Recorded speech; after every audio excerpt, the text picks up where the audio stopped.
The Shopify dropshipping store you see on screen has achieved $1.3 million in sales in the past 12 months. So let me just refresh the screen for you to prove that all of these numbers are real.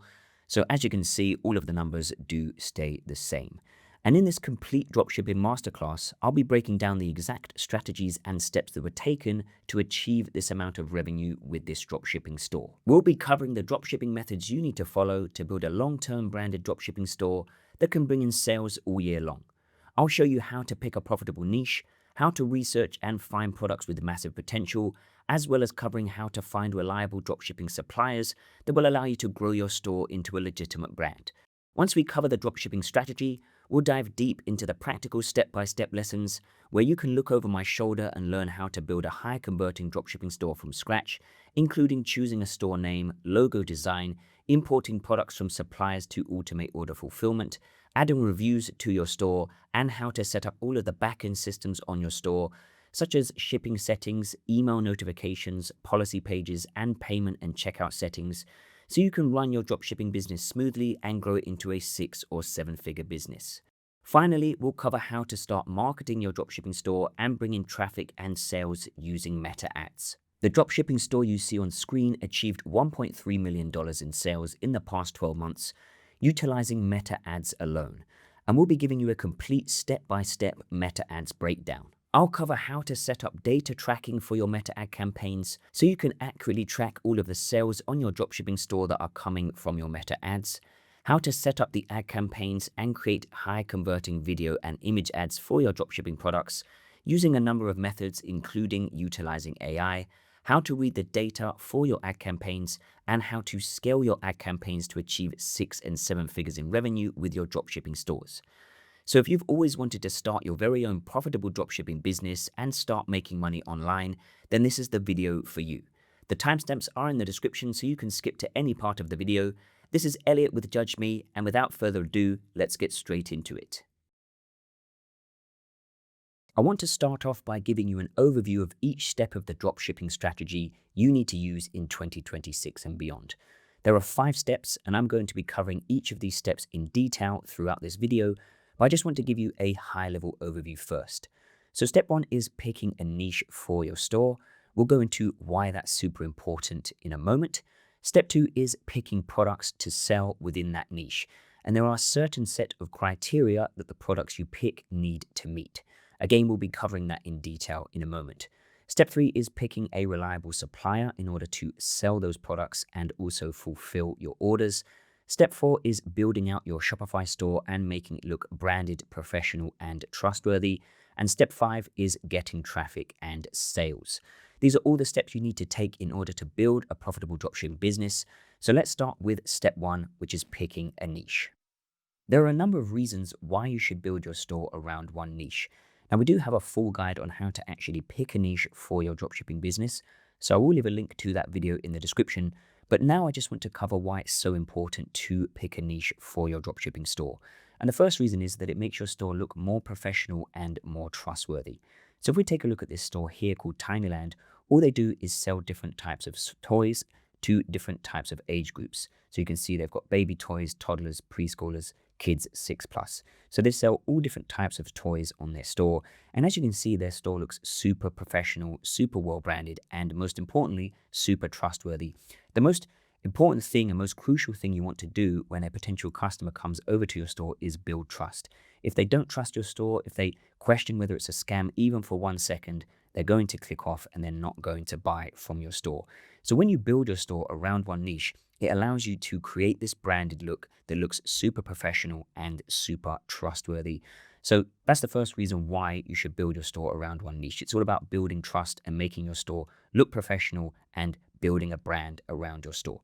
The second reason is that you can get repeat customers when you build your store around one niche.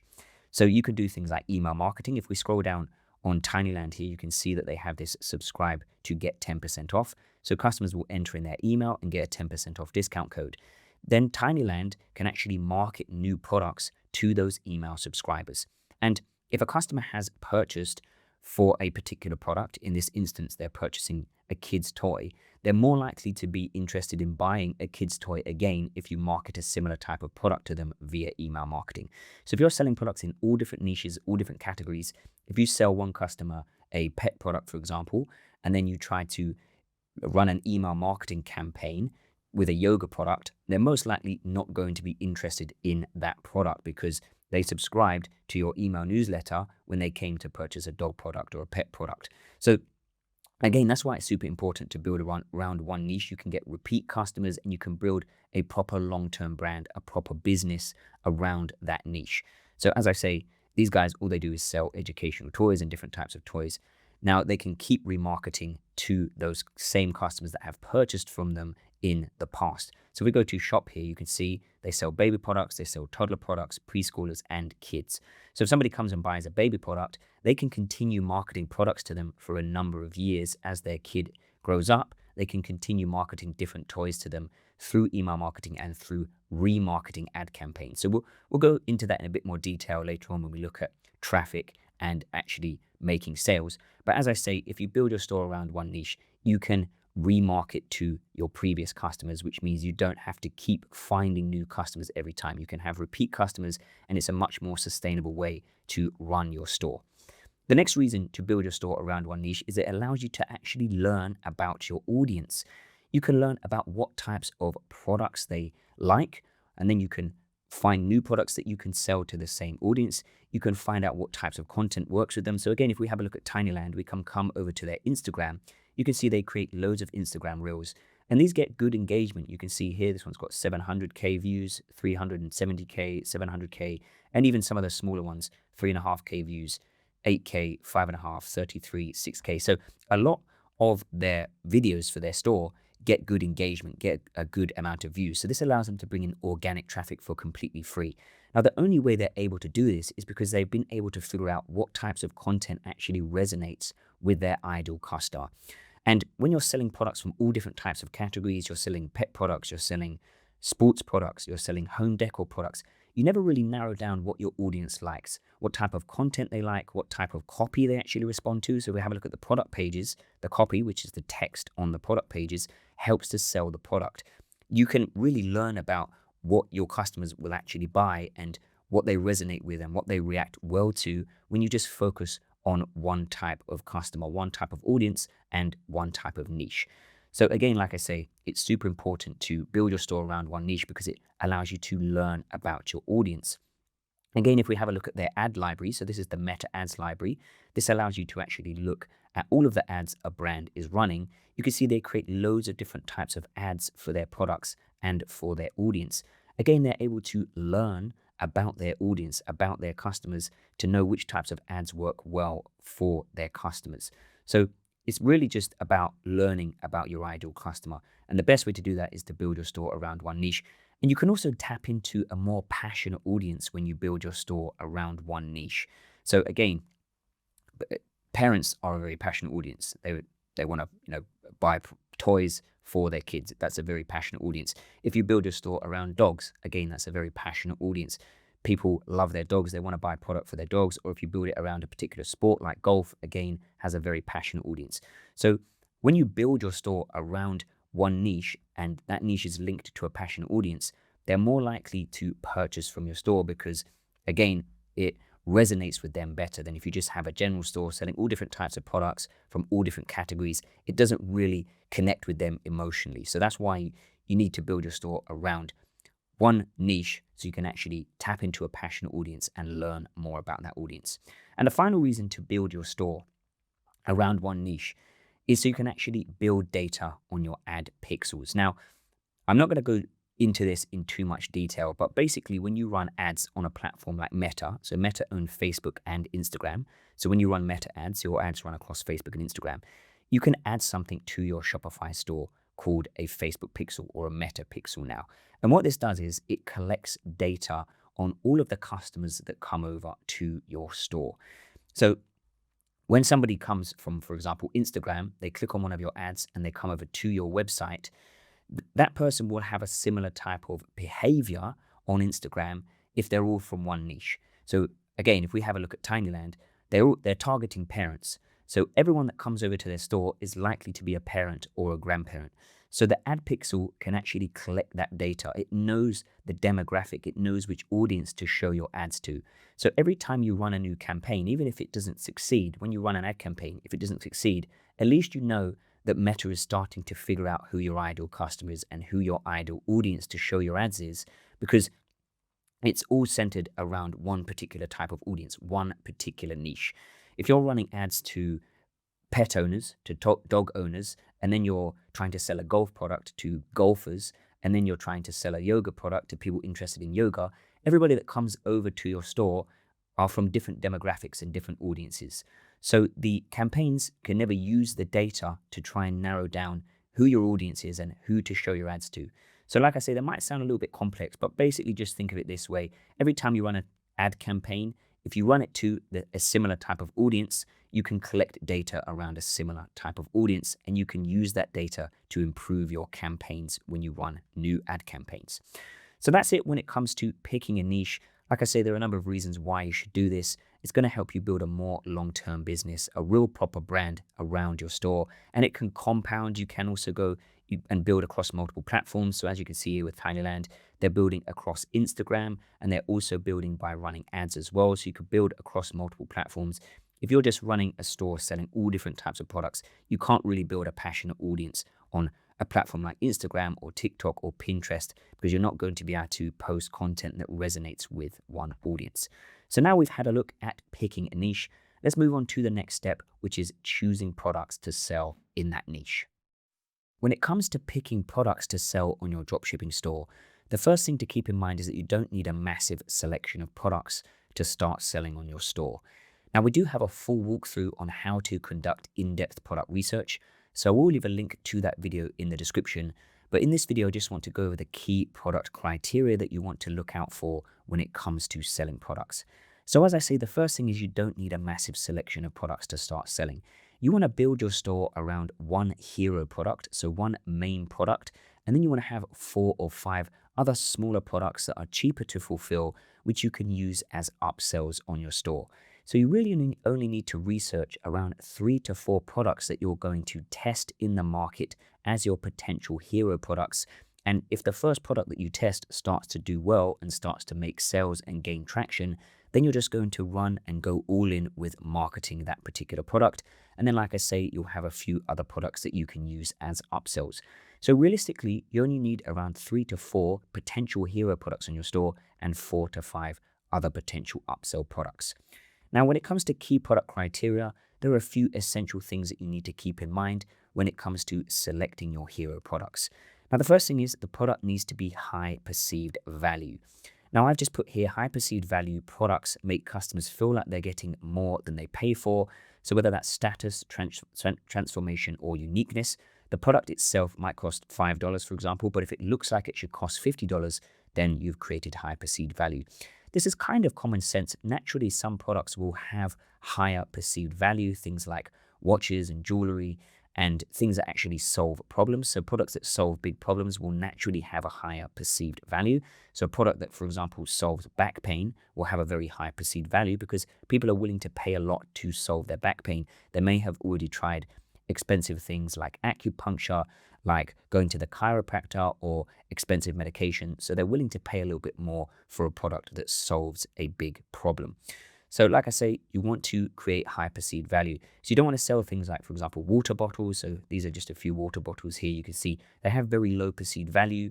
They're very easy to buy from websites like Amazon or from stores like Walmart and things like that, or kitchen utensils. Again, very low perceived value. So when you're researching products, the main thing you should keep in your mind to start with is, I want to find a product with high perceived value.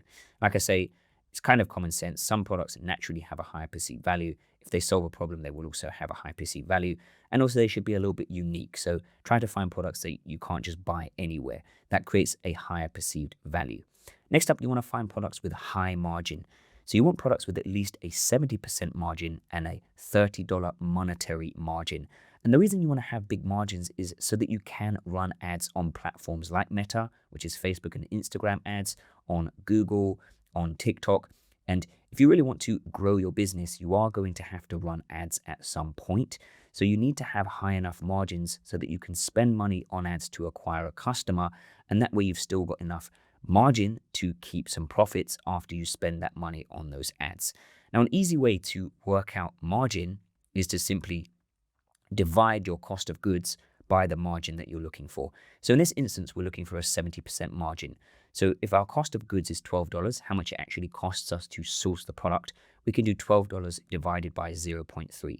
So 70%, so basically what you do is you get the 7 and you minus that from 1, and that gives us 0.3. So if we wanted to work out 80%, we divide it by 0.2. If we wanted to work out a 90% margin, we divide it by 0.1. So like I say, you're really looking for a 70% margin and a $30 monetary margin. So in this instance, if we are getting the product for $12 and we plan to sell it for $40, that's a 70% margin, but that's only a $28 monetary margin. So in that case, we would probably want to sell it for a 75% margin. So again, we can do 12 divided by 0.25 to get the 75% margin.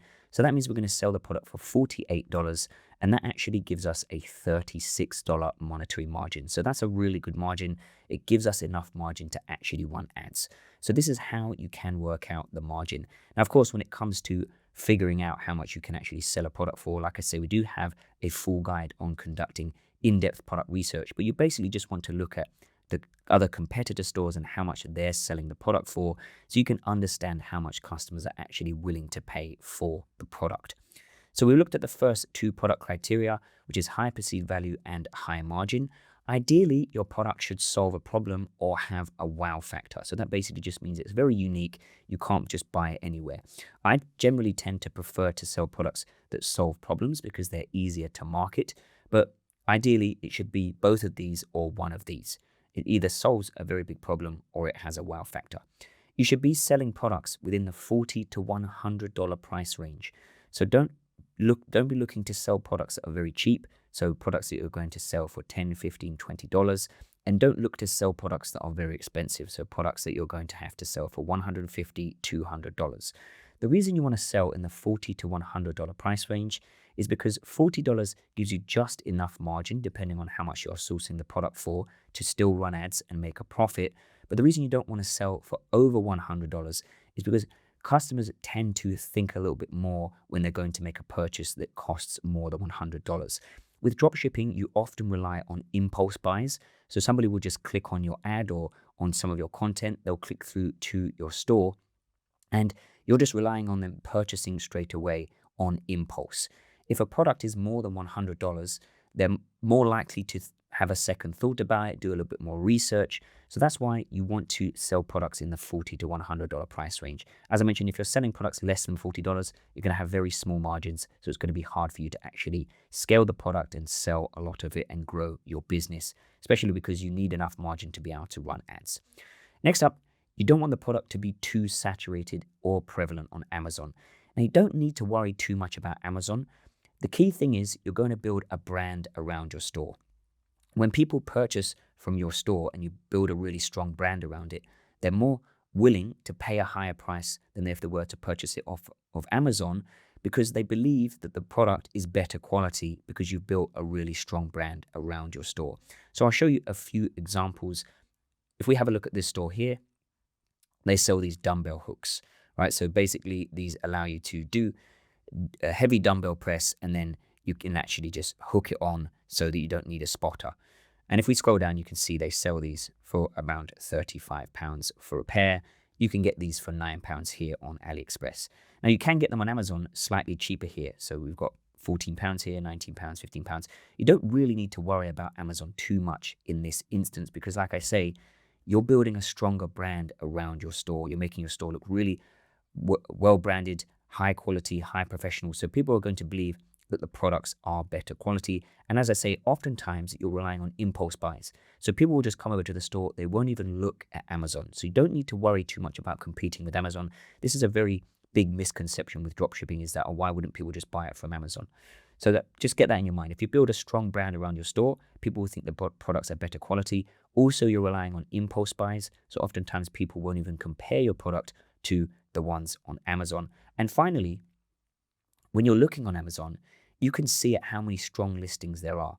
So you can see there's not very many strong listings on Amazon for this product. You can see this has only got 35 reviews and it's got 4 stars. This has got 165 reviews, not that many, 4.5 stars. This has got 37 reviews, 4.3 stars. So there's not a really standout strong listing. This one here has got 37 reviews. It's the same one as this. And they're selling it basically for the same price as the one on the store.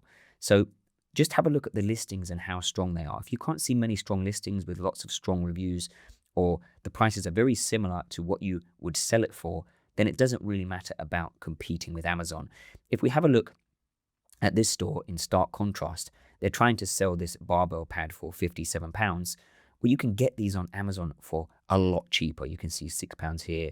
This one is £17. This one's £15.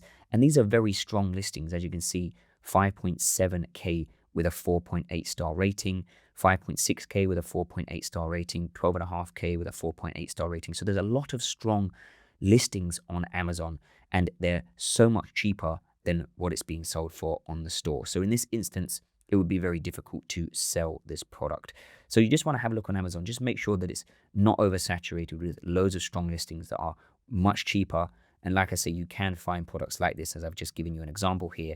And I have also just put in here as one of the key product criteria, which is digital product potential, which I will show you another example of.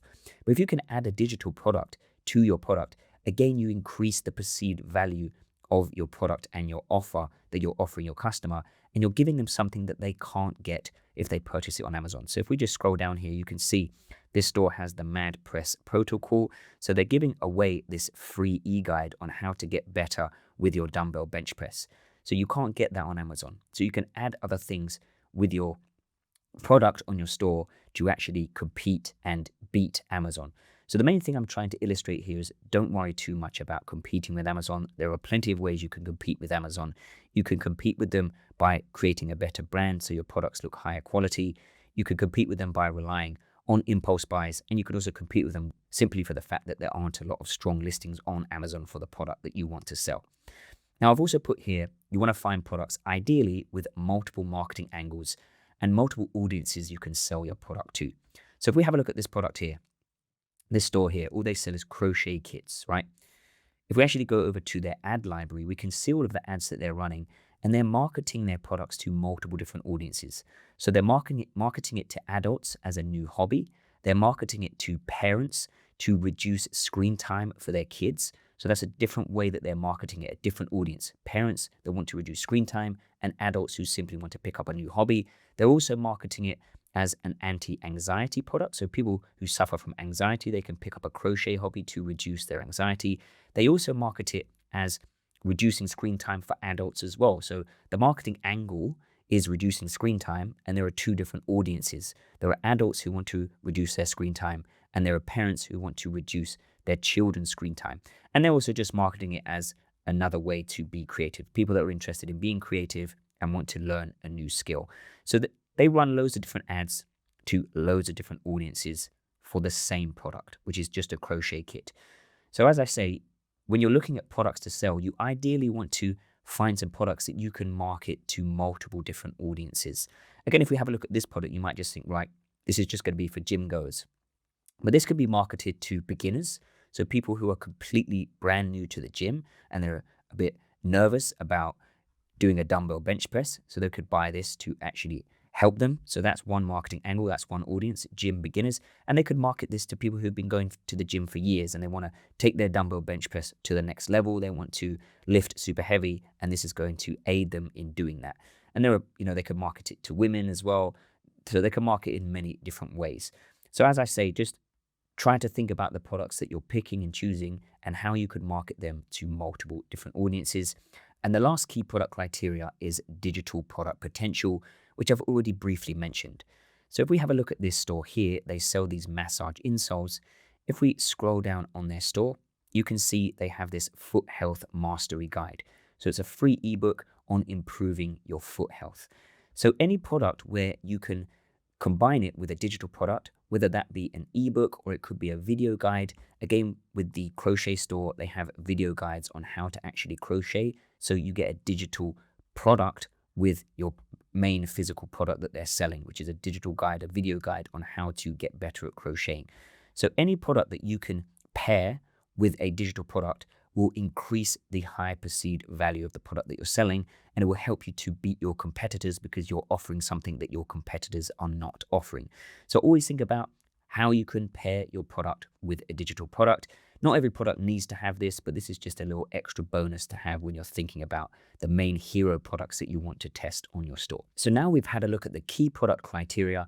Let's move on to the next step, which is actually finding a supplier for your dropshipping store. When it comes to finding a supplier for your dropshipping store, the first place I recommend is AliExpress. Now, the reason I recommend using AliExpress initially to build your dropshipping store is because AliExpress literally has hundreds of thousands of products to choose from. So no matter which type of product you want to sell, you're likely to find it on AliExpress. Now, there are a few things that you want to consider when it comes to choosing an AliExpress supplier. So you'll see here, I've just typed in golf mat indoor. So these are all different types of golf mats, and we can see how many of each has been sold. So you really want to look for suppliers who have sold at least 100 of a product and have at least a 4.7 star rating. So you can see here this has 600 sold and has a 4.9 star rating. This has 360 sold and has a 4.9 star rating. You can see this one here has 142 sold but only has a 4-star rating, so that's quite low. And as you can see, this one 107 sold, 4.8 stars. Now the reason you want to stay away from suppliers with low ratings is because that means the product is probably not very good quality, or perhaps the shipping times are super slow or something like that. So you could of course see the shipping times. So if we just click on the product, we can see this is going to take around 5 to 10 days to ship, which is pretty fast. So that means the product quality is just probably not very good, and that's why they have a low star rating.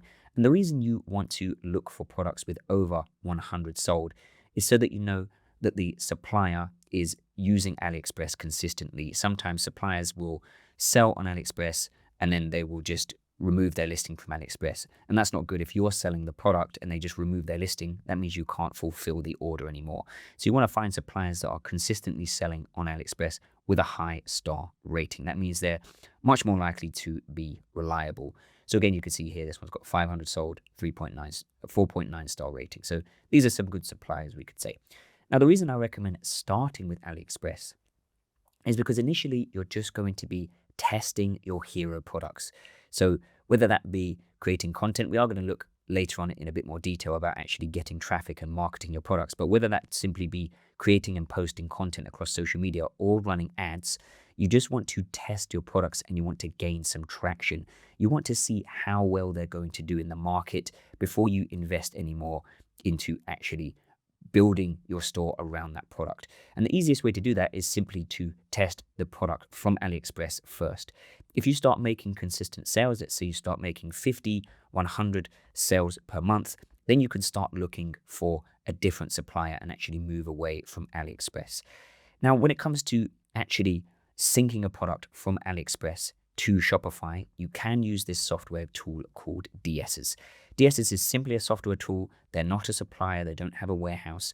What they allow you to do is to sync through all of the product information from AliExpress to your Shopify store. So this is things like the variants. So if a product has different colors or different sizing, this is things like titles, descriptions. You can, of course, go and edit those within DSers before you sync them through to Shopify. So you can edit your product's titles, your descriptions.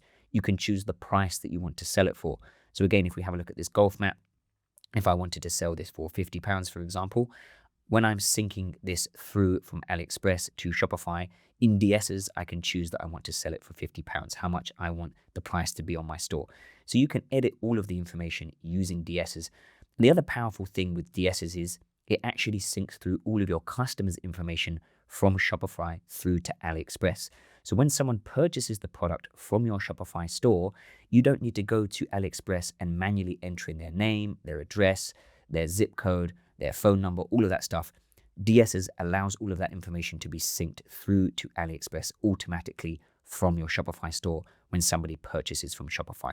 So that is the main benefit of using DSers, is it allows you to go and automatically sync through all of your customers' information, and then you can bulk fulfill your orders. So let's say you sold 20 of these in a day. You don't need to go and manually enter in 20 of your customers' information. All of that information gets synced through to AliExpress via DSers from Shopify. And then you just go into AliExpress. You could choose all of those 20 orders and you could pay for them all at once, and they can all be fulfilled right at once instead of doing them one by one manually. So it saves you a lot of time and it makes the whole process a lot easier. So as I say, you want to check out DSers. It is completely free. We don't have any sponsorships or anything like that. So it's just a completely free tool that you can get started testing products from AliExpress. Now, once you start testing products and you can see some traction with some of the hero products that you begin to test, you can then look at other suppliers and sourcing your products with other suppliers. So some other suppliers are CJ Dropshipping. So what you can do on platforms like this is you can create a sourcing request. So as I say, let's say you find a product from AliExpress, you synced it through to your store using DSers, and you start to make 30, 40, 50 sales in a month. You can then come onto a platform like CJ Dropshipping. You can paste in the link from your product on AliExpress, and CJ Dropshipping will give you a quote. So oftentimes on platforms like this, the quote will be cheaper than AliExpress. They might give you faster shipping times, and they allow you to do other things like create custom packaging, put your logo on the products, and that way you can actually start to build a more long-term brand because you can brand your packaging and your products. So as I say, you can create a sourcing request on CJ Dropshipping. Some other platforms are BS Dropshipping. Again, you can create a sourcing request on here. They can get faster shipping for you. They can actually brand the products for you. Another one is FF Order, and another one is We Fulfill. These are just a few examples of other platforms that allow you to go and create sourcing requests, get faster shipping, and brand your packaging and brand your products. Now, the reason you don't want to use these straight from the beginning is because oftentimes they require a minimum amount of orders to be fulfilled. So they'll want you to have 3 or 5 orders per day before they start working with you, before they start getting your products into their warehouse. So the best thing you can do is just start testing products with AliExpress. When you start to see regular orders, then you can go and create sourcing requests on some of these other platforms. And that's essentially it. This is not going to be a full tutorial on how to use DSers. We can create that, of course, but in terms of actually just finding a supplier, start looking for products on AliExpress, sync them through to your store using DSers, test them. If you start to see traction, then you can move to one of the other platforms. So now we've looked at getting a supplier for your store. We are going to move on to the next step, which is actually building your branded niche store with Shopify. When it comes to building out your store, you are going to use a platform called Shopify. Now, I'm sure you've heard of Shopify by now, but it's basically a software tool that allows you to build an e-commerce store without any coding, and it's super easy to go and create an e-commerce store. Their platform is simply drag and drop. There are loads of templates and apps you can use to add additional features to your e-commerce store. So it basically allows you to get up and running super quickly. Now, if you do use the link in the description, you can get access to Shopify for just $1 per month for 3 months.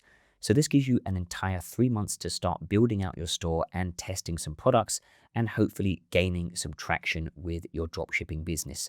So as I say, I will leave a link in the description to Shopify so you can get access to that deal, $1 per month for 3 months. Now, when it comes to building out your store, there are a few key elements you can do to make your store look super branded, super professional, and really trustworthy, which is going to help bring in those sales. The first thing is the logo. You just want to have a simple text-based logo and make sure it is a rectangular logo.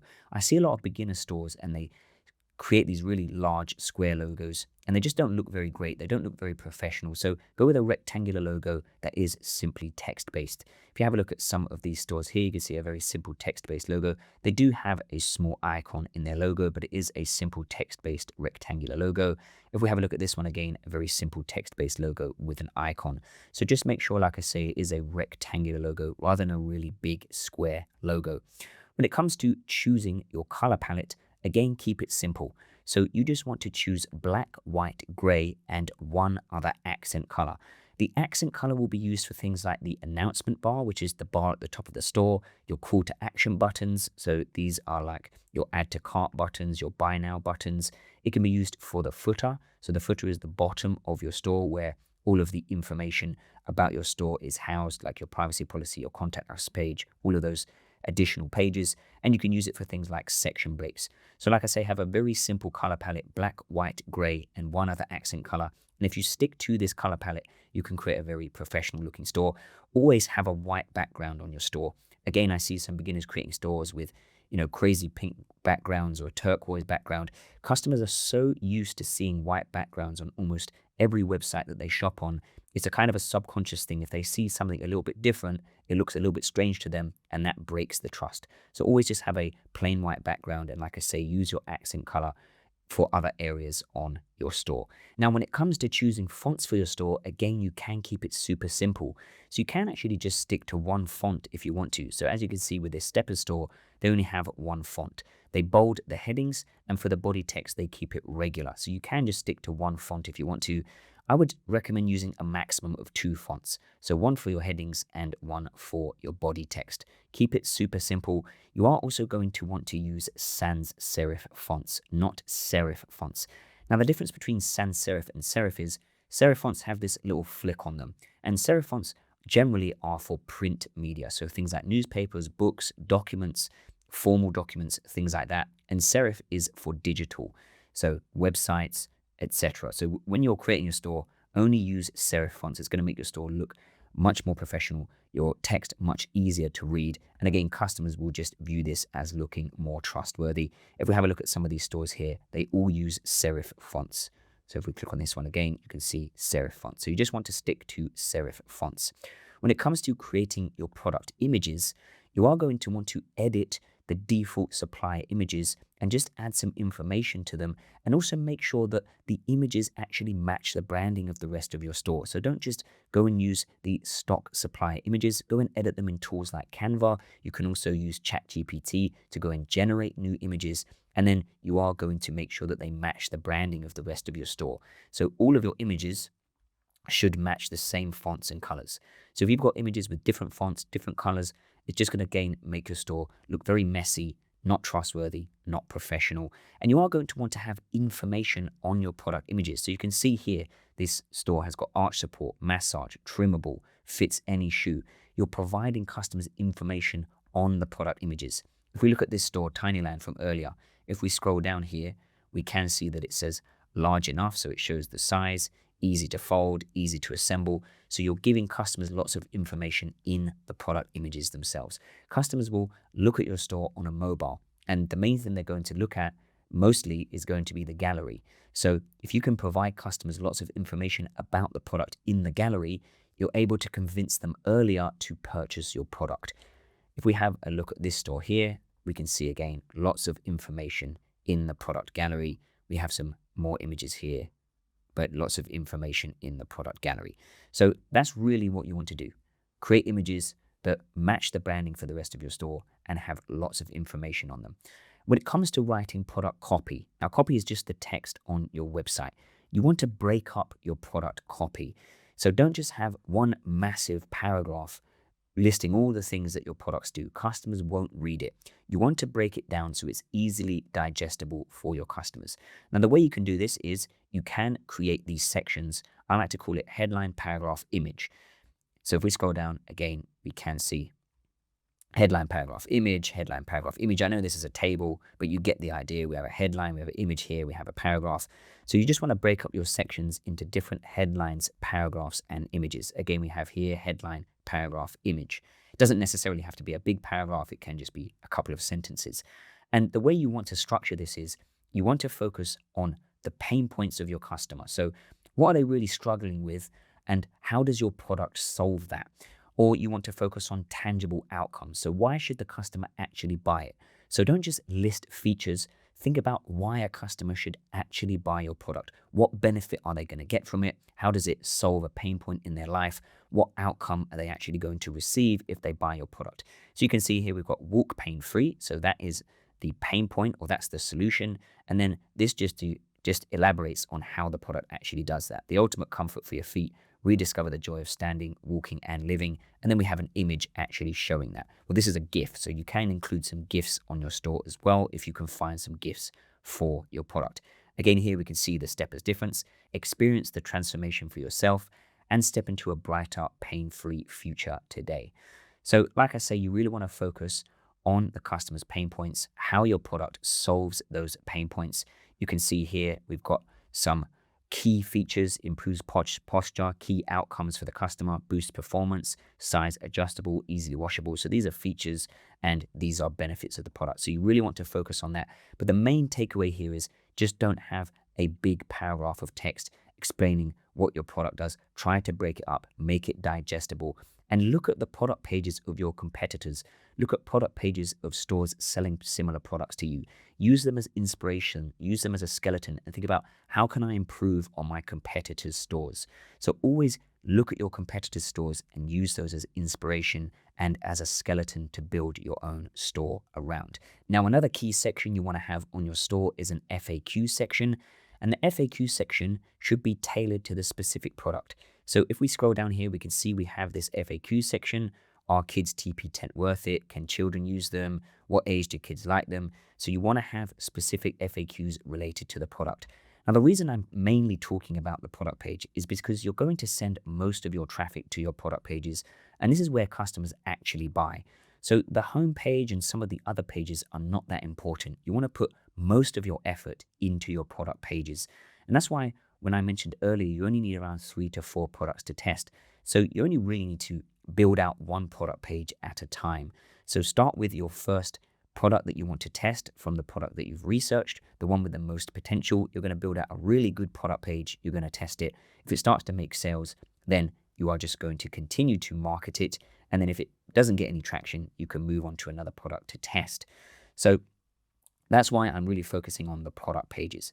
So as I say, you want an FAQ section on the product page, and this should be for the specific product. So it shouldn't just be general FAQs like how long is the shipping? Do you provide refunds? You can include some of those in your FAQs, but the FAQ section should be related to the product, questions directly related to the product. And finally, the most important thing that's going to really build trust on your store and really help to make a lot of sales is going to be having reviews of the product on your store. So if we click here, we can see that we have this customer reviews section. So as you can see, this store is actually using Judge.me to display the reviews on their store. And as I mentioned, this is a really key element to building trust on your store. And you can import reviews directly from AliExpress as a dropshipper. So any reviews that you see on AliExpress, you can import them directly to your product page, start building trust, and actually start showing some social proof for the products that you're selling. And those really are the key elements to building out a high converting product page and a good looking professional branded Shopify store. Of course, you are going to need some of the other necessary pages. So you are going to want to have a custom domain for your store, a professional email address. So as you can see, they have a custom domain, they have a professional email address. You're going to want to have an order tracking page, a contact us page, your policy pages like a privacy policy, a refund policy, a shipping policy. So all of the relevant policy pages. And if you follow all of these steps, you can create a very professional, branded, trustworthy looking store. As I say, a very simple logo, simple color palette, simple fonts. Using all of these elements, you can create a very branded, professional looking store. So now we've had a look at actually building out your store with Shopify and making it look branded and professional. We are going to look at the final step, which is actually marketing your store and bringing in sales and traffic. The final step to building your profitable dropshipping business in 2026 is to start actually marketing your products, bringing in traffic, and converting them into sales. Now, you have a few different options when it comes to marketing your store. I recommend to only choose one channel. Focus on one method of marketing with the main products that you want to market and try to master that channel. Try to start making sales with that marketing channel. And once you have cracked it, then you can look at building your store on other channels. So you have a few different options. You have organic, Meta ads, TikTok ads, and Google ads. Now I'm going to go over the pros and cons of each of these and where I think you should actually start. So organic is actually where you simply post content across Instagram, across TikTok, across YouTube Shorts, perhaps Pinterest. You're basically posting content related to your products and trying to sort of build an audience and also try to educate people about your products, create interesting videos about your products. So the best thing you could do is actually order the products that you want to sell and film videos for them and post those across Instagram, TikTok, YouTube Shorts, Pinterest, many different platforms. You can repost the content. Now, the pros of this is that it's very low budget. So all you need to do is have some money to actually order the products, and you just need a smartphone with a decent camera, and you can actually start creating content for it. So if you have an extremely low budget, this is one way that you can start marketing your store for very cheap, because like I say, all you need to do is film the videos. You can also build out a branded page before you start running any ads. So if you're posting content across Instagram, across TikTok, you can actually start building your store's brand before you start running any ads. This helps you, again, build credibility. It helps to build trust around your store, because you'll have some content on your store's pages. Now, the cons of this: you're going to have to be very consistent.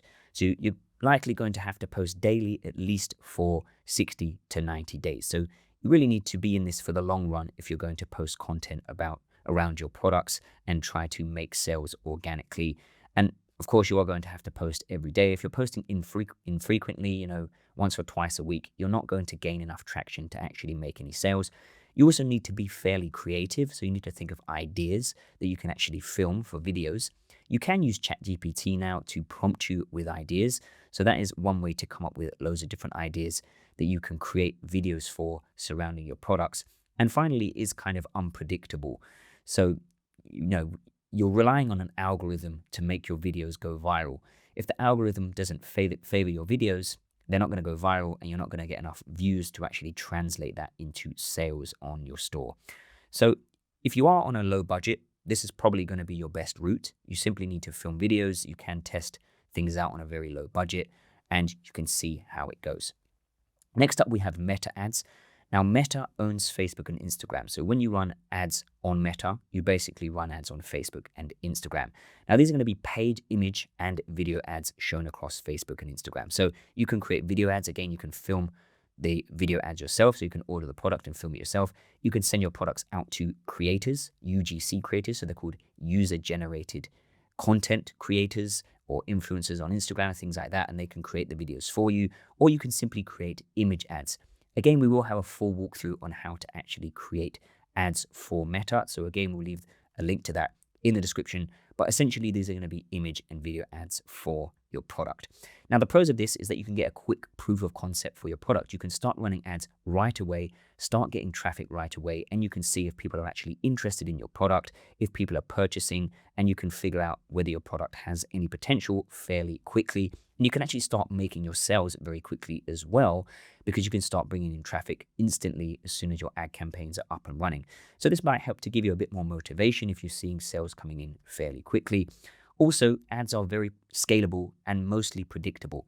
So if sales are coming in consistently, you can simply increase the budgets on your ad campaigns, spend a little bit more on your ad campaigns, and you should see more results in terms of sales. The cons are you're going to need some money for testing. So you are going to need money to test out different ad creatives, to test out different products, to test out different strategies with your ads. So you likely will waste a little bit of money in the beginning, but you should hopefully see some sales coming in fairly soon if you've done your research and you've created the ads correctly.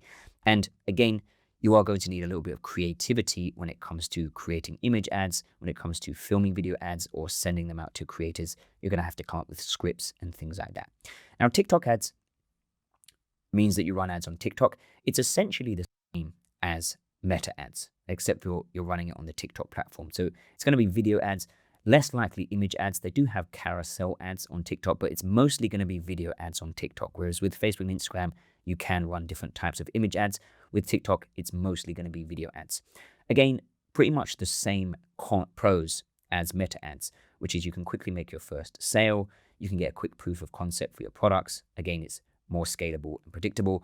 And the other pro is that TikTok ads are slightly cheaper than Meta ads to run. So to show your ads to people costs slightly less on the TikTok platform. However, a con to that is that you need a very specific type of content for TikTok. It needs to look like a very native piece of content to the TikTok platform.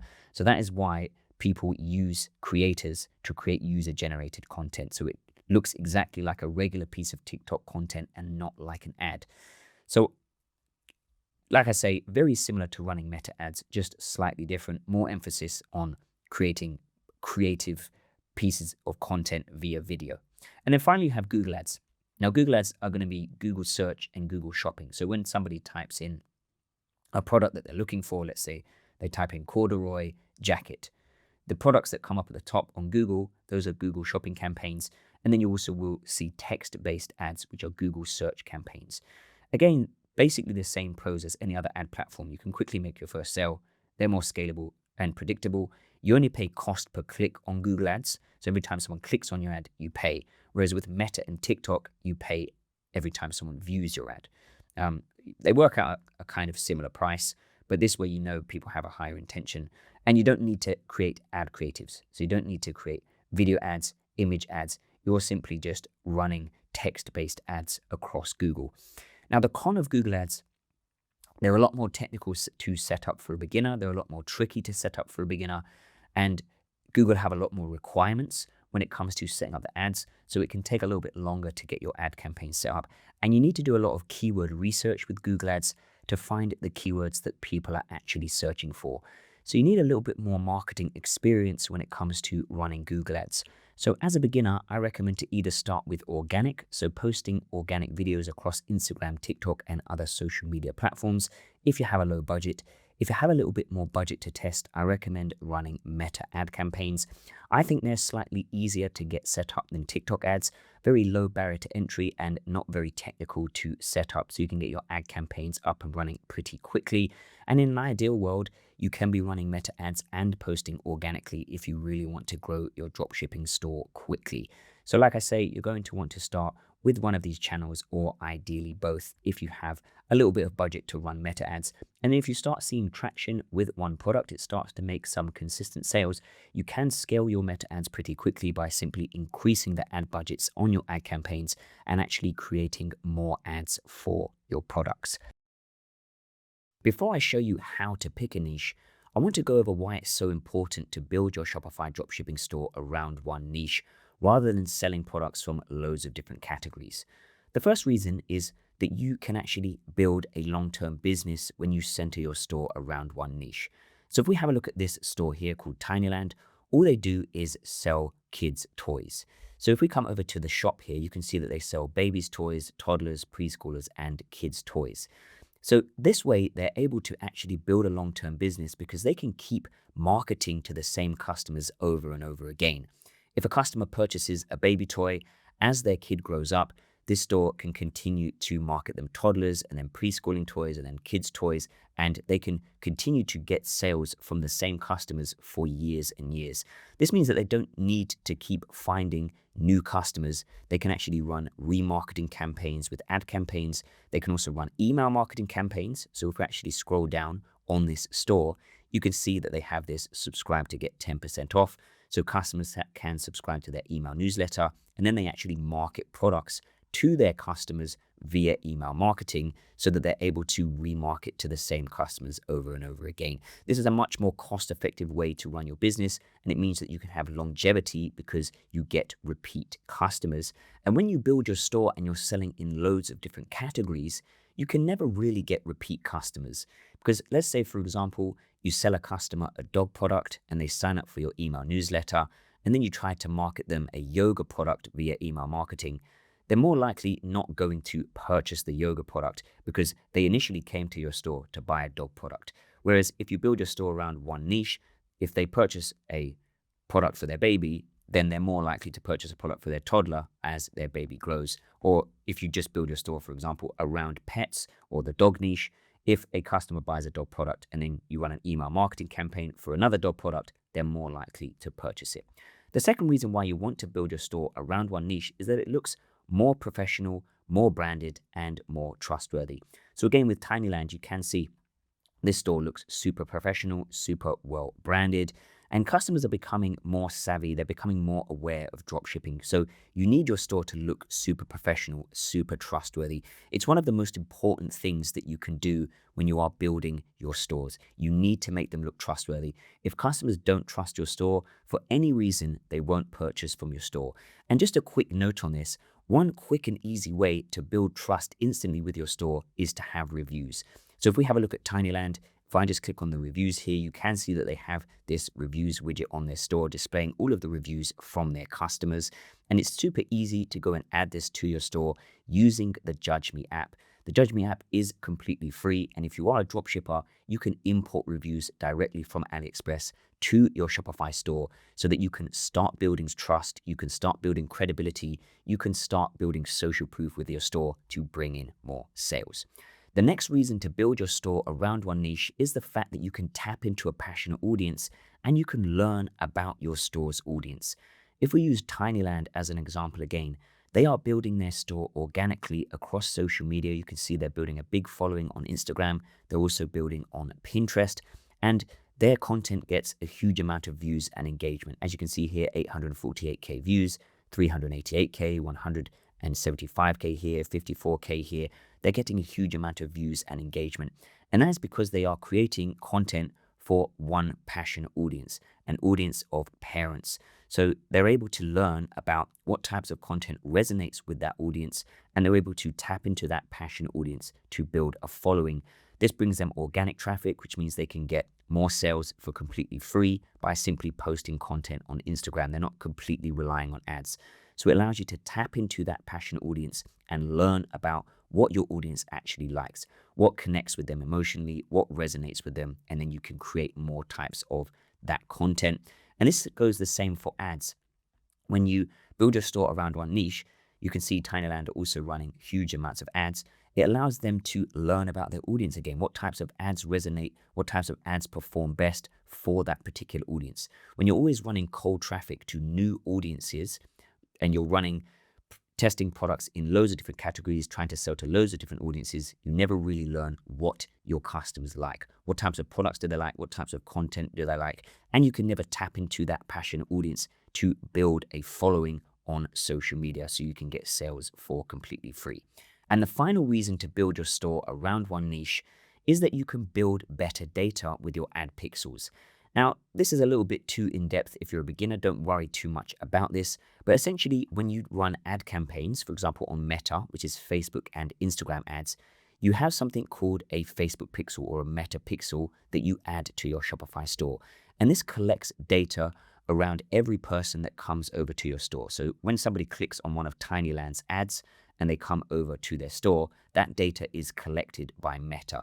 And then Meta can reuse that data to improve the campaign. So it actually uses that data to find more potential customers.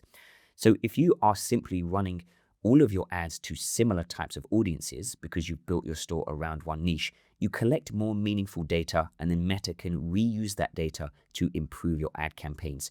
Whereas when you sell to all different types of niches and you're selling products from all different categories, you essentially start every campaign from scratch. If you try to sell a dog product and you run ads to a dog audience, everybody that comes over to your store is interested in dog products. If the product doesn't work and then you try to sell a yoga product to a yoga audience, you can't use any of that data of the people that clicked over that were interested in the dog product, because that's a completely different audience to people that will be interested in a yoga product. So that's essentially how it works with the ad pixels. You can gain momentum with your ad campaigns by focusing on one niche and reusing the data to improve your campaigns. So now I've covered why it's super important to build your Shopify dropshipping store around one niche. The next thing I want to cover is broad niches versus sub niches. It's important to know the difference between a broad niche and a sub niche. Broad niches are wider categories of products, for example, sports, pets, and home decor. And within each of these niches, you have sub niches. For example, in the sports niche, you have golf, soccer, and tennis. And in the pets niche, you have dogs, cats, lizards, etc. And these are all examples of sub niches. When you first start out with your dropshipping store, you want to have a wider variety of products to test. So you can start off by choosing a broad niche, like sports or pets or home decor.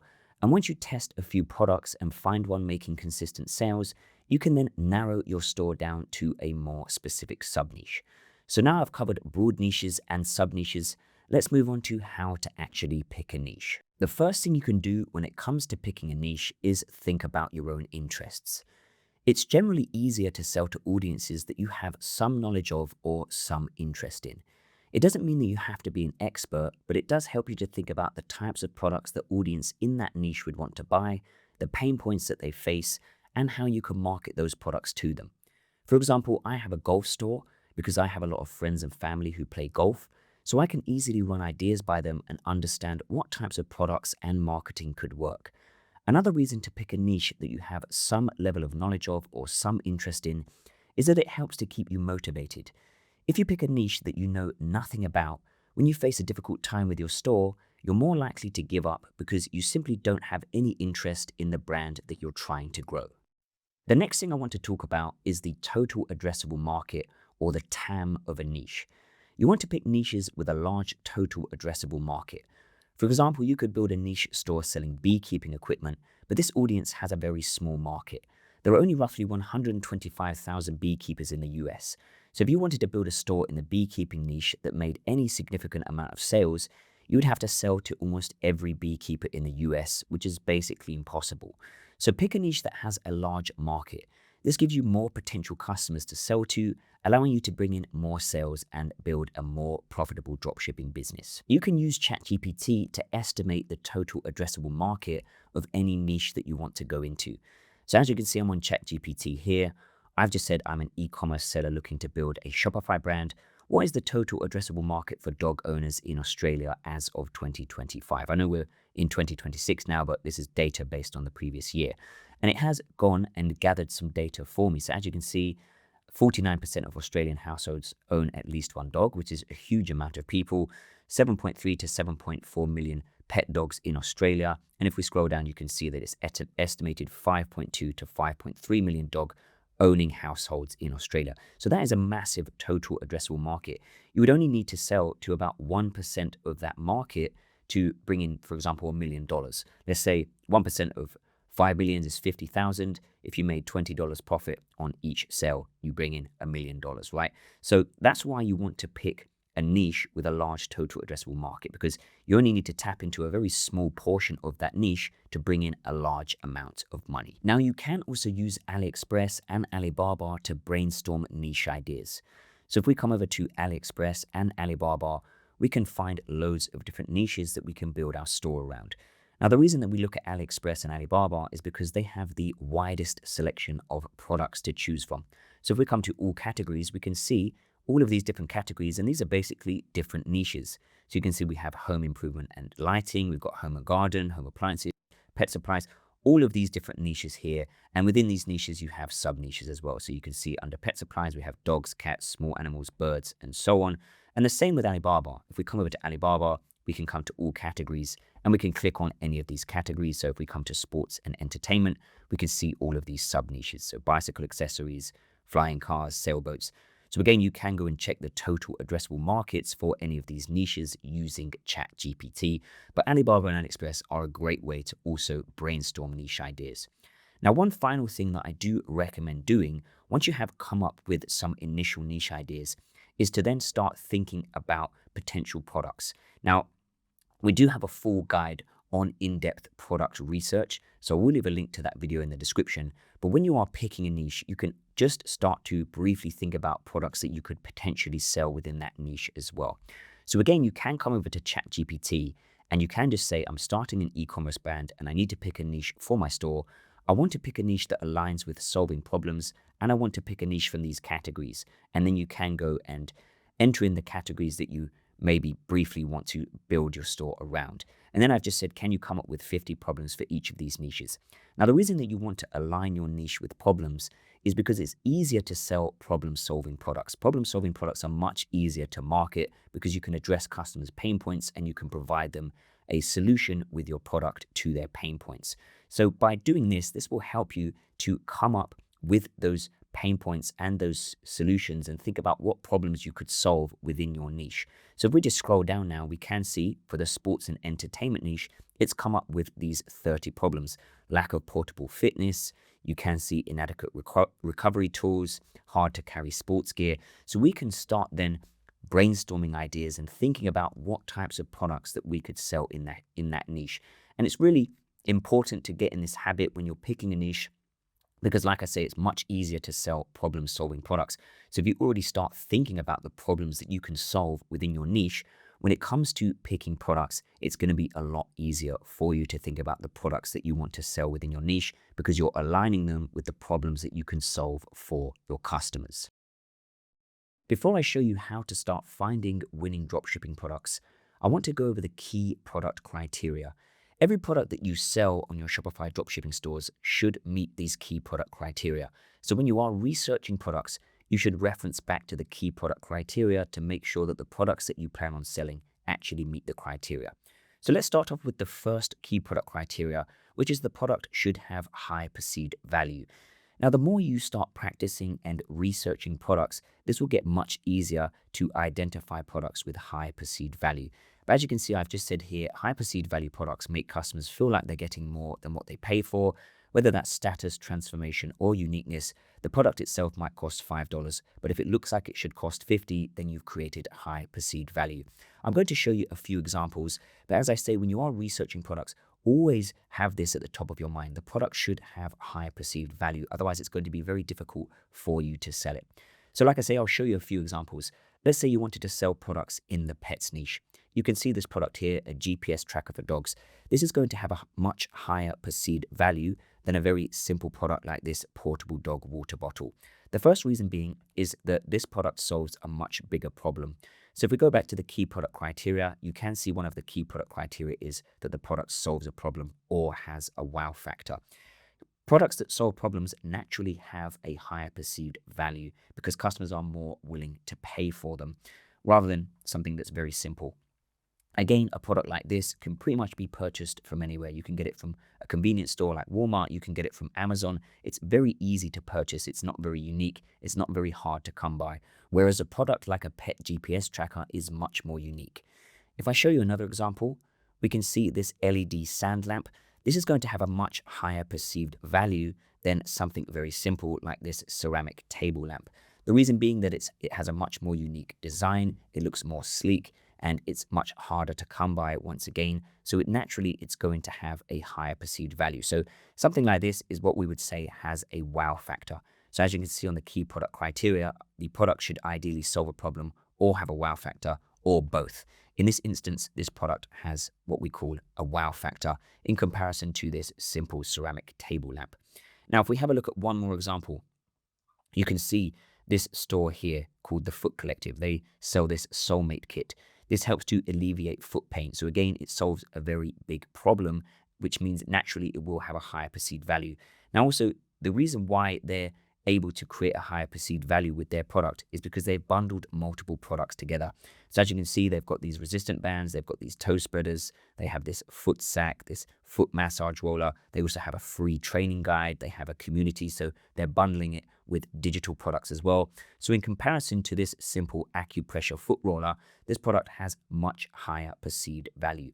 Now we will touch on this key product criteria later on, which is the product ideally could have digital product potential. So I'll show you some examples of that. But this product has that. They have a free training guide. If we scroll down, you can see, if we scroll all the way down, they have these videos and they have lots of different training guides on how to use their product to alleviate foot pain.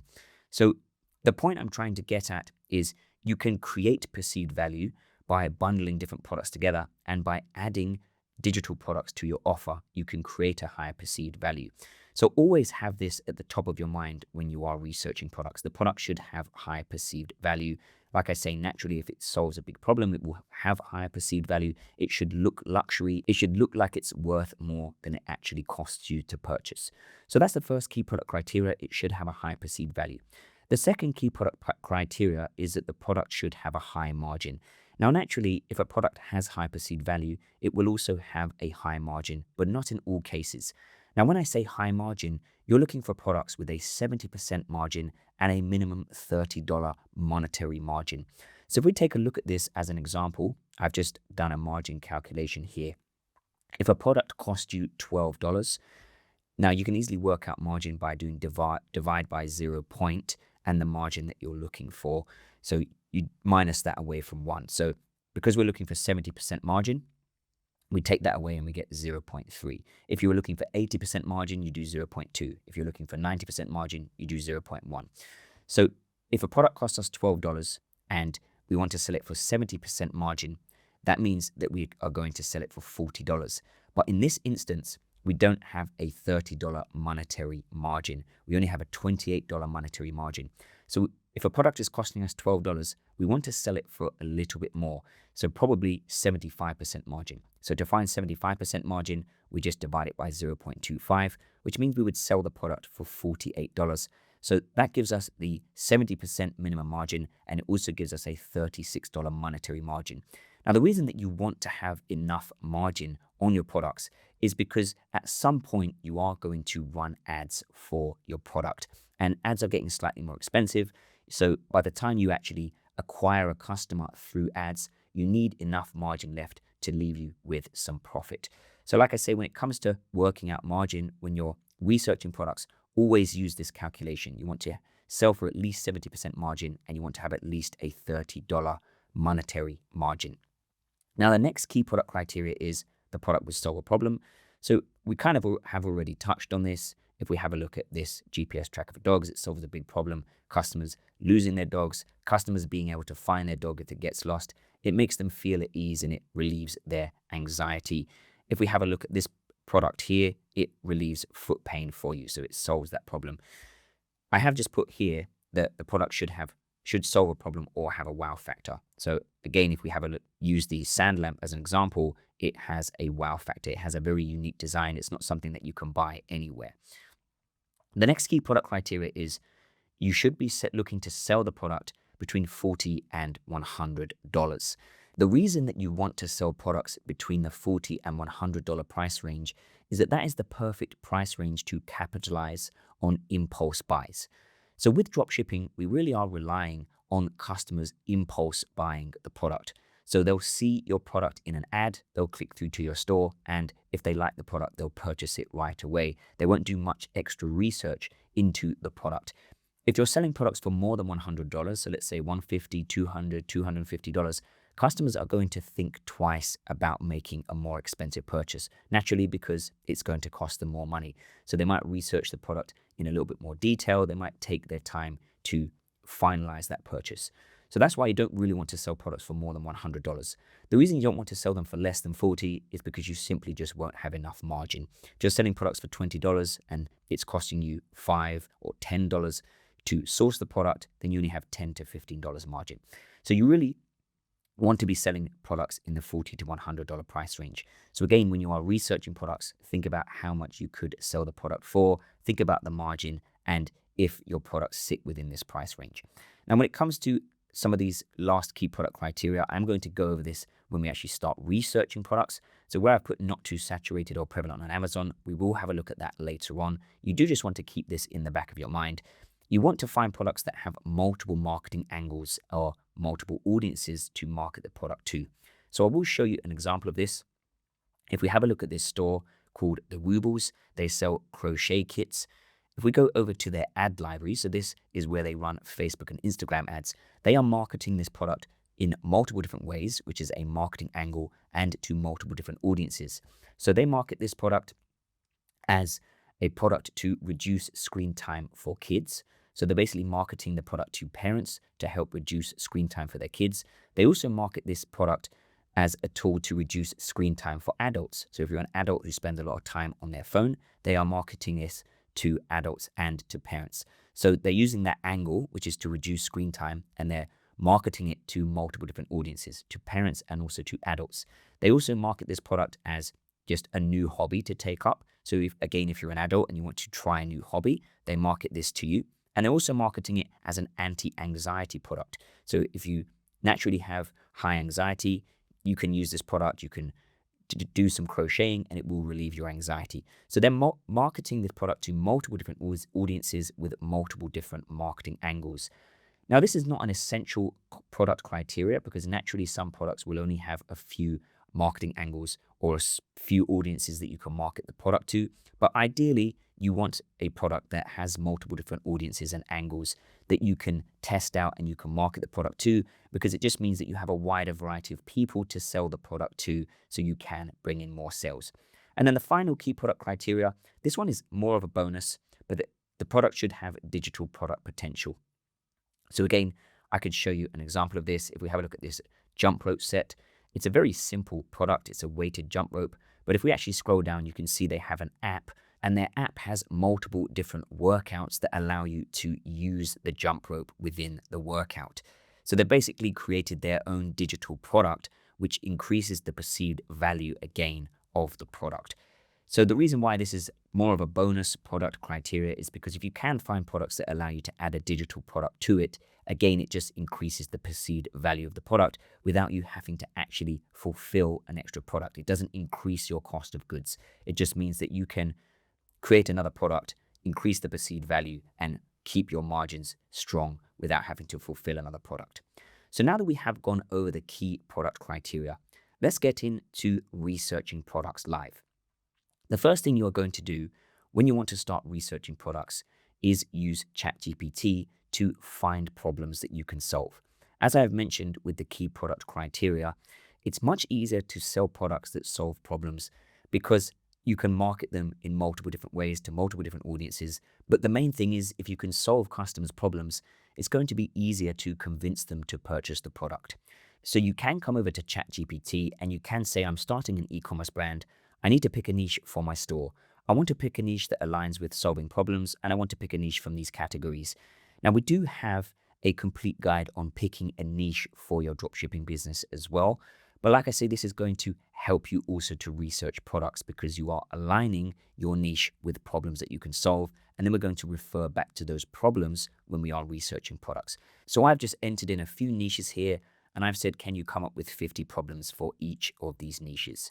So if we scroll down, we can have a look at some of these problems and think about what types of products could solve these problems. So if we come into home improvement and lighting, we can have a look at some of these problems.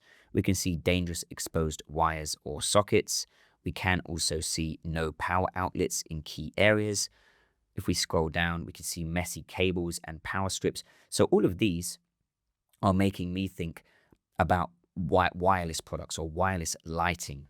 So again, like I say, dangerous exposed wires or sockets. We want something that's wireless. If we have a look at this one as well, which is poor lighting in workspaces or closets. So I'm thinking about wireless lighting. Number 14, no power outlets in key areas. So this is making me think about wireless products, wireless lighting. Again, no flexible lighting control. This is also making me think about wireless lighting. So now I've kind of got an idea. I want to solve some of these problems, which is dangerous exposed wires, which is no power outlets in key areas, messy cables, poor lighting in workspaces or closets. So now you can just come over to AliExpress once you've thought about the problem that you want to solve and think about what products could solve those problems. So I've just typed in wireless wall lamp in here. I think this type of product solves a lot of these problems. Poor lighting in workspaces, no flexible lighting control, no power outlets in key areas. I feel like a wireless wall lamp solves a lot of those problems. Now we're going to constantly refer back to the key product criteria. So the first thing we're looking for is high perceived value. As I say, when you start to research more products, it becomes easier. You just get an eye for products. It's mostly common sense, but you get a better eye for finding products with high perceived value. So something like this, it's very small. It doesn't look very luxury. Again, with this, very small, doesn't look very luxury. You could probably purchase it on Amazon for very cheap. Some of these products do look like they have high perceived value. So this one here looks quite luxury. Again, this light here looks fairly luxury. These two look pretty good. This looks pretty nice as well. You can see some nice images of the product. So as I say, kind of use your common sense. A lot of these products, they look luxury. So naturally, they will have a higher perceived value. This one here looks good. These ones look pretty good. These ones look pretty good. So I've just clicked through to some of these that I think have high perceived value. I think this one has a higher perceived value. This one looks good. This one has a high perceived value, and this one as well. Now what we're going to do, we're actually going to research some of these products and see if they meet the key product criteria. And we also want to validate them to see if these products are already making sales on other stores. So that way we know that people are purchasing them. There's a demand for these products. So what we can do is we can take a snip of the product that we want to start researching. So I'm just going to take a snip of this product. We can come over to Google, and then we can click on search by image. So I'm going to click on this, click on upload a file, and then we are going to find that screenshot that we just took from AliExpress and click on open. Now we can find other stores that are selling this product or similar products. So you can just start opening some of these. As we scroll down, we can see there's lots of different stores here selling a very similar product. So I've just clicked through to some of these. We can see Picadex are selling this for £60. If we click through to the next store, we can see Like My House. They're also selling this here for £60. If we click through to this store, House of Interiors, they are selling it for £45. So we can see there are multiple stores selling this product. Now we want to validate, are they actually making sales with this product? A great way to do this is to check the meta ads library. So you can come over to Google, just type in meta ads library. Once you come over to Google, you can type in the name of any store and you can see all of the ads that they're running on Meta, which is Facebook and Instagram. So we can see all of our competitors' ads that they're running on Facebook and Instagram. So if we have a look at the first store, which is Picadex, I've just typed in Picadex. They're not running any ads. So we could assume maybe they're not making a lot of sales. I've gone over to the second store, which is Like My House. So that's this store here. And we can see that they are running ads. Now, when it comes to looking at the ads that they're running, you want to find stores that have been running ads for at least a month, ideally a little bit longer. Because if they've been running ads for a month or longer, it means that they're most likely making sales. They're not just going to spend money on ads without making any sales, without bringing in any profits or any revenue. So we can check the date here. This store, Like My House, have been running this ad for this particular product since the 8th of December, so nearly 1 month. You can see some of their other ones slightly less. If we have a look at the next one, which is House of Interiors, which is this store here, we can see that they've been running ads for these lights since the 13th of November, which is nearly 2 months. So they've been running multiple different ads for nearly 2 months. You can see 13th, 13th, 13th. This one is from the 16th, the 16th. This one is from the 16th. So they've been running a lot of ads for nearly 2 months. That's a very good sign. That means we can assume that these products are making sales. And as you can see for the House of Interiors, it's the same product in all of the ads, which is, again, is another great sign because it means they're running ads to the same product. They're trying to create more ads for the same product, which means they're trying to scale and bring in more sales. What we can do next is we can click on any of these ads. So we can click on Shop Now, and it will bring you over to the product page for that product.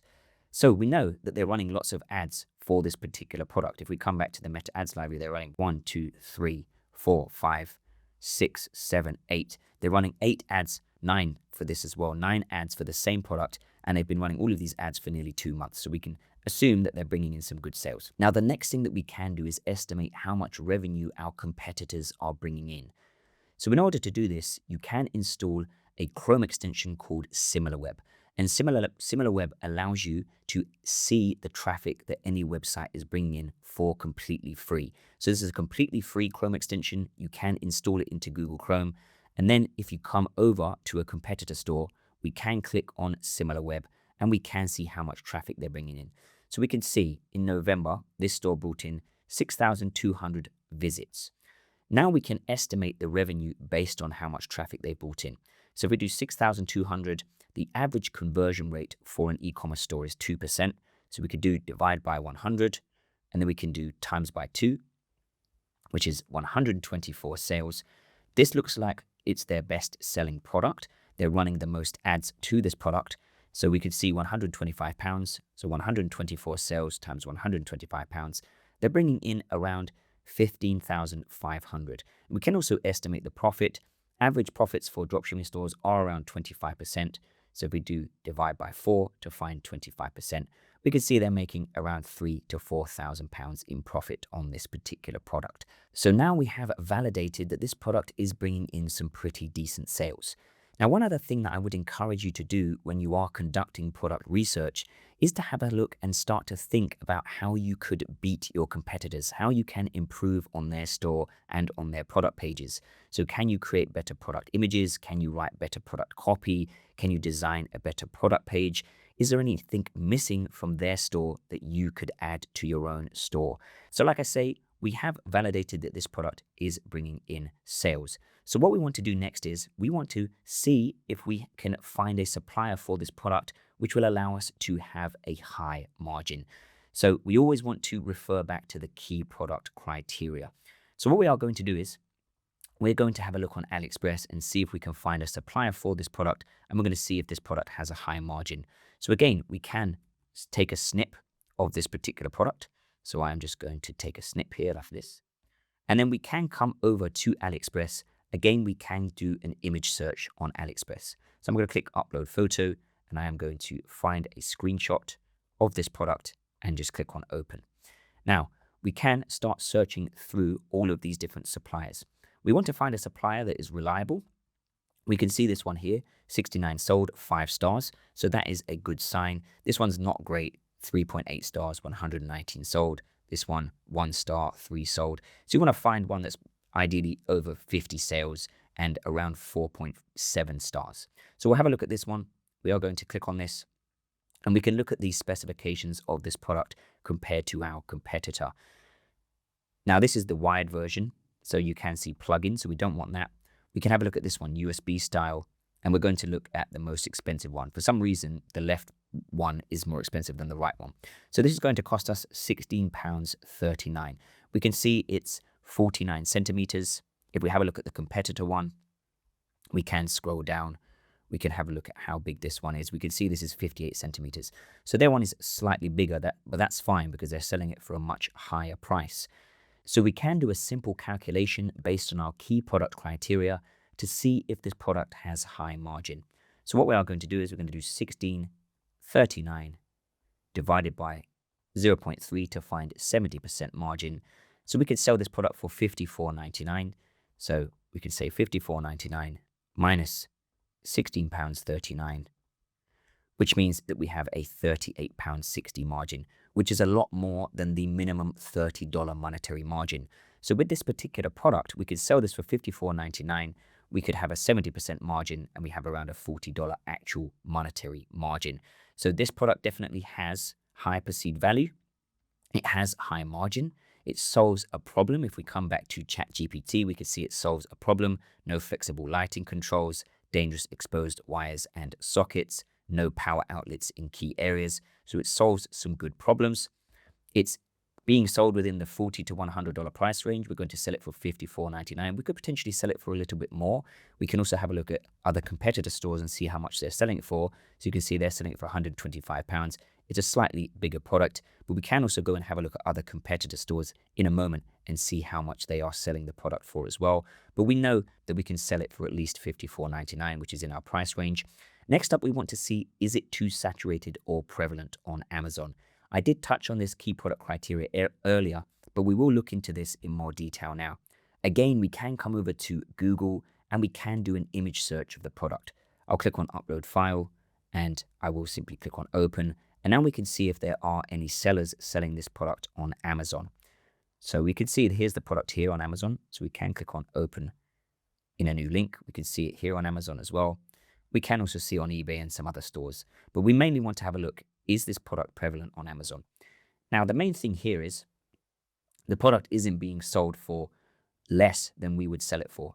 So in this instance, we don't need to worry about Amazon. They're selling it for much higher than we would sell the product for. So this is not a big problem. If we have a look at this one, if I just click accept here, we can see again, it's currently unavailable. So it's not even being sold on Amazon.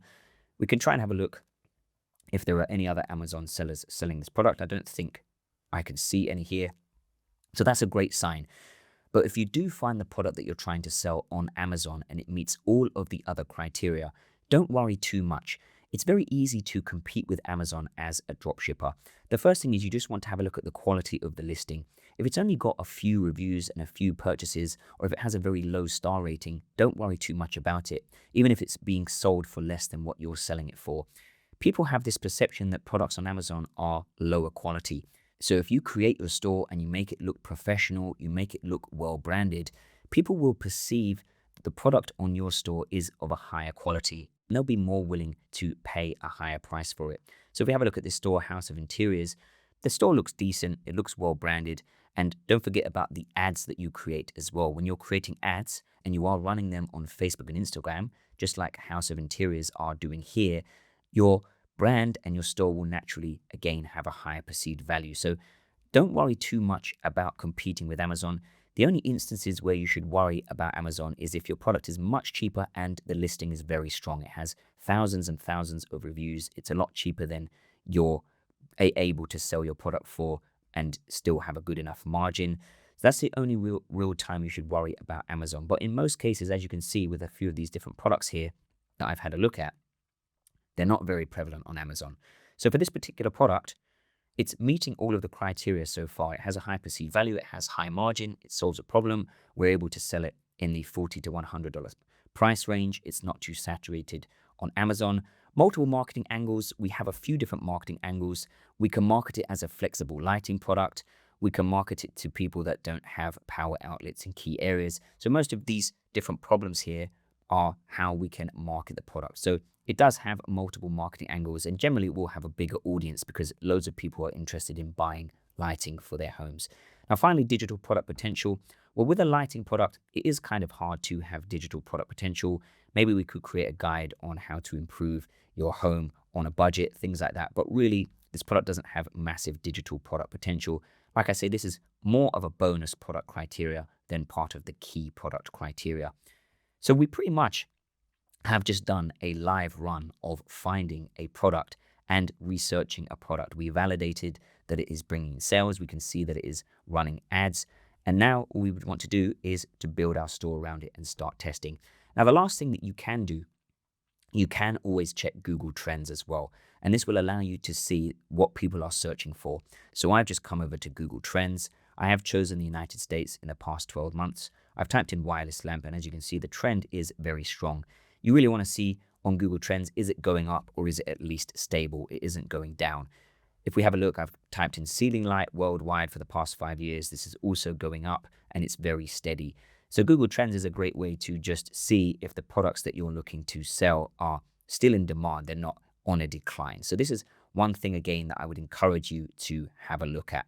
And as I say, we pretty much have found a potential winning product in this video. It meets all of the key product criteria, and this is exactly what you would want to do when you are conducting your own product research. Go through it methodically, go through it step by step, refer back to the key product criteria every time, and you will be able to find winning products to sell on your Shopify dropshipping stores. So this is the dropshipping store we'll be building in today's tutorial.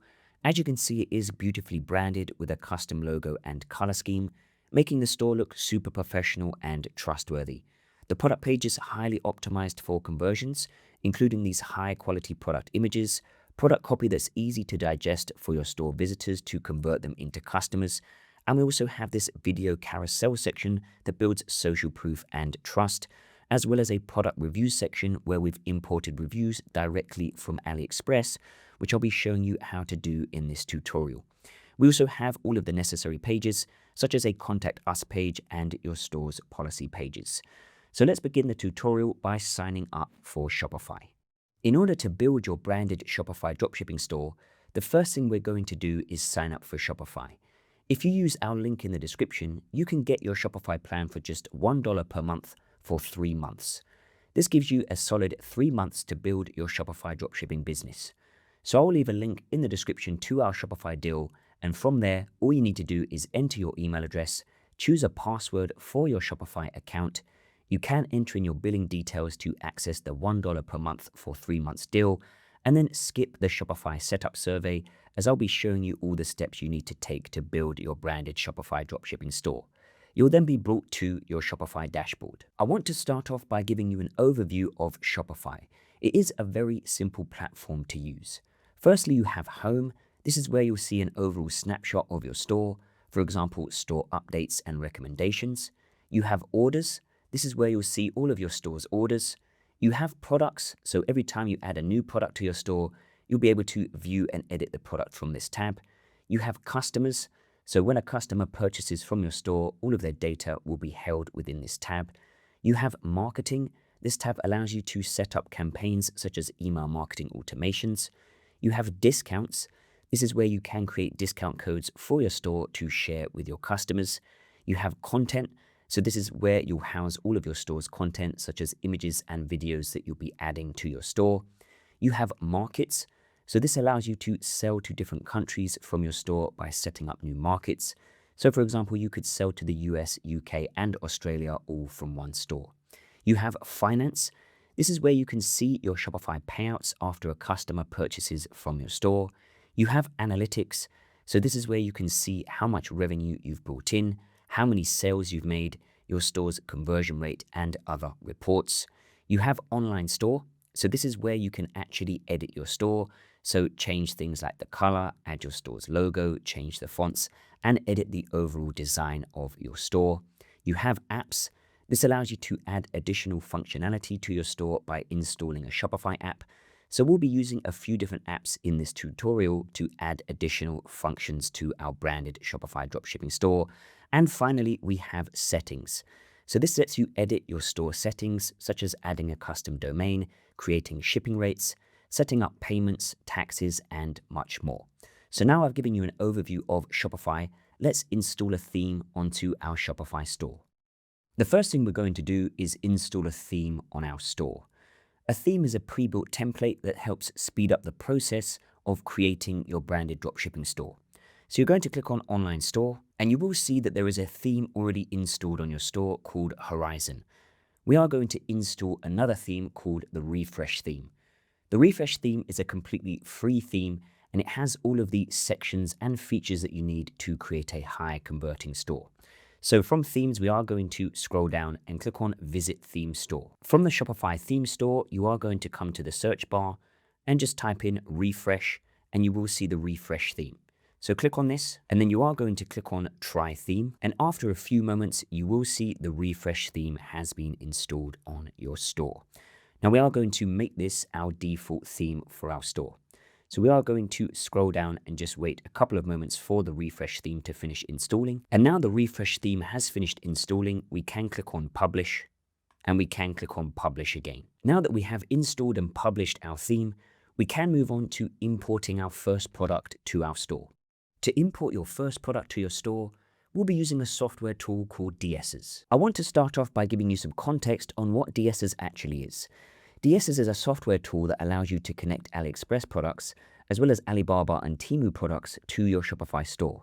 So you can sync all of the data related to these products through to your Shopify store without having to enter it in manually.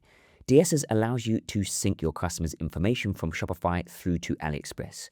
So when you get an order on your Shopify store, you don't need to enter your customers' information such as their name, phone number, and address into AliExpress manually. This information can be synced through from Shopify to AliExpress automatically. This means if you get, let's say, 50 orders in a day, you can automatically sync all of your customers' information from Shopify to AliExpress and fulfill all 50 orders at once, saving you a huge amount of time and allowing you to focus on more important things such as marketing your store. So DSers are not a supplier, they're simply a tool that allows you to automate the importing of products and the fulfillment process automatically. So let's actually get into using the DSers platform. From the DSers website, you can click on Get Started to create a DSers account. Enter in the email address and password you want to use for your DSers account and click on Get Started. You'll then be prompted to choose which platform you want to connect to DSers. So we'll choose Shopify, and then you'll be asked to install the DSers Shopify app. So click on Install and install the DSers Shopify app on your store. Finally, hit Confirm to authorize the connection between DSers and your Shopify store. Next up, you'll need to choose a DSers plan. You can get started for completely free, so under the free plan, click on Get Started. From here, you can link your AliExpress account to your DSers account to start importing products from AliExpress to Shopify. If you don't yet have an AliExpress account, click on Don't Have an AliExpress account and register an account. I already have an AliExpress account, so I'm going to click on Link and Authorize to AliExpress, and then I can click on Login. You can enter in your AliExpress login details and click on Authorize. Once you click on Authorize, you'll be brought to your DSers dashboard, and from here we can begin importing our first products. From your DSers dashboard, you can click on Import List. From the DSers import list, you can import your first product by going to the AliExpress product listing, copying the URL, and pasting this into the import list bar within DSers. You can then choose the main country you plan to sell this product to, as the product information will differ depending on which country you plan on selling the product to. Don't worry, you can still sell to multiple different countries. However, choose the main country you plan to target and click on Save. Then click on OK and choose your import language. I'm going to choose English and click on Confirm. After a few moments, you'll see the product added to your DSers import list. You can edit the product before pushing it to your Shopify store, so click on the Edit Product pencil icon to begin editing the product. The first thing you can edit is the product title and collection. You can then click to the Variants tab. From the Variants tab, you can edit various pieces of product information, for example, variant names like colors and sizing, as well as being able to edit the product sale price. You can bulk edit the prices for all of your variants using the Pricing Rule feature. So come to the Pricing Rule toggle and click on Pricing Rules. From the Pricing and Currency settings, you can click on Pricing Rule and choose your pricing margins. So you can mark your products up by a specific amount or choose a specific multiplier for your product pricing. You can also add a standard pricing rule based on your cost of goods in a specific range. So for example, if my cost of goods is between $10 and $25, I can set to add a specific amount of margin to my products, or again, choose a pricing multiplier. Once you're happy with your pricing rules, you can click on Save and head back to your import list in the other tab. You may need to refresh your import tab to update your pricing rules settings. From the Variants tab, you can also delete variants by scrolling to the right and hitting the Delete Variant button. You can also edit variant names by clicking on Edit Options and clicking on the pencil icon to edit a variant. Don't worry if you're unsure of the variant information that you want to edit right away, as you can edit all of this information directly from Shopify once you've pushed the product to your store. Next up, we can come to the description. Again, don't stress too much about editing this within DSers. You can also edit your product description directly from the Shopify editor. And in the next part of the tutorial, we'll be building out our high converting product page from the Shopify theme editor, where we'll also be editing the product title and description directly from Shopify. So don't worry too much about this for now. You can then click on Images. From here, you can choose the images you want to import. Once again, I'm going to show you how to create high converting product images in the next part of the tutorial. So don't worry about the product images too much for now. So you can choose a few of these if you like, but it's very likely that you will replace all of the product images from the Shopify editor. So now we can click on Shipping Info. From Shipping Info, you can see the shipping price and times for different countries that you want to sell the product to. This is a great way to quickly see a snapshot of the shipping times and prices for the product. Once you're happy with all of the product information, you can click on Push to Store. You'll see some final preferences before you push the product to your Shopify store. For example, choosing whether you want to continue selling the product if it goes out of stock, setting the product status as draft when you push it to your store so you can continue working on it within the Shopify editor, and automatic inventory and pricing updates. You can leave most of this as the default and click on Push to Store. So now we've imported our first product from DSers to Shopify. We can head over to Shopify, click on Products, and we should see the product that we just imported. Of course, from here, you can edit the product further within the Shopify editor. Now, you're going to want to make your product page easily accessible from the Shopify theme editor, as in the next part of the tutorial, we'll spend quite some time building out our product page. And the reason that you want to spend most of your time on your product page is because this is where you'll send majority of your store's traffic, and this is where customers actually make a purchase. So we can click on our product. We are going to set it to active and click on Save. And then in order to be able to access our product quickly from our Shopify theme editor, we are going to add it to our main menu. So we can come over to Content and we are going to click on Menus. We will click on Main Menu. You are going to click on Add Menu Item. Where it says Link, we can come into Link. We're going to go to Products and we are going to choose our product and we will click on Save. So now our product will be in our main menu. So anytime we go to our Shopify theme editor, we can just click on the product in our main menu to go straight to our product page so we can begin editing our product page and creating a high converting product page. So now we've made our product page easily accessible, we can move on to the next step, which is creating our high converting product page.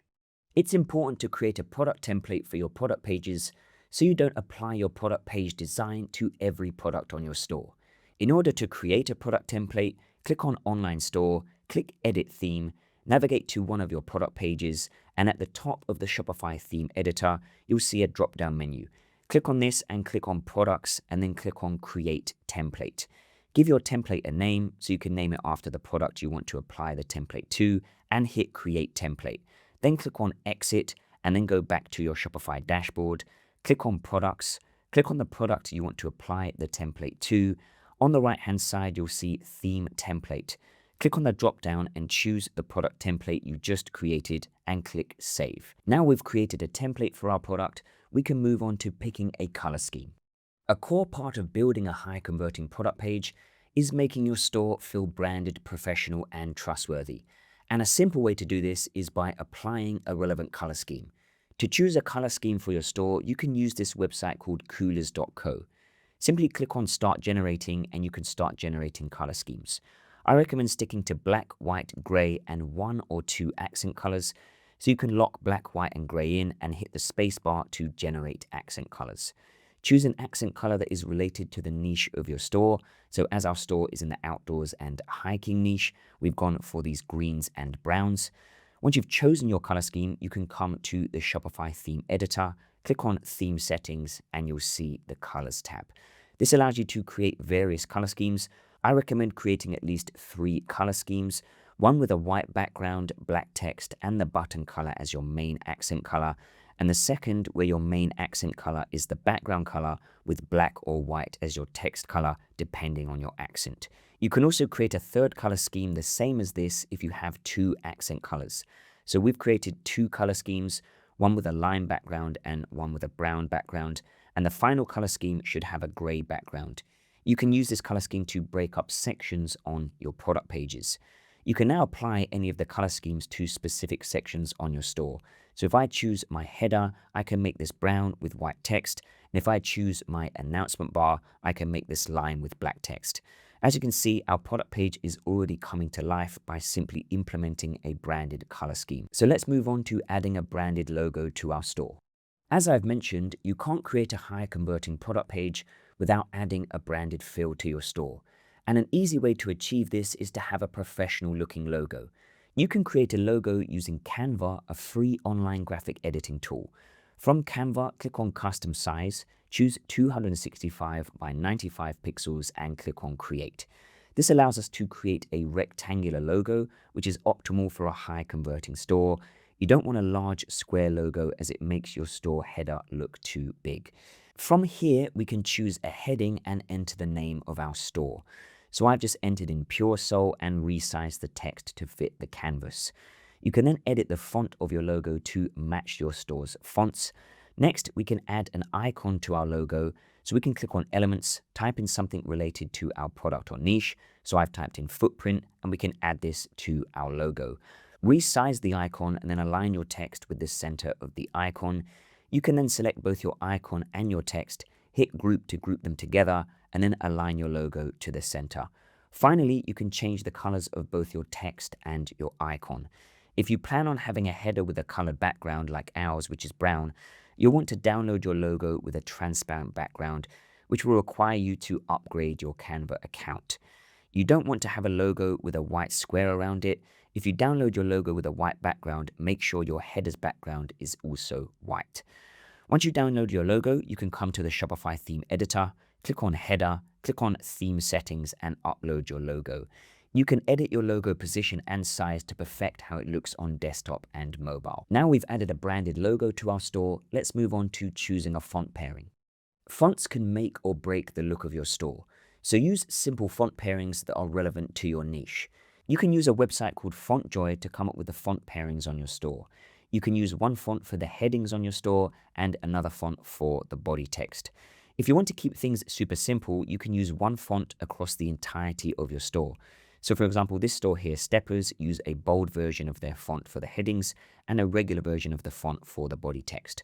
From FontJoy, you can choose whether you want your font pairings to be more similar or more contrasting. I would recommend having similar font pairings so your store doesn't look messy. Again, choose fonts that are relevant to your niche. Once you've chosen your font pairings, go to the Shopify theme editor, click on Theme Settings, click on Typography, and you'll see Headings and Body. From here, you can choose your fonts and font weight and click on Save. Now that we've applied our fonts, we can move on to the more complex parts of creating a high-converting product page, starting with our product page layout. Most high-converting product pages follow the same structure. Firstly, we have an image gallery including high-quality images that display product information, a product title, and a brief bulleted summary of the product benefits. Then we have a video carousel, 4 image with text sections, a product review section, and a product FAQ section. So delete all of the sections from your product page so we can start with a clean slate. We'll firstly add a heading for our video carousel. So click on Add Section, choose Rich Text, delete the text block and the button block, and for the heading, you can enter what our customers are saying. Next up, add 4 image with text sections and automate the images. In order to alternate the images, click on the section and on the right-hand side, choose Image Second under the Image Placement dropdown. You can also delete all of the button blocks from these sections. Add another rich text section, delete the text and button blocks, and under the heading add reviews, and finally add a collapsible content section and replace the heading with frequently asked questions. Now we've created our product page layout, we can move on to creating high-converting product images. Product images with information on them are essential for creating a high-converting product page. The reason being is that the majority of your store visitors will be coming from mobile, so a large portion won't scroll past the fold, which is the top section of your store. You want to give your potential customers as much information about your product as possible as soon as possible to prevent them from leaving your website. And the best way to do this is by utilizing the product gallery. As you can see, we have this default stock image of our product from the supplier with a plain white background and a random supplier logo. If you're a dropshipper, these are the types of images suppliers will provide to you. You want to avoid using these types of images on your store at all costs because they don't look professional, they don't look trustworthy, and potential customers may think that your store is a scam. You can take a supplier stock image like this and ask ChatGPT to create something unique and high quality. So I've just prompted ChatGPT by saying, I'm selling these barefoot shoes as a hiking shoe. Can you add a foresty background to this image and upscale the shoe image to make them pop? Make sure the image that you upload is a JPEG or a PNG and not an AVIF file, otherwise ChatGPT won't recognize it. So this is the result of the prompt. It looks really good and high quality. We can now download this image, head over to Canva, and in Canva we can choose a custom size of 1000 by 1000 pixels, upload our image from ChatGPT, and now we can add some information about the product to the image. In Canva, choose a heading, add some product information about your product. So I've just added super flexible sole. Choose the same font you're using across the entirety of your store to keep your branding consistent, and then click on Effects and choose Background. I've gone for this white background and made it slightly transparent. I think it looks pretty good. I then added some space to the beginning of the heading and dragged a check icon onto the canvas to complete the image. Be creative with these images. Keep it one piece of text or product benefit per image so the content is easy to digest for a customer. I've also created this image of an orthopedist holding the shoes and added a banner to this image in Canva. The prompt for this was very simple. I asked ChatGPT, can you generate an image of an elderly man with glasses holding one of the shoes in an orthopedist office? He's supposed to be the orthopedist, so he should look distinguished.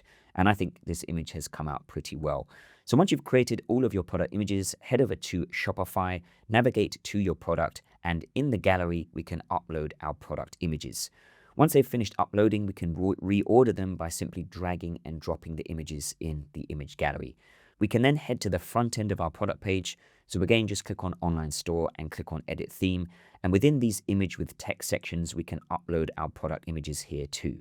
So this is where your product page really starts to come to life when you actually add some product images to the product page. Now we've created our high converting product images.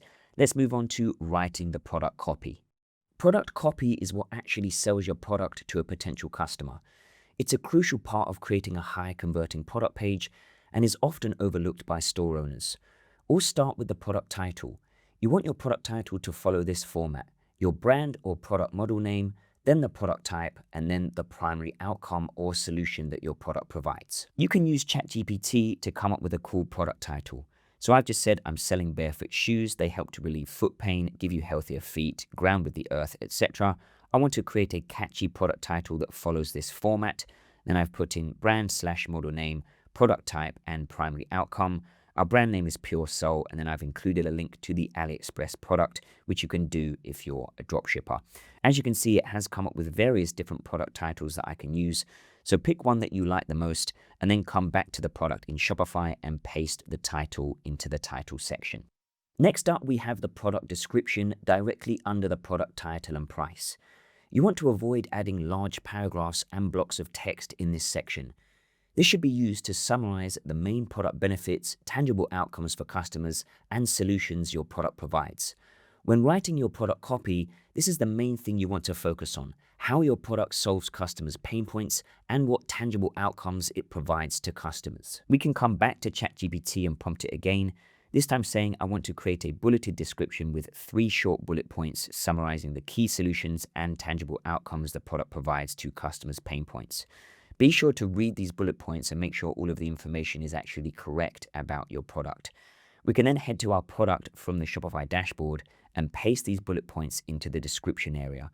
To bring them to life, you can add some emojis to these bullet points. So you can go to a website called emojicopy.com and search for the emoji you want to use. So I'm going to use this checkmark emoji for each of my bullet points. So once again, you can just copy and paste this into the description. We can then head to the theme editor and see what this section looks like.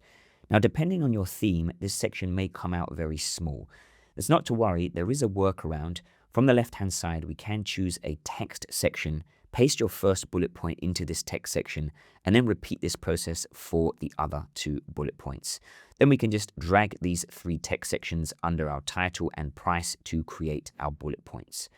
Once you've created this short description, we can write the product copy for our 4 image with text sections. Again, we want to focus on customer pain points, tangible outcomes for customers, and how our product provides a solution to their problems. Again, from ChatGPT, we can say I have 4 sections on my store that are laid out: image, headline, paragraph. Can you write the headlines and paragraphs focusing on customer pain points, tangible outcomes, and product solutions? ChatGPT will then write these sections for us. Once again, just make sure to double check that all of the information about your product is correct. You can, of course, re-prompt ChatGPT a few times to get this information correct. And if you want to focus on a specific marketing angle, you can re-prompt ChatGPT again. We can then copy these headlines and paragraphs and add them to our image with text sections in the Shopify theme editor.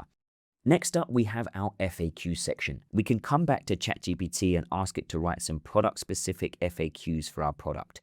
We want the FAQs to be related directly to our product, not just general FAQs about the shipping and refund policy.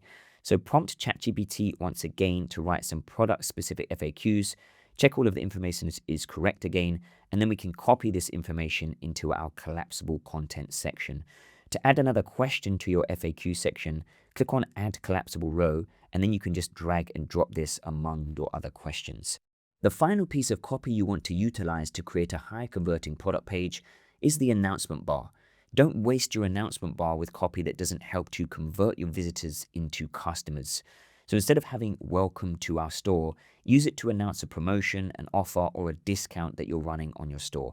So I'm just going to add free shipping on all orders, but you can also announce things like a Black Friday sale, a summer sale, or any other type of promotion that you're running on your store. Now we've completed our product copy, let's move on to adding some reviews to our high converting product page. Reviews are the key to building trust with potential customers. And if you can build trust with your store visitors, you've won half the battle into converting them into a paid customer. In order to add reviews to our product page, we'll be using the Judge.me Shopify app. So I will leave a link in the description to Judge.me, and you can get started with Judge.me for completely free. So just hit install and install the app. We can then go through the Judge.me setup guide. So choose your language settings and hit next. Fill out the Judge.me survey. So choose whether you're just starting out or you're already bringing in revenue. Choose whether you're a dropshipper or if you're housing your own stock, and then hit next. Choose how you plan on getting reviews. So we're going to be importing reviews from AliExpress. So I'll choose this and hit next. And then we're going to enable the Judge.me app embed. So just click on this, make sure that the Judge.me embed is toggled on, and then click on save, and then switch back to the Judge.me setup guide in the other tab. Next up, install the Judge.me reviews widget. So we can head to our product page, scroll down to our rich text section where we want to display our reviews, click on Add New Section, click Apps, and choose the review widget. We can drag this just under our review heading and click Save, and then head back to the Judge.me setup guide in the other tab and click on Next. We can now install the star rating badge. So again, come to the product page, under product information, click Add Block, click Apps, and choose star ratings. We can then drag this between our product title and product price and click Save. Then head back to the Judge.me setup guide in the other tab and click on Next. From here, we can set up the branding for our store reviews. So we can choose the color of our review badge and also upload our logo for the review emails and click on Next. You can then decide whether you want to upgrade to the Judge.me Awesome plan with a 15-day free trial to get access to further review features such as AI review summaries and additional options to customize your review widget. Next up, we can import some reviews to your product page directly from AliExpress. From the Judge.me Reviews app, click on Settings, click Import from Platforms, choose AliExpress, click on Install, and then you'll be prompted to enter your store domain, which you can find by clicking on your Shopify settings and clicking on Domains. Once you paste your store's link in, click on Install and install the Judge.me Reviews Importers app. You'll then be brought to the Judge.me Importer Setup Guide. Click on Get Started and you'll be brought to your store's products. Choose the product that you want to import reviews to and click on Import. You can then enter a link for the AliExpress product that you want to import reviews from. You can choose whether you want to import reviews one time or auto-import them on a weekly basis. You can also filter the reviews by country and word count and then hit Import Reviews. After a few moments, the reviews will import from AliExpress to Judge.me. You can then click on Imported Reviews. From here, you can see the reviews that have been imported. You can edit the reviews and delete any reviews that you think aren't relevant. Don't worry if you have a few 3 or 4-star reviews. These actually make your store look more realistic rather than having all 5-star reviews. Now we can check what our reviews look like on our product page. So from our product page, we can click on the star rating and it will bring us down to the review section. So I think this has really brought our product page together, and this is a key step in building our high converting product page. Now that we've added reviews to our high converting product page, let's move on to adding a video carousel to our product page. A video carousel adds further social proof to your product page, building trust and converting more customers. So this section can massively help in creating a high converting product page. In order to add a video carousel to our product page, we can start by adding some videos to our product reviews. Now just make sure that these videos are from genuine customers and you have got permission to display them. We can then head to the Judge.me Reviews app and click on Reviews. Choose a review you want to upload a video to. Click on the 3 dots and click Edit Review. And from here you can upload a video of your product.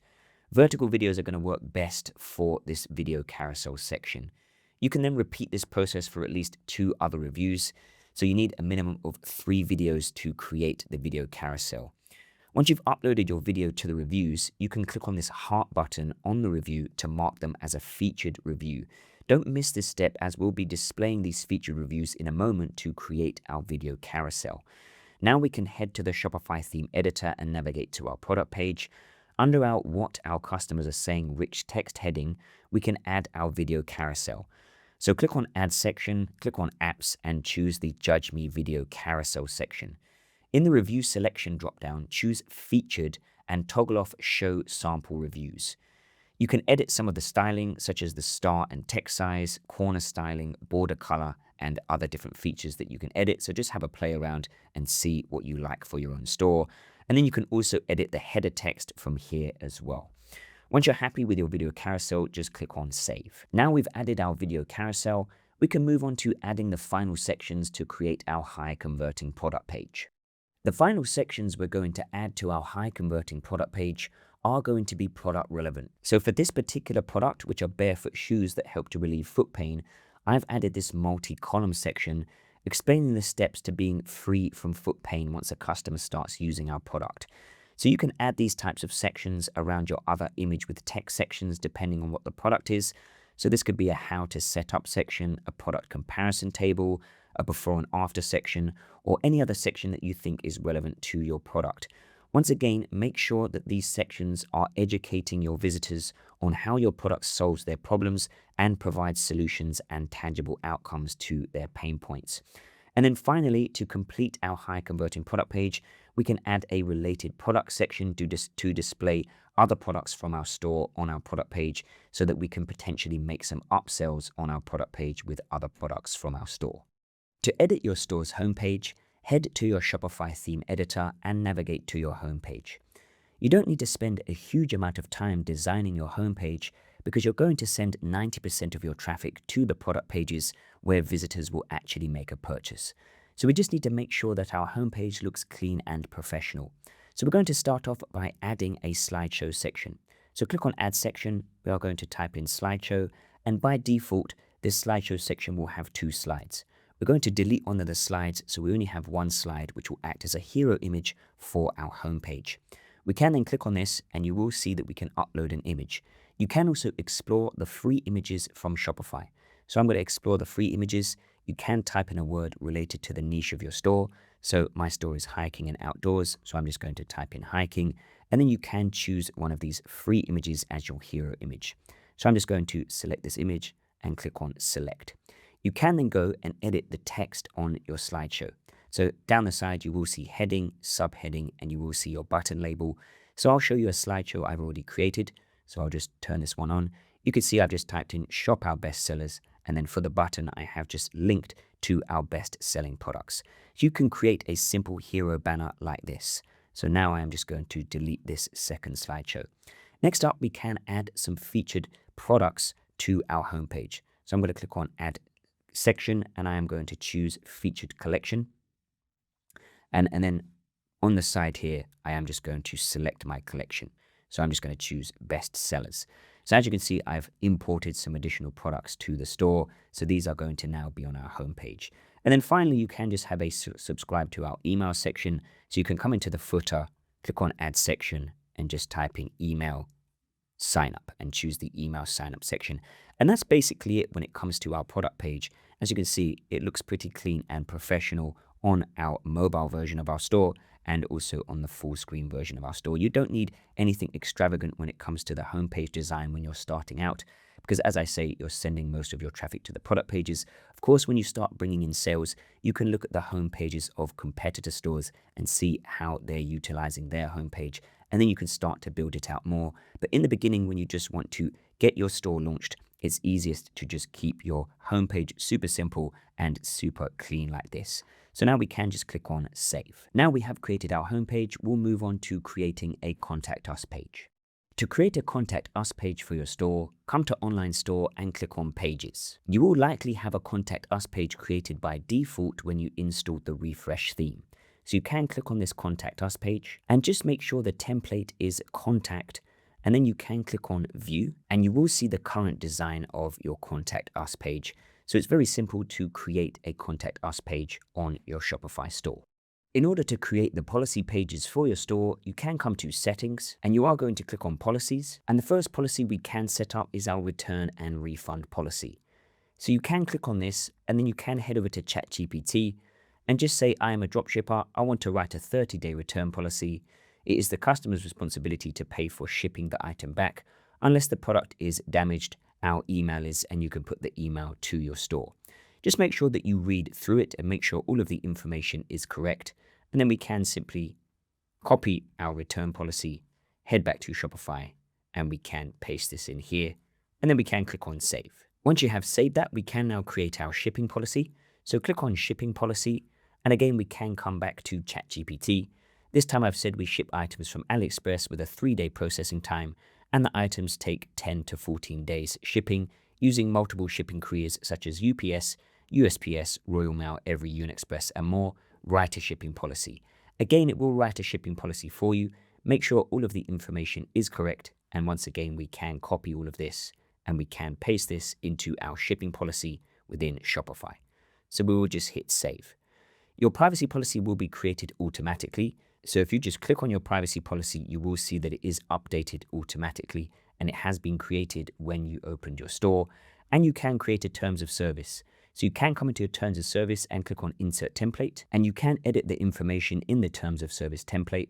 So once again, make sure it is all correct and click on Save. Finally, you have contact information, so click on contact information and just make sure that you have an email address for your store in here at least and click on Save. Now that we have created our policy pages, we can move on to creating the menus for our store. To create the menus for your store, you can come to Content and click on Menus. We'll start off by creating our main menu. So we're going to come to Main Menu, and the main things that you want in your menu are links to your main products and collections, and also a Contact Us page. So we're going to click on Add Menu Item. I'm going to click on Search. I'm going to come to Collections and choose Best Sellers, and I'm going to leave this as the label menu. We can then click on Add Menu Item, come to Link. We are going to come to Pages. I'm going to choose Contact, and again, we will leave this as the menu item, and we are going to click on Save. Now we can create our footer menu. So we are going to click back to Menus, click on Footer Menu, and our footer menu is going to hold all of our policies. So we're going to click on Add Menu Item. We can come to Link, we can come to Policies, and we'll start with our refund policy. Then we will add our shipping policy. So let's come to Policies again and add shipping policy. Then we can add our terms of service, and we can finally add our privacy policy. So we'll choose privacy policy and click on Save. So now that we've created those, we can come to Online Store and we can add those to our header and our footer. So we'll click on Edit Theme. To add our header menu, we are just going to click on our header, and then we will see Menu, and we can choose Main Menu. So as you can see, we have our main menu. We can then scroll down to our footer, and you will see on the left-hand side, we'll click on Footer on the drop-down. We will click on Add Block. We're going to choose Menu, and then we can go and choose our footer menu. So we'll see in here, Footer Menu. I'm just going to change where it says Quick Links to Help. So now we have our Help section. We will just go and capitalize this. And now we can click on Save. Now that we have saved our menus, our store design is complete. So as we can see, we have our beautifully designed, high converting product page.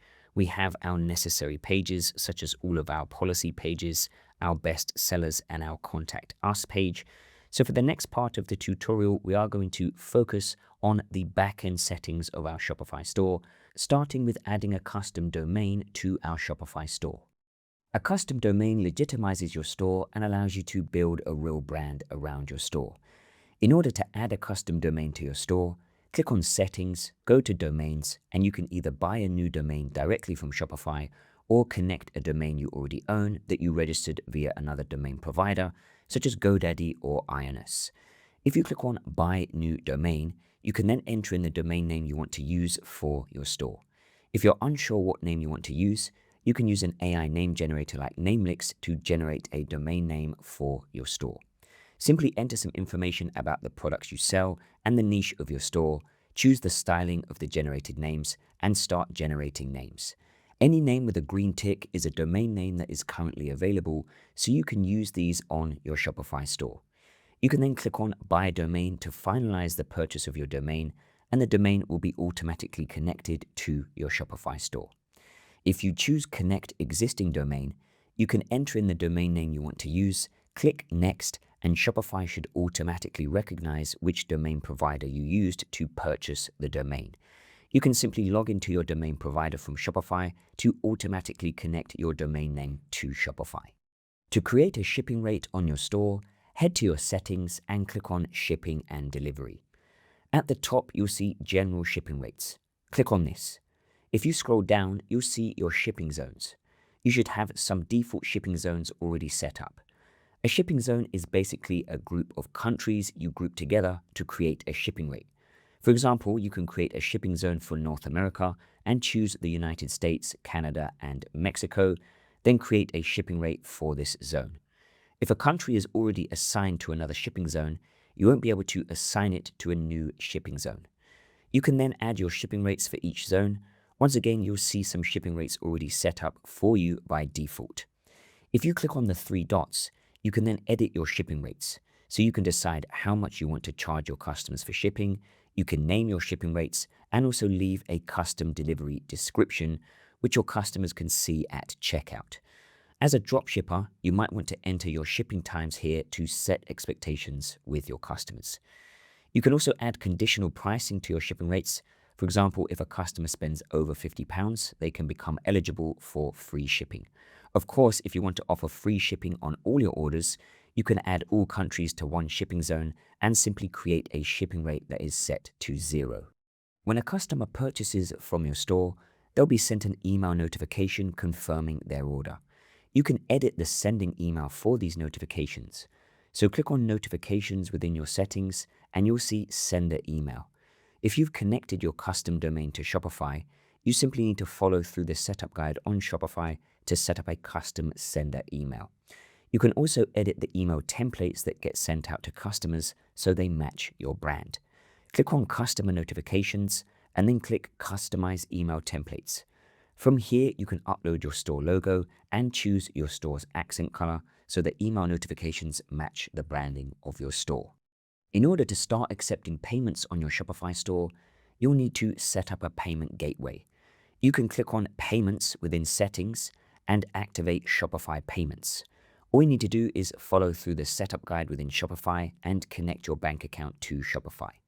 This will allow you to start accepting debit and credit card payments from your customers. You can also set up PayPal as a payment gateway on your store, so click on Activate PayPal and either connect an existing PayPal account or create a new one for your store.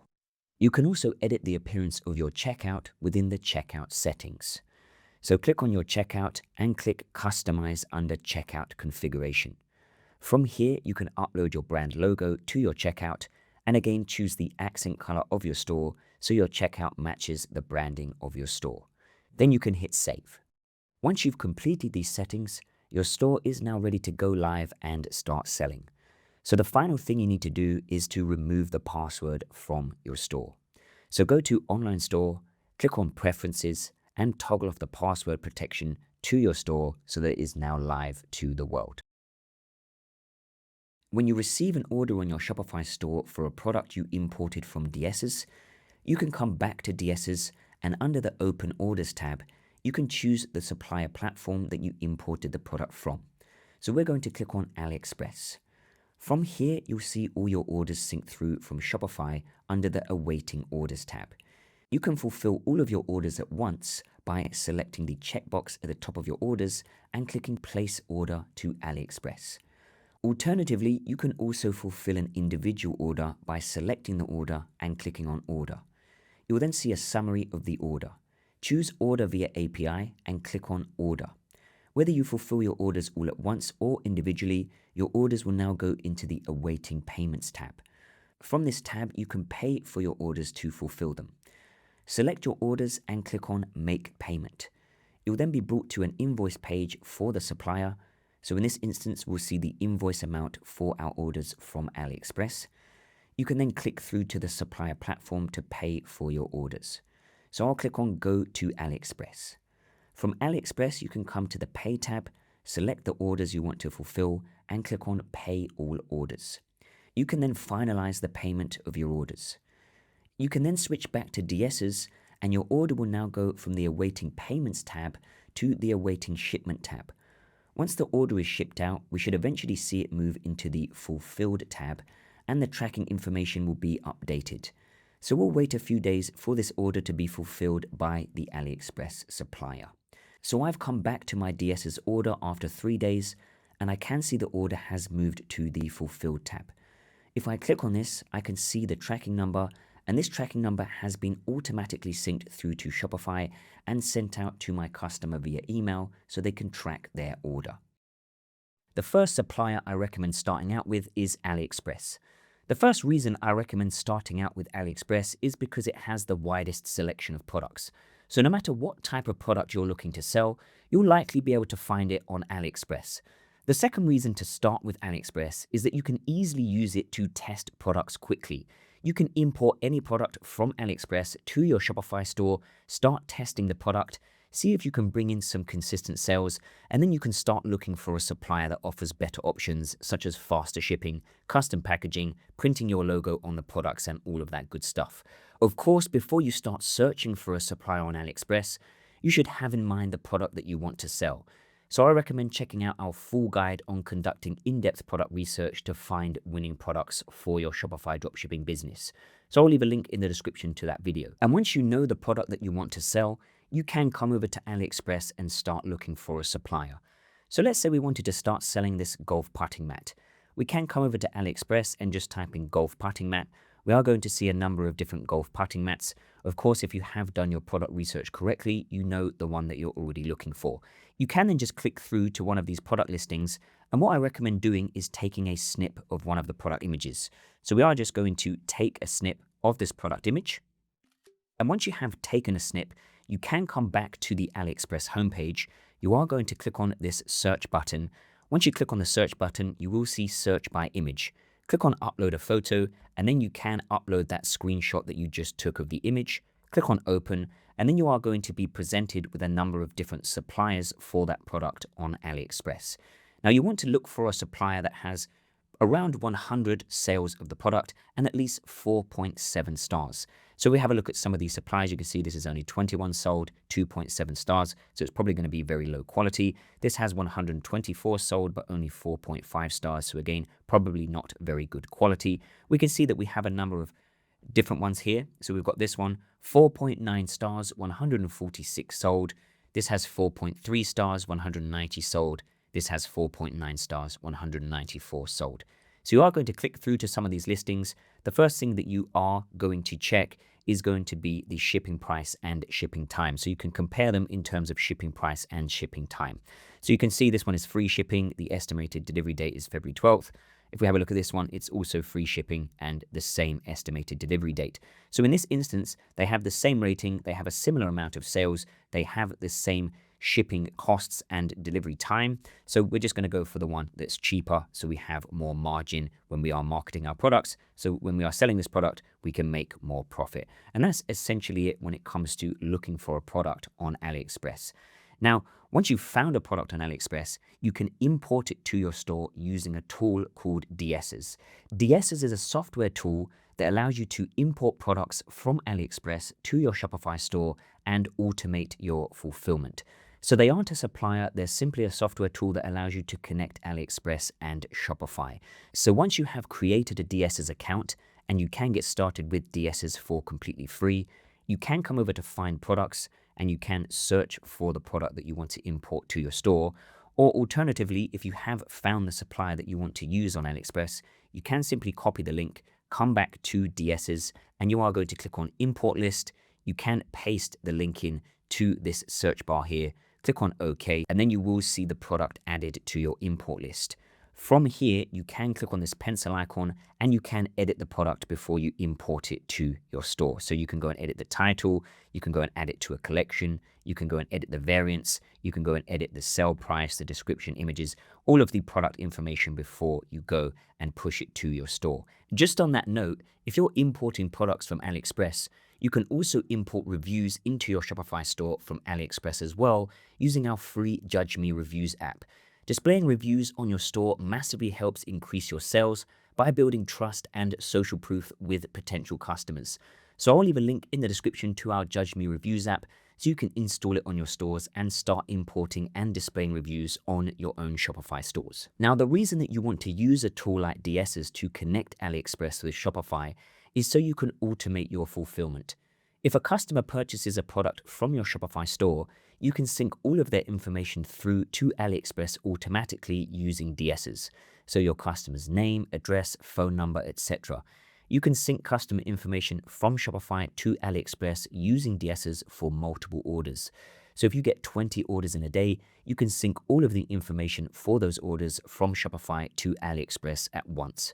This means you don't have to manually fulfill your orders one by one and enter in every single customer's information individually when you're fulfilling orders. This will massively help you speed up the order fulfillment process and allows you to focus on growing your dropshipping business. The next supplier you can use to start testing and validating products is CJ Dropshipping. Once again, CJ Dropshipping have a huge catalog of products to choose from, so if you can't find a product on AliExpress, you may be able to find it on CJ Dropshipping. You can also look on CJ Dropshipping to see if the product that you're looking to sell is cheaper than you can find it on AliExpress. This will give you higher margins, so it's always worth checking. Again, you can use the image search function on CJ Dropshipping to find products that you are looking for. So if I click on image search, I can go and upload the screenshot of the product that I'm looking for and hit open, and then it will go and find multiple listings for similar products.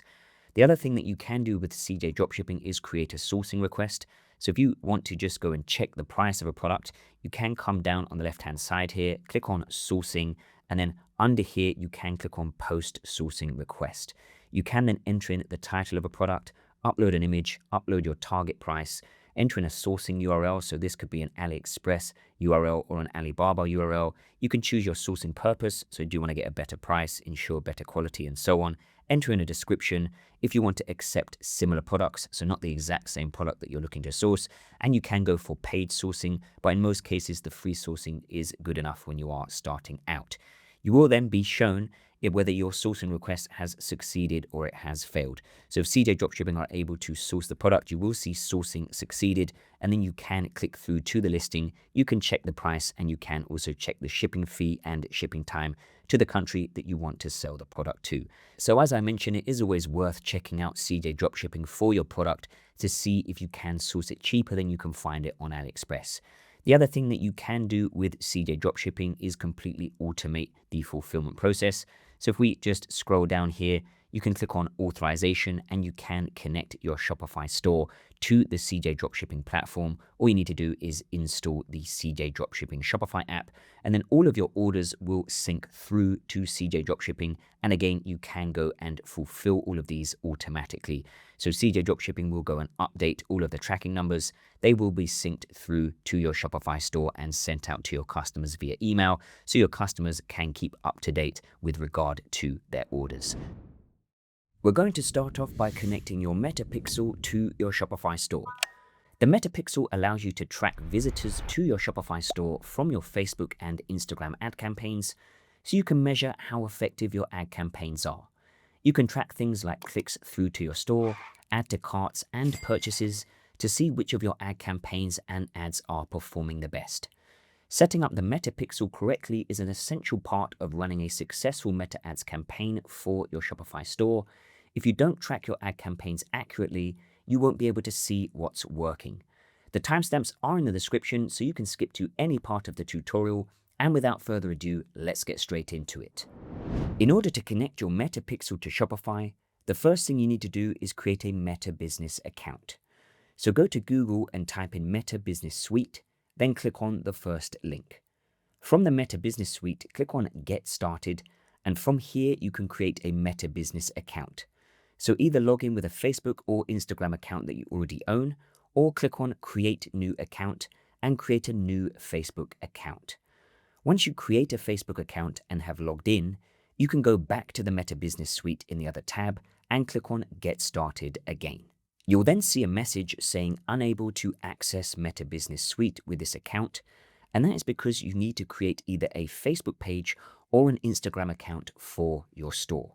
I recommend starting with a Facebook page, and I'll show you how you can connect an Instagram account for your store to your Meta Business Suite later on in the tutorial. So click on Create Facebook Page. When you click on this, you may be brought to a page that asks you whether you want to create your page for a business or brand, or for a community or public figure.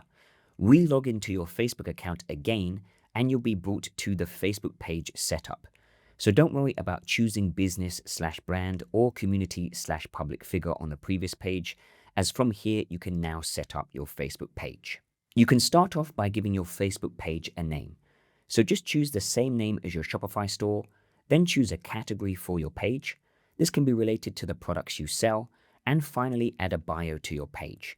You can use ChatGPT to write this. Once you've entered this information in, you can click on Create Page. Next up, you can enter in your Shopify store's website and email address. Choose Always Open and click Next. You'll then be prompted to upload a profile picture and cover photo for your Facebook page. You can create both of these in Canva. The profile photo should be 500 pixels by 500 pixels. Simply add your logo to the center of this, and the cover photo should be 851 pixels by 315 pixels. This can be an image related to your store's products. Upload these and click on Next. You'll be prompted to add a WhatsApp number for your store to your Facebook page. This is optional, so you can skip this if your store doesn't have a WhatsApp number. You'll be prompted to share your Facebook page with your friends. Again, I'm going to skip this. And finally, you'll be asked about your marketing preferences. Choose these and click Done. You'll then be brought to the Facebook page you just created. So now we've created our Facebook page, we can head to our Meta Business Suite to start setting up our pixel. So click on Meta Business Suite. Now I know we've just created a Facebook page for a store called Pure Soul, but for the next part of the tutorial, I am going to continue on with a Meta Business Suite from a different store because I haven't connected the pixel for that store, so I can show you the entire process. So don't worry if you're seeing a different brand in the next part of the tutorial. It is going to be the exact same process that you need to follow. Like I say, I am just switching to a Meta Business Suite for another brand so I can show you the entire process. Your Meta Business Suite should look something like this. So the next thing we can do is connect our store's Instagram account to our Meta Business Suite. So of course, create an Instagram account for your store first if you haven't already done so, and then click on Connect Instagram. Log into your Instagram account, and after a few moments, you should see your store's Instagram account connected to your Meta Business Suite. So now we've created our Meta Business Suite, our Facebook page, and our Instagram account. The next step is to create an ad account for our store so we can start running ad campaigns. So go to Settings, click Ad Accounts and click on Add. Click Create a new ad account, give your ad account a name and choose the time zone and currency for your ad account. I recommend choosing your local currency, then click Next. Agree to Meta's terms and conditions and click Create Ad Account. You can add your payment information to your ad account. I recommend adding this as this will prevent any restrictions on your ad account related to payment issues down the line. Now that we've created our ad account, we want to share our Facebook page and Instagram account with our ad account, so when we run ads, we can run them from our store's Facebook page and Instagram account. So click on Pages and click on Connect Assets and double check your Instagram account is connected to your Facebook page. Next up, click on Instagram Accounts, click Connect Assets, choose Other Business Assets, choose the ad account we created a moment ago and click Add. Then click Done. To finalize the connection between our store's Facebook page, Instagram account, and ad account, we can create a business asset group. So click on Business Asset Groups, click Add, and choose how you want to organize your business assets. So we'll choose Separate Brands or Line of Business and hit Next. Give your asset group a name, so you can just enter in the name of your Shopify store and click on Create. Choose your store's Facebook page, ad account, and Instagram account and click on Add Assets. Choose who you want to control the assets, so you can choose yourself and assign yourself full control of each asset in the business group. So the Facebook page, ad account, and Instagram account. Then click Assign and click Done. Now we've set up everything needed to run Meta ad campaigns. We can connect all of this to our Shopify store and finally connect our Meta Pixel to our store as well. Just one quick thing worth mentioning before we move on. A huge mistake I see is people setting up the pixel perfectly, but their store doesn't actually convert. So Meta never gets enough good data to optimize your ad campaigns. More conversions equals more data for your pixel, which equals better optimization and cheaper ads over time. Things like a strong product page, clear messaging, and customer reviews massively increase conversion rate by building trust. If you're looking to add reviews to your Shopify store, we use Judge.me. It's a free Shopify reviews app that lets you import and display reviews quickly, so I'll leave a link in the description if you want to check it out for your own stores. So to finalize connecting your Meta Pixel to Shopify, head to Shopify, click on Apps, and click on App Settings. In the Shopify App Store, search for Meta, and you should see this app, Facebook and Instagram. Click on this. From the Facebook and Instagram app page, click on Install and install the Facebook and Instagram app. Once you've installed the app, click on Get Started within the app. From here, you can click on Connect Account and sign into the same Facebook account you used to sign up for your Meta Business Suite. Then find your store's business portfolio and click on Connect. You'll be asked to choose your store's data sharing preferences, choose Maximum and hit Save. Scroll down and you'll be prompted to create a Meta pixel. Click on Create New, then click on Confirm. Scroll down and agree to Meta's terms and conditions and click Submit for review. The Meta Shopify app will say Finalizing Channel Setup, so just give this process a few moments. And once the process has finished, our Meta Pixel has been connected to our Shopify store. We can verify our Meta Pixel connection by going to our Meta Business Suite, clicking on Settings, and then clicking on the Data Sources tab and clicking Datasets and Pixels. You'll see no events received under your pixel, which is fine as we haven't recorded any events on our store yet. So we can click on Go to Events Manager. From the Events Manager, click on Test Events and click on Confirm that your website's events are set up correctly. Paste in your Shopify store URL and click Test Events. You'll then be brought to your Shopify store, switch back to the Events Manager in the Meta Business Suite in the other tab, and you should see a Page View and View Content event being tracked within your Events Manager. If you see this, it means your Meta Pixel is now tracking data and is set up correctly, ready for you to run ad campaigns. Meta ads have changed in 2026 and beyond, with variety in the ad formats you use for Shopify ad campaigns being one of the main priorities for Meta. Meta want to serve their audience fresh, interesting, and varied content. Therefore, you need to mix up which ad formats you're using for your e-commerce and dropshipping ad campaigns. Let's start off by covering what an ad creative format actually is and why it's so important. An ad creative format is simply how you deliver a message about your product and why potential customers should buy it. Think of it as the style in which you present your products to the audience. Let's take these barefoot shoes as an example. The angle we use to market these shoes could be to relieve foot pain, but this could be presented in multiple different ways. A user-generated content testimonial, a voiceover explainer video, a founder story about the shoes, a fast B-roll montage, or even just a static image. I'll go over each of these ad formats in more detail in a moment. And this is important because different people respond to different styles of content. Some people trust real customer stories, some need a logical explanation of how the product solves their problems, and others just react to aesthetic visuals. So if you're only using one ad format, you're only speaking to a small percentage of your potential audience. Creative formats are also how you communicate to different audiences without changing your targeting settings in your meta ad campaigns.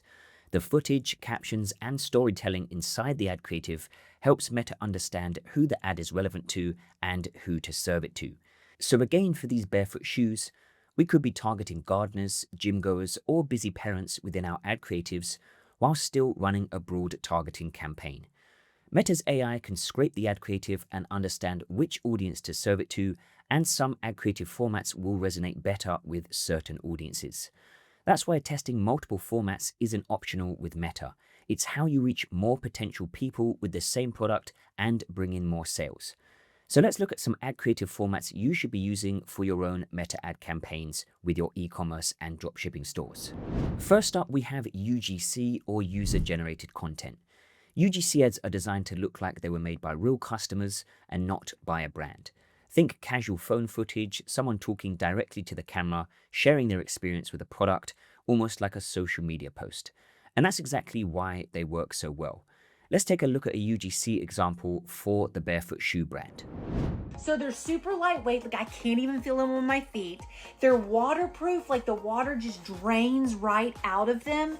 They are bendable, so they're easy to travel with. Plus they like bend to the ground. Like I cannot say enough about these shoes. I'm not even kidding. If you're looking for some really good hiking shoes, everyday wear shoes, like seriously, these are your go-to.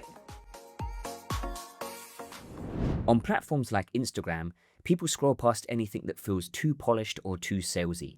UGC blends into the feed because it feels natural, relatable, and authentic. Instead of feeling sold to, the viewer feels like they're watching a real recommendation. UGC is especially powerful for cold audiences who don't know your brand yet because it builds trust quickly. With UGC, you can show real-life use, real results, and real reactions, which lowers skepticism and makes people more willing to keep watching. So if you're just starting out with ads, UGC is often one of the best formats to test first.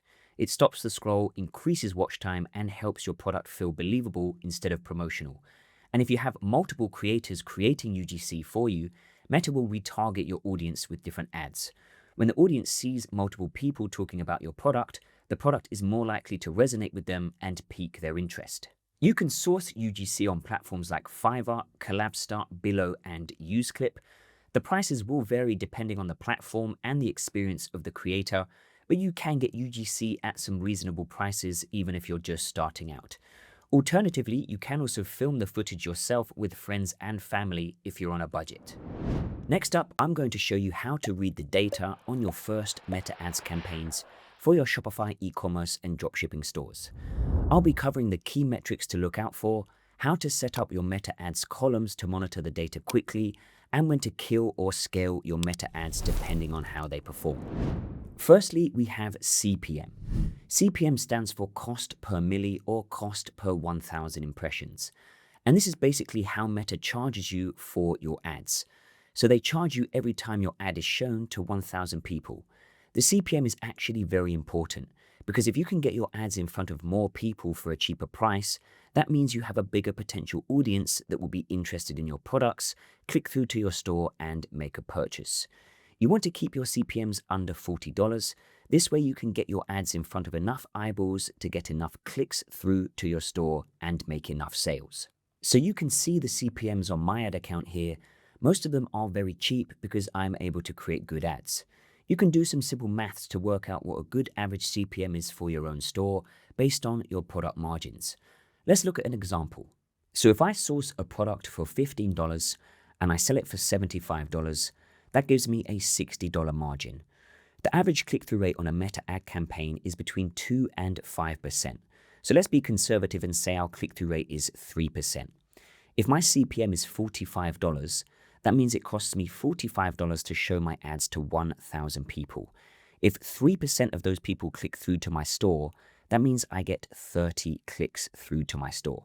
So based on this, we can do $45, which is our CPM, divided by 30 clicks, which means I'll pay $1.50 per click. So just stay with me for a moment here. If my store's conversion rate is 2%, which is on the lower side, but as a beginner, it generally will be on the lower side. So that means I need 50 clicks to achieve one sale with a 2% conversion rate. So based on my CPM of $45, which achieved 30 clicks, which is $1.50 per click, if I need 50 clicks per sale, we can do 50 times 1.5, which means I'd pay $75 to get enough clicks to achieve a sale. Now, if we go right back to the beginning of this equation, my margin was $60, and based on my CPM of $45, it's going to cost me $75 to achieve a sale with this CPM, which means I'm making a $15 loss on every sale achieved. So you can work this out for your own store. The most important thing is to know your numbers. Now I'll do the same equation as if my CPM was $15. So 1,000 views on my ads is going to cost me $15. If I get 30 clicks at a 3% click-through rate, that means I pay 50 cents per click.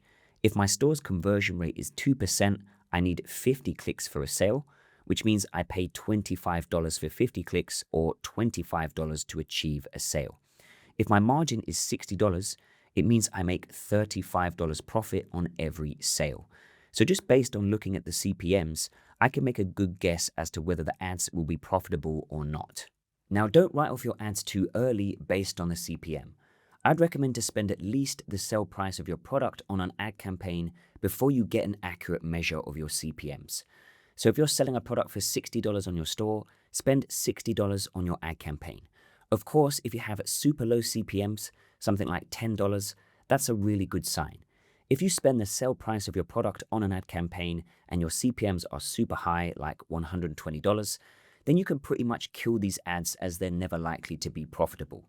There are many different factors that affect the CPM for your ad campaigns. Firstly is the quality and engagement on your ad creatives. Meta's algorithm penalizes low-quality ads with higher CPMs because they disrupt the user experience. Don't forget Meta's platforms, namely Facebook and Instagram, are content platforms first. So Meta wants you to provide its users with good content. If the content is rubbish, Meta doesn't like that because it gives their users a bad experience, which means they charge you higher to show that content to people in the form of higher CPMs. High engagement on your ads equals lower CPMs, so ads with high click-through rates, lots of comments, lots of shares, these are the types of ads Meta rewards with low CPMs.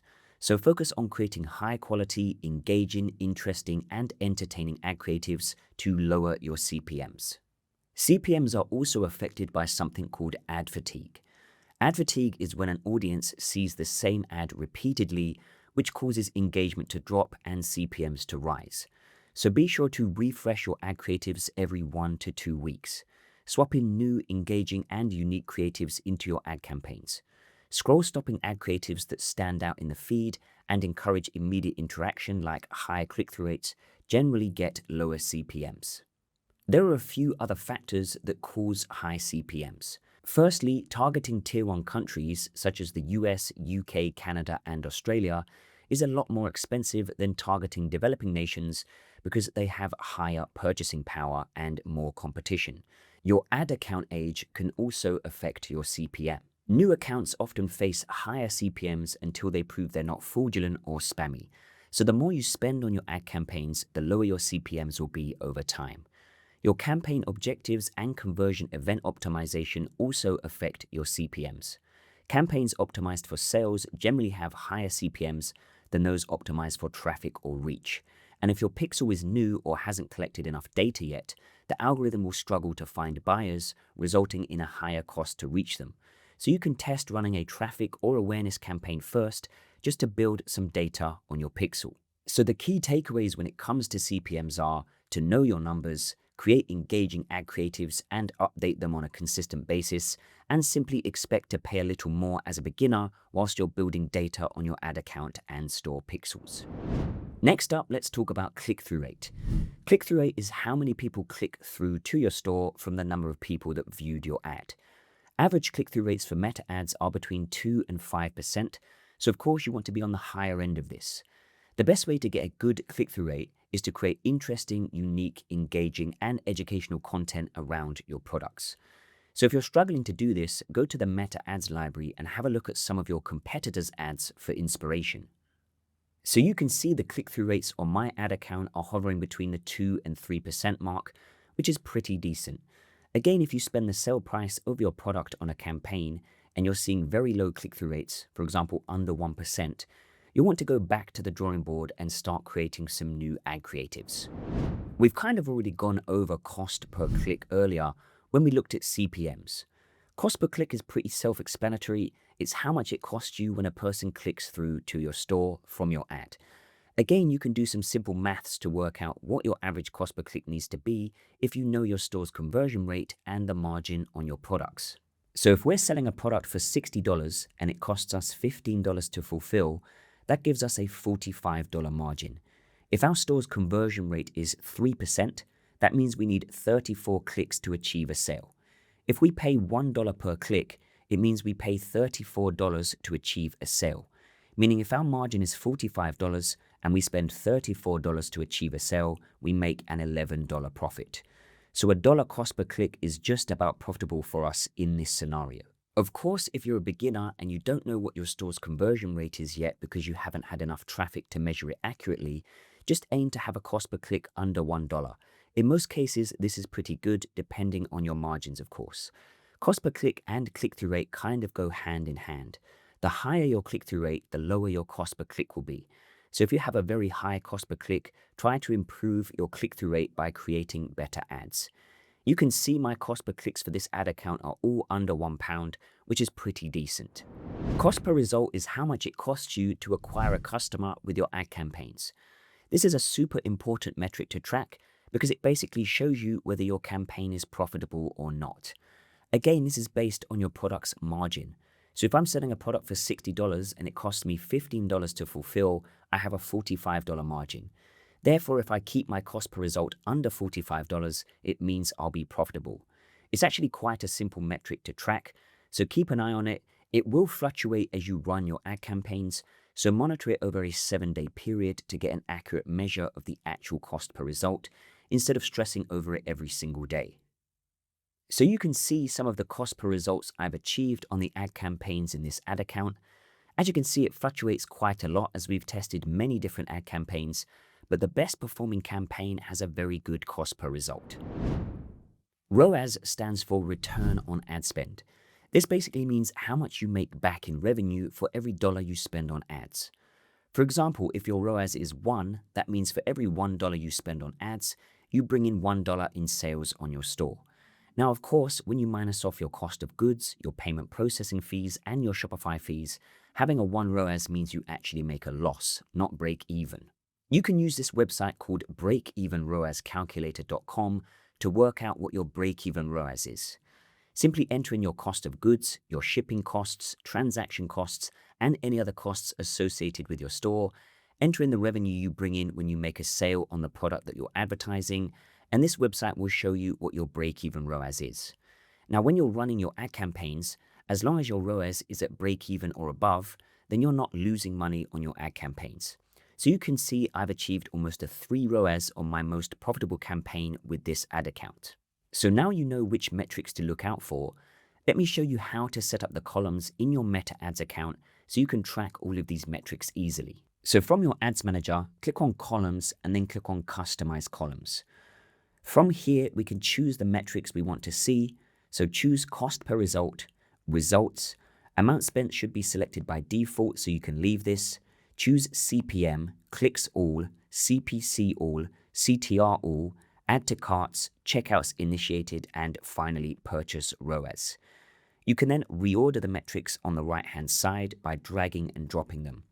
Order them like this: Delivery, Actions, Budget, Amount Spent, Results, Purchase ROAS, Cost per Result, CPM, CTR, and CPC.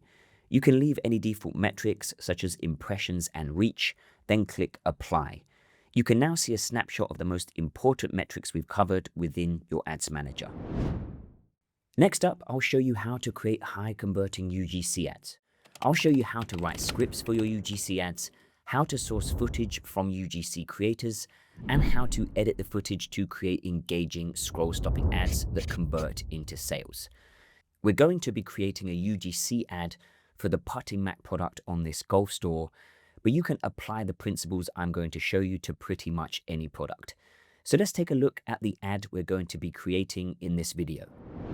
I never know what to get my son anymore. He's obsessed with golf, but already has everything. Clubs, gloves, balls, you name it. And then I found this, a little putting mat that he can set up at home. It takes seconds to set up, it has a little slope to make it very realistic, and the ball even rolls back to him after every putt.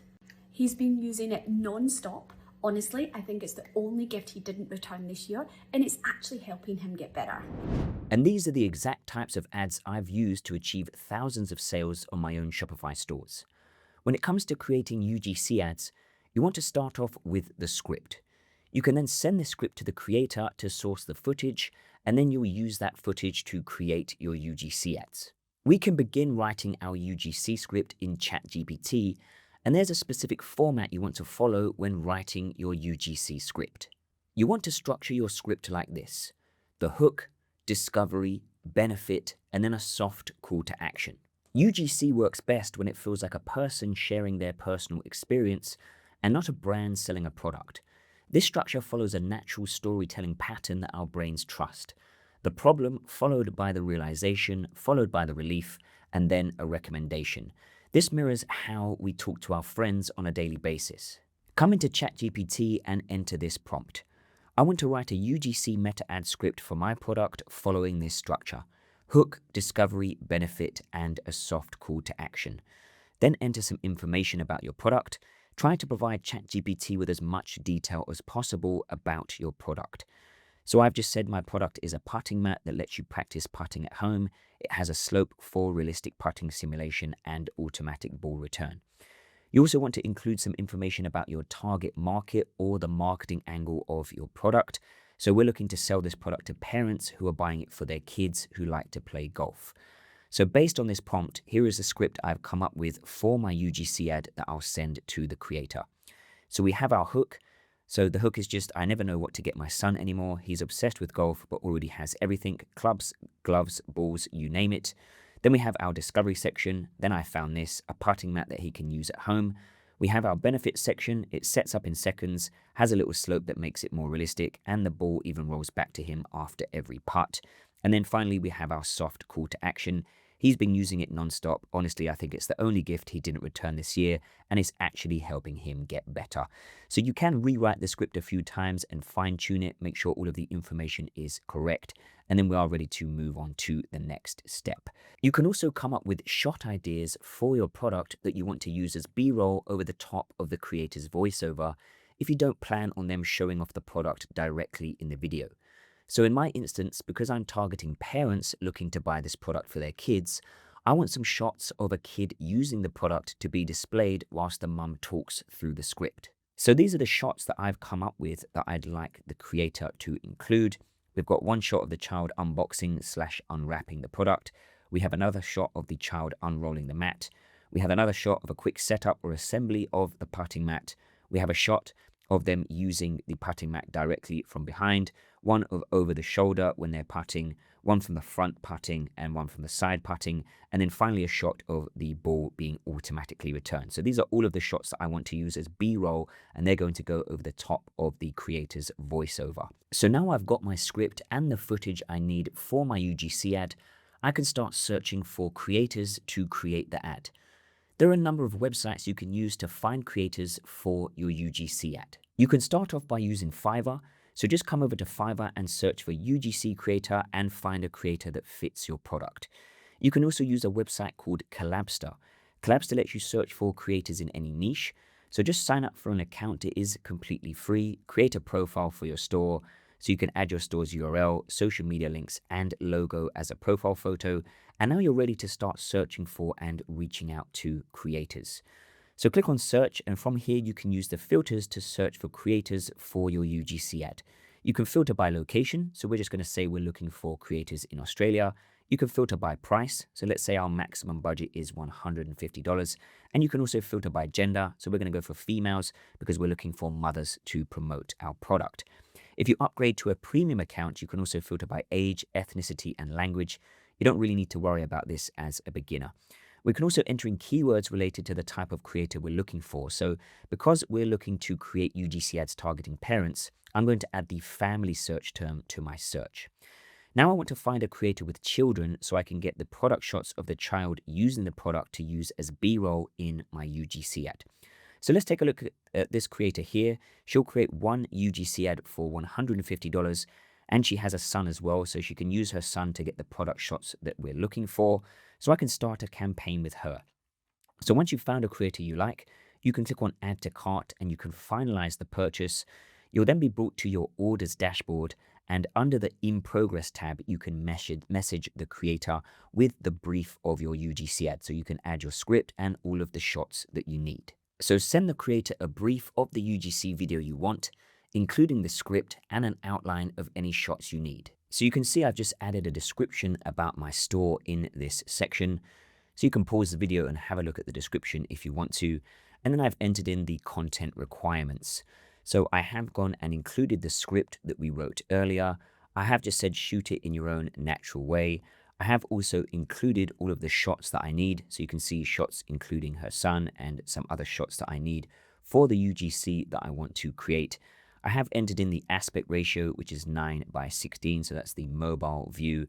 And then I have also asked for some additional information. So you can see I've asked for her shipping info, and I've just said that I will give her a 100% off discount code so she can go and order the product on my Shopify store. Then the product will get sent out to her so she can go and film all of the UGC videos that we need. After a few weeks, when the creator has finished all of the filming and they have gone and created all of the footage, they will upload it to the Collabster platform. So you can see down the right hand side here, we have all of the shots. So she has sent me all of the raw footage and raw files of each video that I requested. And now I have gone and downloaded these. So you can just click on the download button to go and download all of these. So they will go into the review section. If you are happy with all of the shots and videos that the creator has created, then you can simply go and approve them, and then they will go into the submissions section. And as I say, you can go and download all of these. So once you have downloaded all of these, you can now move on to the next part of this tutorial, where we will go and edit all of the footage to create our UGC ad. In order to edit our UGC ad, we can use this online editing tool called CapCut. It is completely free to use, and it will allow you to edit your videos without having any prior video editing experience. So from the CapCut website, click on Try CapCut Online. Create a CapCut account so you can sign into CapCut with your Google, TikTok, or Facebook account, or create an account using your email address. So I'm going to sign in with my Google account. You can fill out the CapCut survey and hit submit, and then you'll be brought to your CapCut dashboard. From the CapCut dashboard, click on Create New in the top left corner and choose 9:16 so we can create a vertical video for our UGC ad. You'll then be brought to the CapCut video editor. Upload the footage from your creator, so you can simply drag and drop this footage into CapCut. You can then start off by dragging the initial footage from your creator into the timeline. So I'm just going to put the footage she sent me in the correct order following my script. You can use CapCut to trim any pauses at the beginning and ends of the footage. So let's take a look at what I've edited so far. I never know what to get my son anymore. He's obsessed with golf, but already has everything. Clubs, gloves, balls, you name it. And then I found this, a little putting mat that he can set up at home. It takes seconds to set up, it has a little slope to make it very realistic, and the ball even rolls back to him after every putt. He's been using it non-stop. Honestly, I think it's the only gift he didn't return this year, and it's actually helping him get better. So now we've added the initial footage to our timeline. Next up, we can add some B-roll footage over the top of this voiceover to our timeline. So make sure the B-roll footage fits the script. So for example, when the creator says her son is obsessed with golf, I have a shot of him playing golf. When she says the ball rolls back to him after every putt, I have a shot of this happening on the screen. So just drag and drop your B-roll footage to fit the script. Be sure to mute any B-roll footage in the timeline. And again, we can now take a look at what the video is looking like now that we've added our B-roll footage. I never know what to get my son anymore. He's obsessed with golf, but already has everything. Clubs, gloves, balls, you name it. And then I found this, a little putting mat that he can set up at home. It takes seconds to set up, it has a little slope to make it very realistic, and the ball even rolls back to him after every putt. He's been using it non-stop. Honestly, I think it's the only gift he didn't return this year, and it's actually helping him get better. So we're on the final part of editing our UGC ad, and what we're going to do next is add some captions to our ad. So click on the Captions tab and click on Auto Captions. CapCut will automatically detect the audio and create the captions based on this. If at any point the aspect ratio of your video changes, just click Ratio and reset it back to 9:16. Double check that all of the captions are correct, and for any that aren't, you can manually correct them. So for example, I had to change this caption here that says potty mat to parting mat. You can then select your captions, click on the text icon in the right-hand tab, and edit your captions. So you can choose a font for your captions. I recommend choosing a simple font that is easy to read. And then you can also change the color, style, and position of your captions.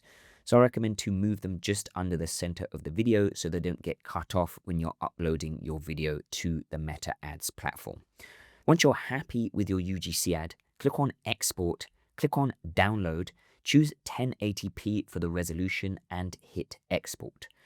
The video might take a few minutes to export, and once this process has been completed, you can click Download to download your UGC ad ready to use in your Meta ad campaigns. Next up, I'll show you how to create voiceover ads for your products. We're going to be creating a voiceover ad for the parting mat product on this store. So let's take a look at the voiceover ad we'll be creating in this tutorial. Buying gifts for my husband is impossible. If it's not golf related, he pretends to like it, then never uses it. Then I found this golf mat he can use at home. It sets up in seconds, has a realistic slope, and the ball rolls right back to him after every putt. He's been practicing every night. Honestly, it's the best money I've spent on him. And these are the exact types of voiceover ads I've used to achieve thousands of sales on my own Shopify stores. When it comes to creating voiceover ads, you want to start off with the script. You can then send this script to creators to source the footage you'll use for your voiceover ads. We can begin writing our ad script in ChatGPT, and there's a specific format you want to follow when writing your voiceover ad script. You want to structure your script like this: hook, discovery, benefit, and then a soft call to action. Voiceover ads work best when they guide the viewer clearly through a problem and solution while the visuals do the showing. Instead of relying on a personality or a talking head, the voiceover becomes the narrator, helping the audience understand exactly what they're seeing and why it matters. This structure follows a logical storytelling pattern that builds clarity and trust. You have the problem, then an explanation, then the solution, and then an outcome. It mirrors how we naturally explain something useful to someone step by step, which makes it especially effective for products that need context or education to convert. Come into ChatGPT and enter this prompt.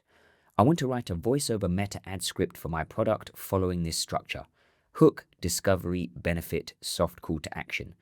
Then add some information about your product. So I've said my product is an indoor golf putting mat with a built-in slope and automatic ball return that allows golfers to practice at home. So provide ChatGPT with as much information as possible about your product. Then add your marketing angle for the product. So I've said the marketing angle is wives buying a gift for their golf-obsessed husbands. So make sure you're providing ChatGPT with a marketing angle or target audience for the ad as well. I've said the tone should feel relatable, warm, and natural, like a real person sharing an experience, not a pushy sales ad. This is a voiceover style ad, so there won't be a person talking on screen. So then I've just said, please include clear voiceover lines written in short sentences suitable for meta ads, a natural storytelling flow, no hard selling language like buy now or order today, and suggest B-roll visuals for each part of the script, since the ad relies on visuals instead of a presenter, and we're going to source these pieces of footage later on in the tutorial. Then I've said for each section, format the response like this: voiceover, B-roll suggestion, voiceover, B-roll suggestion. So I've just added hook, discovery, benefit, soft call to action, and I've just entered in voiceover, B-roll suggestion for each part of the script. The B-roll should feel natural, lifestyle focused, and suitable for the meta ad feed. And then once you have entered all of that information in, you can hit go. Based on this prompt, here is the script I've come up with for my voiceover ad that I'll send to the creator. So we have our hook: buying gifts for my husband is impossible. If it's not golf related, he pretends to like it, then never uses it. Then we have the B-roll suggestions. We have our discovery section. Then I found this golf mat he can use at home. And again, the B-roll suggestions. Then we have the product benefits. It sets up in seconds, has a realistic slope, and the ball rolls right back to him after every putt. And again, the B-roll suggestions. And then we have the soft call to action. He's been practicing every night. Honestly, it's the best money I've spent on him. And again, we have our B-roll suggestions. So now I've got my script and the B-roll footage I need for my voiceover ad, I can start searching for creators to create the B-roll footage. There are a number of websites you can use to find creators for your voiceover ad. We're going to use Fiverr to source the B-roll footage for our voiceover ad. So head over to Fiverr and you can type in a word related to the niche of your store, followed by creator or UGC creator. So I'm going to type in golf UGC creator. You can then search through the creators and filter them by things like price and location. Once you find one you like, click on their gig and you can send them a message beforehand. If you're happy for them to create the B-roll footage, simply purchase the gig and fill out the requirements. So you can see the requirements I've filled out. I've just said, hi, I run a golf store. I'm looking for some raw footage for our product. We don't need any editing, just clean, well-lit raw footage of the following shots. Then I have entered in all of the shots that I need for my product. So again, this is going to go back to earlier. You prompted this with ChatGPT, so you should have all of the shots that you need, and you're just going to add these into the requirements. Then I've just said, please shoot vertically with steady framing. Natural indoor lighting is fine. A hallway, living room, or office space works well. No talking or voiceover needed because we're going to generate the voiceover ourselves. Keep clips a few seconds long So 5 to 10 seconds is perfect. And I've just said, let me know if you have any questions. He has then provided me with his address. So I have gone and sent him the product out so he can start creating the footage. So just make sure you get the address off of the creator so you can send them the product and then they can create that footage for you. Once they've finished filming the footage, they'll complete the gig on Fiverr and upload the footage on the gig. So you can see he's uploaded all of the footage to a Google Drive, and now I've downloaded it ready to edit and finalize the final voiceover ad. Now we have our B-roll footage for our voiceover ad back from the creator. We need the actual voiceover. To create a voiceover for our ad, we're going to use a tool called 11 Labs. 11 Labs lets you create realistic voiceovers using AI, and the best part is you can get started for completely free. From the 11 Labs homepage, click on Sign Up, and then you can sign up with a Google account or use your email address. Once you've signed up, from the 11 Labs dashboard, click on Text to Speech. From here, you can paste in the script for your voiceover ad. If you click on Voice on the right, you can search for different voices that you can test out. Pick an appropriate voice for the audience that you're targeting.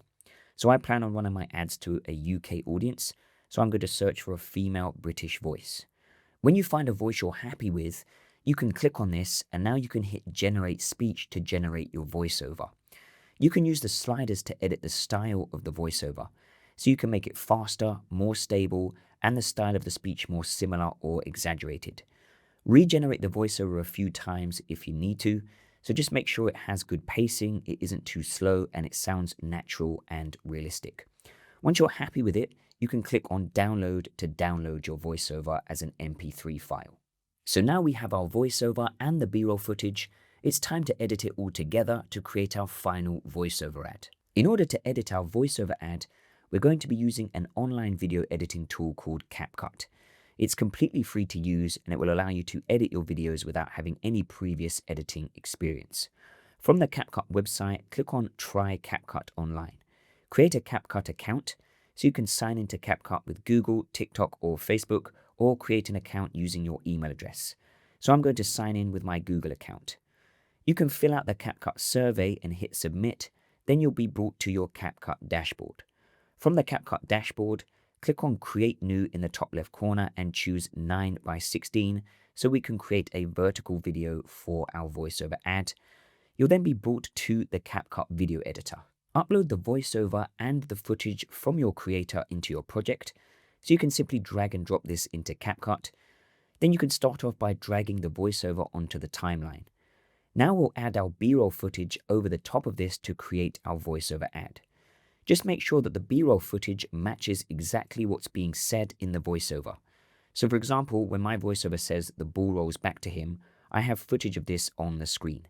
Keep the footage short, switching it every 3 to 5 seconds. The final thing we're going to do to finalize our voiceover ad is add some captions. So click on the Captions tab and click Auto Captions. CapCut will automatically detect the audio and create the captions based on this. If at any point the aspect ratio of your video changes, just click Ratio and reset it back to 9:16. Double check all of the captions are correct, and for any that aren't, you can manually correct them. For example, I've had to change potty mat to party mat. You can then select your captions, click on the text icon in the right tab, and edit your captions. So you can choose a font for your captions. I recommend choosing a simple font that's easy to read, and you can also change the color, style, and position of your captions. Move them just under the center of the video so they don't get cut off when you upload them to the Meta Ads platform. Once you're happy with your voiceover ad, click on Export, click on Download, choose 1080p for the resolution, and hit Export. The video might take a few minutes to export, and once this process has been completed, you can click on Download to download your voiceover ad ready to use in your Meta ad campaigns. Next up, I'll show you how to create ads using AI. I'll show you how you can generate realistic footage for your products completely using AI, so you can save huge amounts of money on having to use real creators for your ads, and you can also create large volumes of ads to test in your Meta ad campaigns. Let's start off by looking at the AI ad we'll be creating in today's tutorial. These are the Explorers from Pure Sole. Barefoot shoes are designed to naturally reconnect your feet to the ground.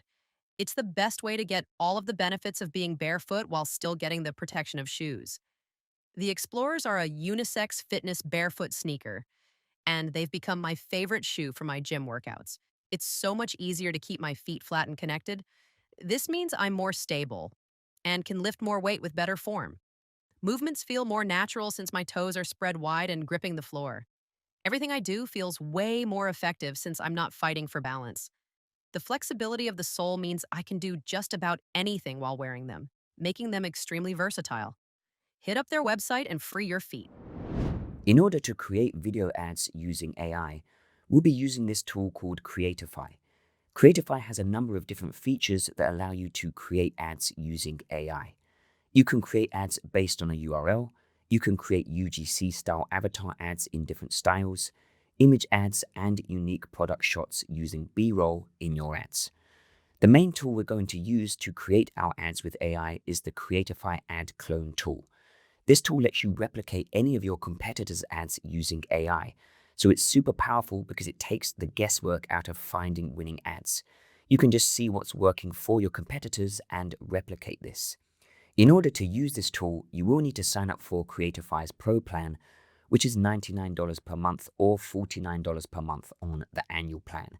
However, I think it's worth it for the quality of ads you can create.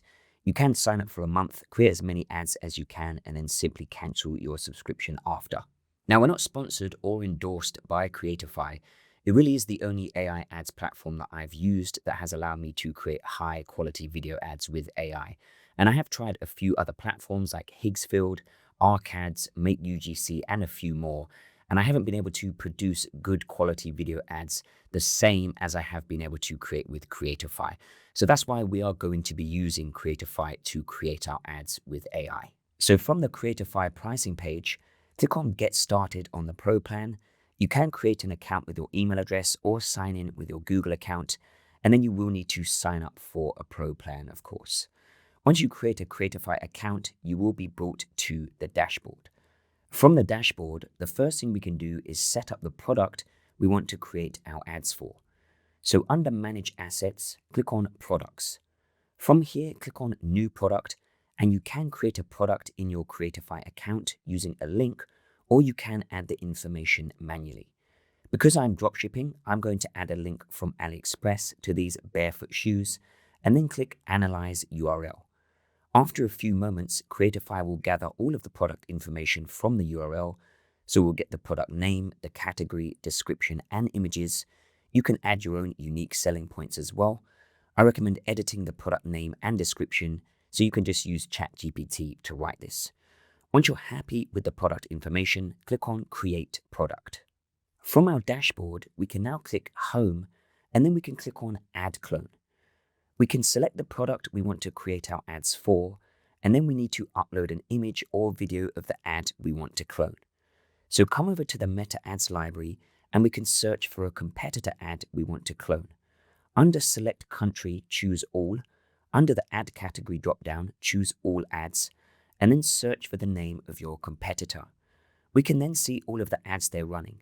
Choose an active ad that has been running for at least a month, as this is more likely to be bringing in sales. Click on See Details for the ad, and in the Chrome browser, right-click and choose Inspect on the video ad you want to clone. You'll then see a URL for the video. Copy this URL and open it in a new tab, and then you'll see the video, and you can click on the three dots and download the ad. You can then come back into Creatify and upload this ad, and once it's finished uploading, you can click Generate Cloned Ad. Creatify will then begin creating your ad. So in Projects in your dashboard, you'll see the ad is being generated. It can take around 30 minutes for your ad to be created. So we'll come back to this in a moment and see what Creatify has made. So we can see this is the ad they've generated. The product shots look really good. However, the captions, music, and voiceover still need a bit of work. So we can edit this directly in the Creatify video editor. So just click on Edit. Firstly, I'm going to delete all of the captions. So click on a scene and click Edit Scene. You'll see a bar that says HTML in the timeline. Just delete this to delete the captions on a scene. Next up, we're going to delete the music on the ad.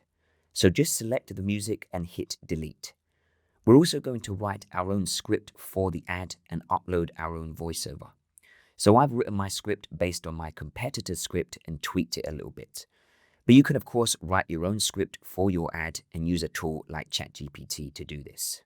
To create a voiceover for our ad, we can use a tool called 11 Labs. 11 Labs lets you create realistic voiceovers using AI, and the best part is you can get started for completely free. From the 11 Labs homepage, click on Sign Up, and then you can sign up with a Google account or use your email. Once you've signed up for an account, from the 11 Labs dashboard, click on Text to Speech. From here, you can paste in the script of your voiceover ad. If you click on Voice on the right, you can search for different voices that you can test out. So pick an appropriate voice for your audience. When you find a voice that you're happy with, you can click on this and now you can hit Generate Speech to generate your voiceover. You can use the sliders to edit the style of your voiceover. So you can make it faster, more stable, and make the style of speech more similar or exaggerated. Regenerate the voiceover a few times if need be. Just make sure it has good pacing, isn't too slow, and sounds natural and realistic. Once you're happy with it, you can click Download to download your voiceover. Now we have our voiceover from 11 Labs, we can delete all of the other voiceovers from the Creatify editor. In order to upload our voiceover, in the timeline you'll see Add Music. Click on this and then in the top left, click on Upload and select your 11 Labs voiceover file. Now we can simply rearrange the footage in our timeline to match our voiceover. Delete any footage that looks a little bit odd. For example, Creatify have generated this footage of a woman talking whilst holding the weights. I think it just looks a little bit odd, so I'm going to delete it. Just make sure what's being said in the script matches what's being shown on the screen. For example, in my script it says I can lift more weight with better form, and I have this clip of weights being lifted. Once you're happy with your ad, you can hit Render in the top right corner, save your project, and then click Render Video. Creatify will then generate your final video, and once it's ready, you can click on the three dots and click Download to download your video ad ready for your ad campaigns. To create high converting meta image ads, I firstly recommend looking at the ads of your competitors. You can go to the Meta Ads library and search for one of your competitors by typing in their brand name into the search bar. Under Country, choose All, and under Ad Category, choose All Ads and hit Enter. You'll then see all of the ads your competitors are running. So scroll through and find any image ads that they're running. We're going to use these as inspiration for creating our own image ads. You generally want to look for active ads that have been running for at least 2 weeks, as these are ads that are more likely to be bringing in sales. Click on See Ad Details of an ad you want to use as inspiration for your own image ads, and in Google Chrome, you can right-click on the ad and click Inspect Element. In the Inspect tools, you'll see a link to the image in the ad. Copy this link and open it in a new tab. You can now right-click on the image and save this to use when creating your own image ads later on. Next up, you want to get some images of your product to use in your image ads. So as a dropshipper, I'm going to download some product images from AliExpress. Once you've got your ad inspiration and product images, we can head to ChatGPT and start building our image ad. Firstly, I'm going to remove any text from my competitor's ad so I can prompt ChatGPT to create a similar image. So I'm going to upload this image and say remove any text and overlays on this image, only keep the background image. Now ChatGPT has removed the text from my competitor's ad, I can prompt it to create a similar ad for my own product. So I'm going to download this image with the text removed from ChatGPT and re-upload it to ChatGPT along with my product images for my next prompt. I'm now going to prompt ChatGPT and say, can you recreate the image attached of someone sitting and have them sitting in a more green/forest area? They should be wearing the blue shoes attached and be a slightly older woman in her late 50s. The image should be 1080 pixels by 1920 pixels. Then I can hit go. ChatGPT will then generate the image with your product. So as you can see, it has generated the image exactly as I've asked it, with the woman wearing the blue shoes. So download this image and let's go to Canva to edit the image to create our image ad.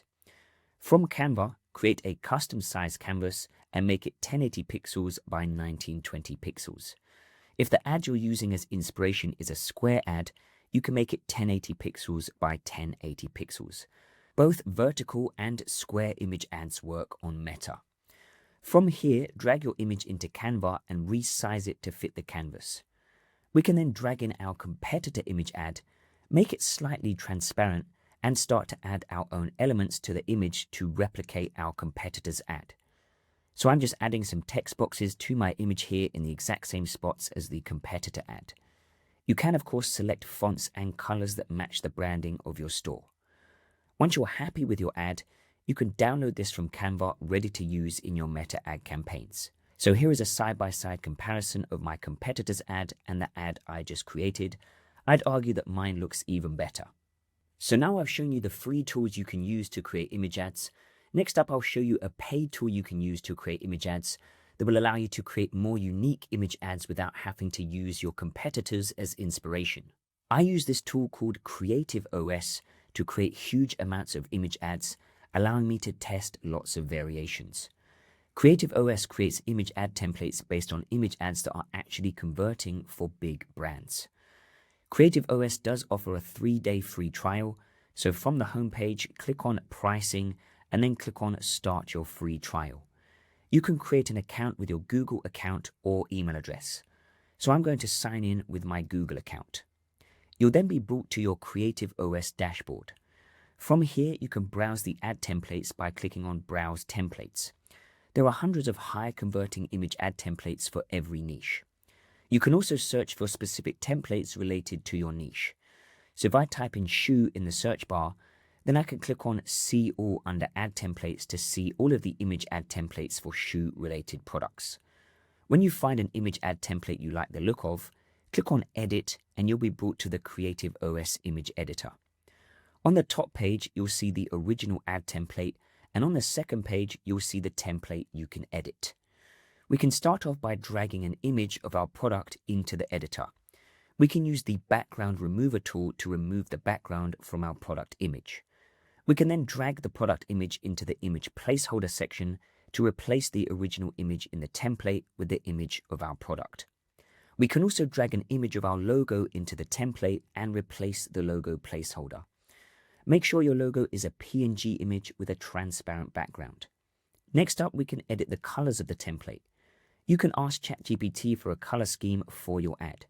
So ChatGPT has recommended this blue contrast color, which I have applied to the background. I think it looks really good. I've also edited some of the other elements, such as the text box at the top and the text within these 4 text boxes to fit my color scheme.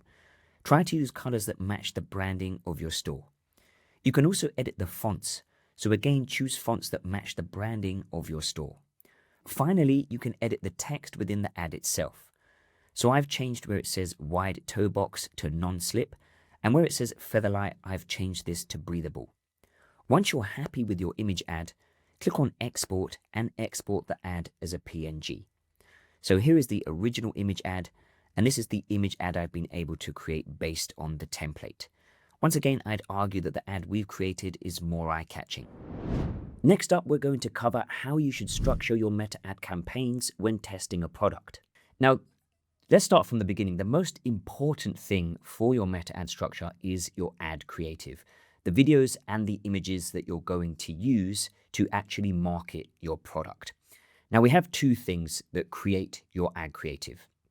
You have the marketing angle and you have the customer avatar. When you combine these create your ad creative. So let me go over what these actually mean. The marketing angle is the reason someone would want to buy the product. So it focuses on the problem, it focuses on the main benefit or outcome that your product delivers. Right, so I've got some examples here. If you're selling barefoot shoes, the main marketing angle could be to relieve foot pain. The main marketing angle could be to improve balance, get better grip on the ground, strengthen your feet naturally. Right? Those are marketing angles if you're selling barefoot shoes. If you're selling something like a red light therapy hairbrush, the main marketing angle could be to grow thicker hair. It could be to reduce hair shedding, improve scalp health, stimulate your hair follicles. So basically think of the angle as the benefit you're selling, the tangible outcome that your customer is going to receive when they buy your product. So that's what the marketing angle is. Next up, you have the customer avatar. The customer avatar is who is going to benefit from that outcome of your product, right? So who is the main person that your product's benefit is going to matter most? So it's the type of person that's most likely to care about the marketing angle of the product. So again, we can look at some examples. If we have a look at barefoot shoes, some customer avatars for barefoot shoes could be over 60s in general. They've got foot pain, you're trying to relieve their foot pain. It could be people with arthritis, it could be hikers, it could be gardeners, it could be people with plantar fasciitis. Those are some customer avatars for barefoot shoes. If we have a look at a red light therapy hairbrush, some customer avatars could be women going through the menopause. It could be pregnant women. It could be women with thinning hair. It could be women recovering from hair loss. So maybe they've had some long-term illness, caused them to lose their hair, and now they're recovering from hair loss. So those are some customer avatars for a red light therapy hairbrush. So like I say, think of the avatar as the person who's experiencing the problem.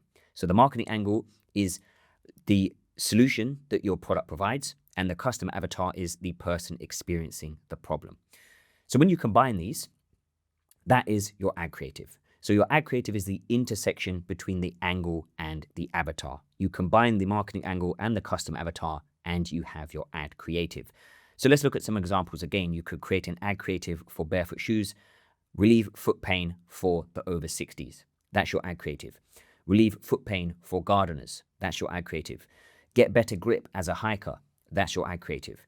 For a red light therapy hairbrush, grow thicker hair during the menopause. That's your ad creative. Reduce dry scalp during pregnancy. That's your ad creative. So the reason that this is so important is because different people buy the same product for different reasons, right? So you've got one product that you're selling, but you've got loads of different customers and they might be buying the product for different reasons. And you need to try and find out which of those customer avatars, which of those audiences is most likely to buy the product, so you can capitalize them and make more sales. The reason that you start with the ad creative is because Meta doesn't rely heavily on interest targeting anymore. You're not going into Meta and telling it who to target, right? Meta's AI scans your ad creatives, so it will scan the visuals, it will scan the captions, the voiceovers, the text in the ads, and it will determine who the ad should be shown to. So, for example, if you make an ad that clearly says in the ad, hair loss during menopause, Meta immediately understands that the audience is likely to be women, aged 45 and over, interested in hair care, maybe they're experiencing hair thinning. So instead of telling Meta who the audience is, you show Meta who the audience is through your ad creatives. When it comes to your Meta ad structure, the first place you should start is your ad creatives. That's why the angles and avatars come first, because the creative itself becomes the targeting. That's how you target the audience that you want to target from your ad creative. Now, why does this matter the most as a Shopify store owner or a Shopify dropshipper? Well, if you're creating generic ads for your product, Meta has no clear signal for who should see the ad. You're creating ads for barefoot shoes, and all you say is, try these barefoot shoes, they help to reduce pain. Meta doesn't know who to show the ads to, right? So who's the ad for? There's no specific type of audience that ad is for. But if the ad says foot pain after gardening all day, Meta knows that the ad is for a gardening audience, it's going to be for an older demographic, it's going to be for outdoor interests, so the Meta algorithm can match the ad to the right buyers, right? And if you show your ad to the right audience, you have a higher chance of making sales. So now we've gone over that. Let's have a look at the actual campaign structure, right? So where do you start? Well, the first thing is step one, pick one marketing angle, right? Just start with one marketing angle. So think about your product and think about what is the strongest marketing angle for your product. What is the main problem that your product solves? So if we have a look at a red light therapy hairbrush, the main problem that the product solves is going to be grow thicker hair. Something like reducing itchy scalp is a big problem, but growing thicker hair is a bigger problem. Most people want to grow thicker hair. Regardless, in general, most people want to grow thicker hair. People with itchy scalp are going to be a slightly smaller audience, right? So pick the marketing angle that's the biggest problem in general. Now, you could do some research on ChatGPT to find that out, or just use your common sense. The next thing you could do is step two. So you've picked your marketing angle, you've picked the strongest problem or benefit of your product. Step two is to pick 2 or 3 customer avatars. So for example, the red light therapy hairbrush, we've chosen our marketing angle, which is going to be grow thicker hair. Now we're going to pick 2 or 3 customer avatars, right? So we're going to choose women going through menopause. That's one avatar. We're going to choose pregnant women, and we're going to go for a more general avatar, which is women with thinning hair, right? So step 1, pick a marketing angle. Step 2, pick 2 or 3 customer avatars. Step 3 is to create 3 to 4 ad creatives per avatar. So if you pick 3 avatars, you're going to create 9 to 12 ad creatives. So you could have menopause ad 1, menopause ad 2, menopause ad 3, and they're all about growing thicker hair for women going through menopause. And then our second avatar is going to be pregnant women. So we're going to have pregnancy ad 1, pregnancy ad 2, pregnancy ad 3, pregnancy ad 4. And that's going to be about growing thicker hair as a pregnant woman. Then we've got a batch of ads, okay, to start with. If your product doesn't have a wide variety of people that you can target, just start with 2 custom avatars. So you've got 1 marketing angle, 2 custom avatars, and you're going to create 3 to 4 ads for each avatar. So you'd have around 6 to 8 ads at least to start. So say you've got 6 ads at a minimum. Okay, you've picked 2 customer avatars and you've created 3 ads for each avatar. So you have 6 ads. Next up, when you go to create your campaign in your ad set, you are going to choose broad targeting. So you're not going to choose any interests. You're not going to change the demographics. You're not going to change the age. You're not going to change the gender. The reason that you don't change the gender, you might think for something like a red light therapy hairbrush for women, you might think that you'd only want to target women. A lot of people purchase products as gifts, or a husband might purchase it for his wife, or they might send it to their wife, right? So they'll share an ad. And when you get more interactions on your ads, it actually helps to improve your ad. So just leave the targeting broad, okay? So don't change the gender, don't change the age, don't add any interests. Just let Meta's AI read the ad creatives and determine the audience. So you're going to leave all of your targeting completely broad within your ad set. So step 4, you're going to use broad targeting. Step 5, you're going to use a CBO campaign. CBO stands for Campaign Budget Optimization. And basically what it means is you set your daily budget at the campaign level rather than the ad set level. When you set your budget at the campaign level, it means you give Meta the power to decide where your budget is spent. So if you have your 6 ad creatives, you're giving Meta the power to spend the budget on those 6 ad creatives where it best sees fit, right? So you're giving Meta maximum flexibility to allocate the budget. The reason that you want to do this is because Meta will automatically push spend towards the ads that are most likely to generate conversions. Okay, so Meta knows what works. Meta's algorithm is so advanced, Meta's AI has so much data, it knows which ad is most likely to achieve sales, right? So set your budget at the campaign level, and then you're going to put your 6 ad creatives in one ad set, and you're just going to let Meta decide which of those ad creatives is going to perform the best. If some ads don't get any spend or very, very little spend, that's fine. That's totally normal. Just leave them on. That's how the structure works in 2026, right? It just means that the algorithm, Meta's algorithm, prefers the other creatives. If you have 6 ad creatives or 8 ad creatives in your campaign, in your ad set, and Meta starts spending on one and all of the others get very low ad spend, it means Meta prefers that ad creative. It's spending on that ad creative for a reason, because it thinks it's going to get the most conversions. Now, when should you kill an ad? So let's say you've got 8 ads in an ad set and Meta's spending on one ad, right? Is allocating most of the budget towards one ad. When should you kill that ad? Personally, this is the strategy I use. I will spend the product sell price on an ad, and if I see that it's performing really badly, then I'll turn it off, and then I'll leave all of the other ads on, and we'll get into in a moment about adding new ads into the campaign. Now, what do I mean by product sell price? If you're selling your product for $50 and you spend $50 on one ad creative, right, and it's performing really badly, the CPMs are really high, the click-through rate is really low, you're not getting any add to carts, you're not getting any checkouts, there are no good signs for that ad creative. It's just performing really poorly. Then you can kill it. Just turn it off, toggle it off. The reason that you want to spend at least the product sell price on an ad creative before you turn it off is because you're giving Meta enough money to achieve a break-even ROAS.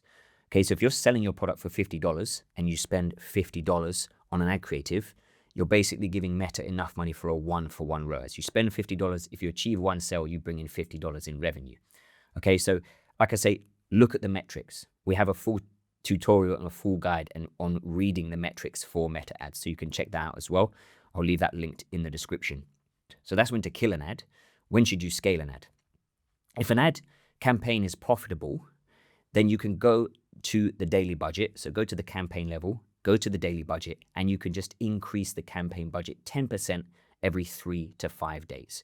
You don't want to increase it too quickly because you just need to let Meta stabilize for a few days, right? And when I say increase it 10%, you just round it up, okay? You don't need to be super pedantic. So if you're on $50 per day, you can go to 55. From 55 to increase 10%, you could just go to 60, right? To increase from $60, if you want to go 10%, you're not going to go to 66, just go to 70, okay? Just round it up. As you start to scale more, so if you start to bring in more sales and your ads are more profitable, you can scale a little bit more aggressively. You could scale by 20%, you could scale by 30% every 3 to 5 days. That's all you need to do when it comes to scaling. If your ads are profitable, just increase the budgets every 3 to 5 days. Now, how about testing new angles and avatars? Because I know you're probably thinking, I've tested some ads, they haven't worked. What do I do now, right? You've turned off all the ads, none of them have worked. Or some of them are performing poorly, some of them are average, bringing a few sales at break even. What do I do now? You need to keep testing new ads, right? A lot of people just give up on a product. It's not always about the product. Now, there are other factors that come into this. Of course, if you're getting a lot of clicks and you're not getting any sales, then it's something to do with your store. So maybe you've got poor design, you're not building trust, it doesn't look professional, store loads slow, product price is too high for the market. You know, there are a number of different things that go into the store design. Again, we have a full tutorial on how to create a high converting store. But how do you actually test more ad creatives? And like I say, don't give up on the product too early. It could be you need to test some new marketing angles, you need to test some new you need to test some new avatars, you need to test some new ad creative formats. So what you want to do is, within your campaign, create a new ad set for all of the new ads that you test. So every time that you test a new angle and avatar combination, then you're going to create a new ad set and put a bunch of new ads in that ad set. Again, we'll go back to the red light therapy hairbrush. Now we want to test a new angle and a new avatar. So this time we're going to test improving scalp health for pregnant women. We're going to create a new ad set and we're going to put our 4 or 5 ad creatives in that ad set. Again, Meta will still allocate the spend, right? So don't worry too much if your new ad creatives that you're testing don't get a lot of spend right away. It can sometimes take a week for Meta to start to serve that ad creative that it thinks is going to perform to the right audience. So you really need to trust Meta. Okay, they've tried to make the platform as easy as possible for advertisers to use. They want to make it super simple. That's why they just want you to have one campaign and you're just putting all of your creatives in there and you're giving Meta all of the power with regard to where to spend the budget. Okay, Meta just wants to make it super simple and let the algorithm and let AI do all of the heavy lifting. So you're just going to create new ad sets for new avatar and angle combinations, and you're just going to test those. Once you find an angle and an avatar that's working, so you might need to test quite a lot of them, you need to be testing regularly. So don't just come up with 4 ad creatives and leave it. You need to be testing and pumping out new creatives all the time. So try to create new ad creatives every day if you can, for different avatars, for different angles, different ad formats. So an ad format could be, we have a full guide on different ad formats. So again, I'll leave that linked in the description, but different ad formats could be UGC. You could have a review ad. You could have a voiceover ad. You could have a B-roll ad just with music. You could have an image ad. So those are ad creative formats. You're testing different ad formats also for the angles and the avatars. So you need to be pumping out new ad creatives all the time. Once you find an marketing angle and a customer avatar that's working, so we'll go back to the red light therapy hairbrush. Let's say growing thicker hair for women going through menopause. Let's say one of those ads starts to do well and starts to achieve sales consistently and profitably. All you're going to then do is double down on creating more ad creatives for that angle and for that avatar. So just create more content, pump out more content, and keep putting those into the ad set for growing thicker hair for menopause. Just keep putting those into that ad set. Then you know this is the winning angle and the winning avatar. And then you're just going to create more ads for that angle and for that avatar. And that will help you to scale your campaigns and bring in more sales, because you know this is the winning angle, this is the winning avatar, this is what works, this is what resonates for my product. So you're just going to double down on that audience and then create more ad creatives, test a variety of ad creatives for that angle and for that avatar. So like I say, create more UGC ads, create more image ads, create more review ads. You can do some B-roll ads, test loads of different ad creative formats. And that's all you need to do. You just create more ad creatives for the angle and the avatar that's working, double down on it, and then you scale from there by increasing your budgets on the campaign. And that's basically it. Next up, I'm going to show you how to finally launch your first Meta Ads campaign. So let's dive into the Meta Ads Manager and start launching your first campaign. When you create an ad campaign within Meta, you have 3 pillars. You have the campaign itself, then the ad set, and then the ads. Let me break down what each pillar is. Firstly, you have the campaign itself. This is where you'll choose your campaign objective. There are a number of different campaign objectives you can choose from. You have awareness, traffic, engagement, and a few others, but the one you want to optimize for as a Shopify store owner is sales. So just think of your campaign as what you want to achieve. In our instance, we want to achieve more sales on our store.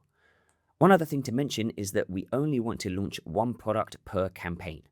So don't run ads to various different products within one campaign. Every time you want to test a new product, you'll launch a new campaign for that product. Next up, you have the ad set. Think of the ad set as who you're going to target. So within your ad set, you can choose which country you want to run your ads to, and you can choose your audience demographics, such as their age and gender. And then you have the ad itself. So this is going to be the image or video you use to advertise your products. You're going to want to have a number of different ads to use in your first ad campaign. We have full tutorials on creating different types of ad formats for your products, so I'll leave those linked in the description. Now you understand how Meta ad campaigns are structured, let's get into setting up your first ads campaign. But before we move on, I want to quickly mention a big mistake a lot of beginners make when launching their first ad campaigns, and that is not optimizing your Shopify store for sales. You can bring in huge amounts of traffic from your ad campaigns, but if your store isn't optimized for sales, you'll be wasting your money. An easy way to improve your store's conversion rate is by utilizing reviews. Reviews help build trust and social proof on your Shopify store, convincing more visitors to make a purchase. If you're looking to add reviews to your Shopify store, we use Judge.me. It's a free Shopify reviews app that quickly lets you import and display reviews. And if you're a dropshipper, you can import reviews directly from AliExpress to your Shopify store. So I'll leave a link in the description to Judge.me and you can check it out for yourself. We also have a full tutorial on how to create a high converting store. So again, I'll leave that linked in the description. From your Meta Ads Manager, we can begin setting up our first campaign. So click on Create under Campaigns. You'll be prompted to choose a campaign objective. So as we mentioned earlier, we want to optimize for sales. So we're going to choose sales and hit continue. You can give your campaign a name. So as we're testing one product per campaign, we can name our campaign after our product and then give the campaign name a description based on whether we're testing the product or scaling it. So we're going to call this campaign Master Pro Testing Campaign. Next up, you have campaign budget versus ad set budget. Campaign budget versus ad set budget is basically how you decide to spend your budget on your ads. If you choose campaign budget, it means you give Meta the power to spend your budget on the ads it thinks will have the best chance of performing. So Meta will basically allocate your daily budget across your ads and spend it on the ads it thinks has the highest chance of achieving sales. When you're first starting out, it's best to choose campaign budget, as Meta's AI is so advanced, it can use its data to figure out which one of your ads will have the best chance of achieving sales. When you start to bring in some consistent sales with the product and you want to test larger volumes of ads or segment your campaigns into different audiences or marketing angles, you can then use ad set budget. So we're going to choose campaign budget and then we can choose the daily budget for our ad campaign. I know you're probably thinking, how long should I run my ad campaign for? It isn't really about how many days you run the campaign. It's about how much you spend on a campaign and then reading the data based on that ad spend to see what's working and where you can improve after reading your ad metrics. So for example, you could set your daily budget to $10 per day and run the campaign for 7 days, which would be $70 in ad spend. Or you could just spend $70 on the first day. You're going to collect the same data. It's just going to take you 6 days longer to collect in the first scenario. I recommend spending 2 to 3 times of your product's sale price on a testing campaign and then reading the ad data to see where you can improve. Of course, if the ads are profitable after these first 2 days, you can just continue running the campaigns.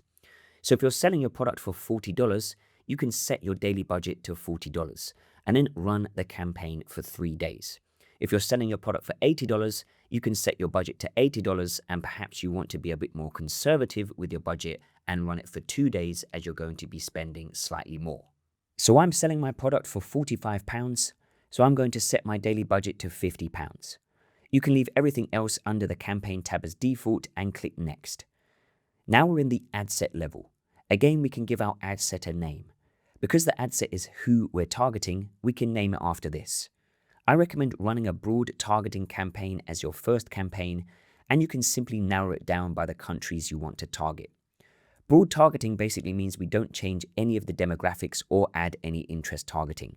We simply choose the country and leave everything else as the default. The reason you want to run a broad campaign is because Meta's AI has so much data, it can figure out which audience to show your ads to based on the ad creative itself. So when you create your ad creatives, which are the videos and images you're going to use for your ads, be sure to be very specific with the type of audience and marketing angle you want to target within the ads themselves.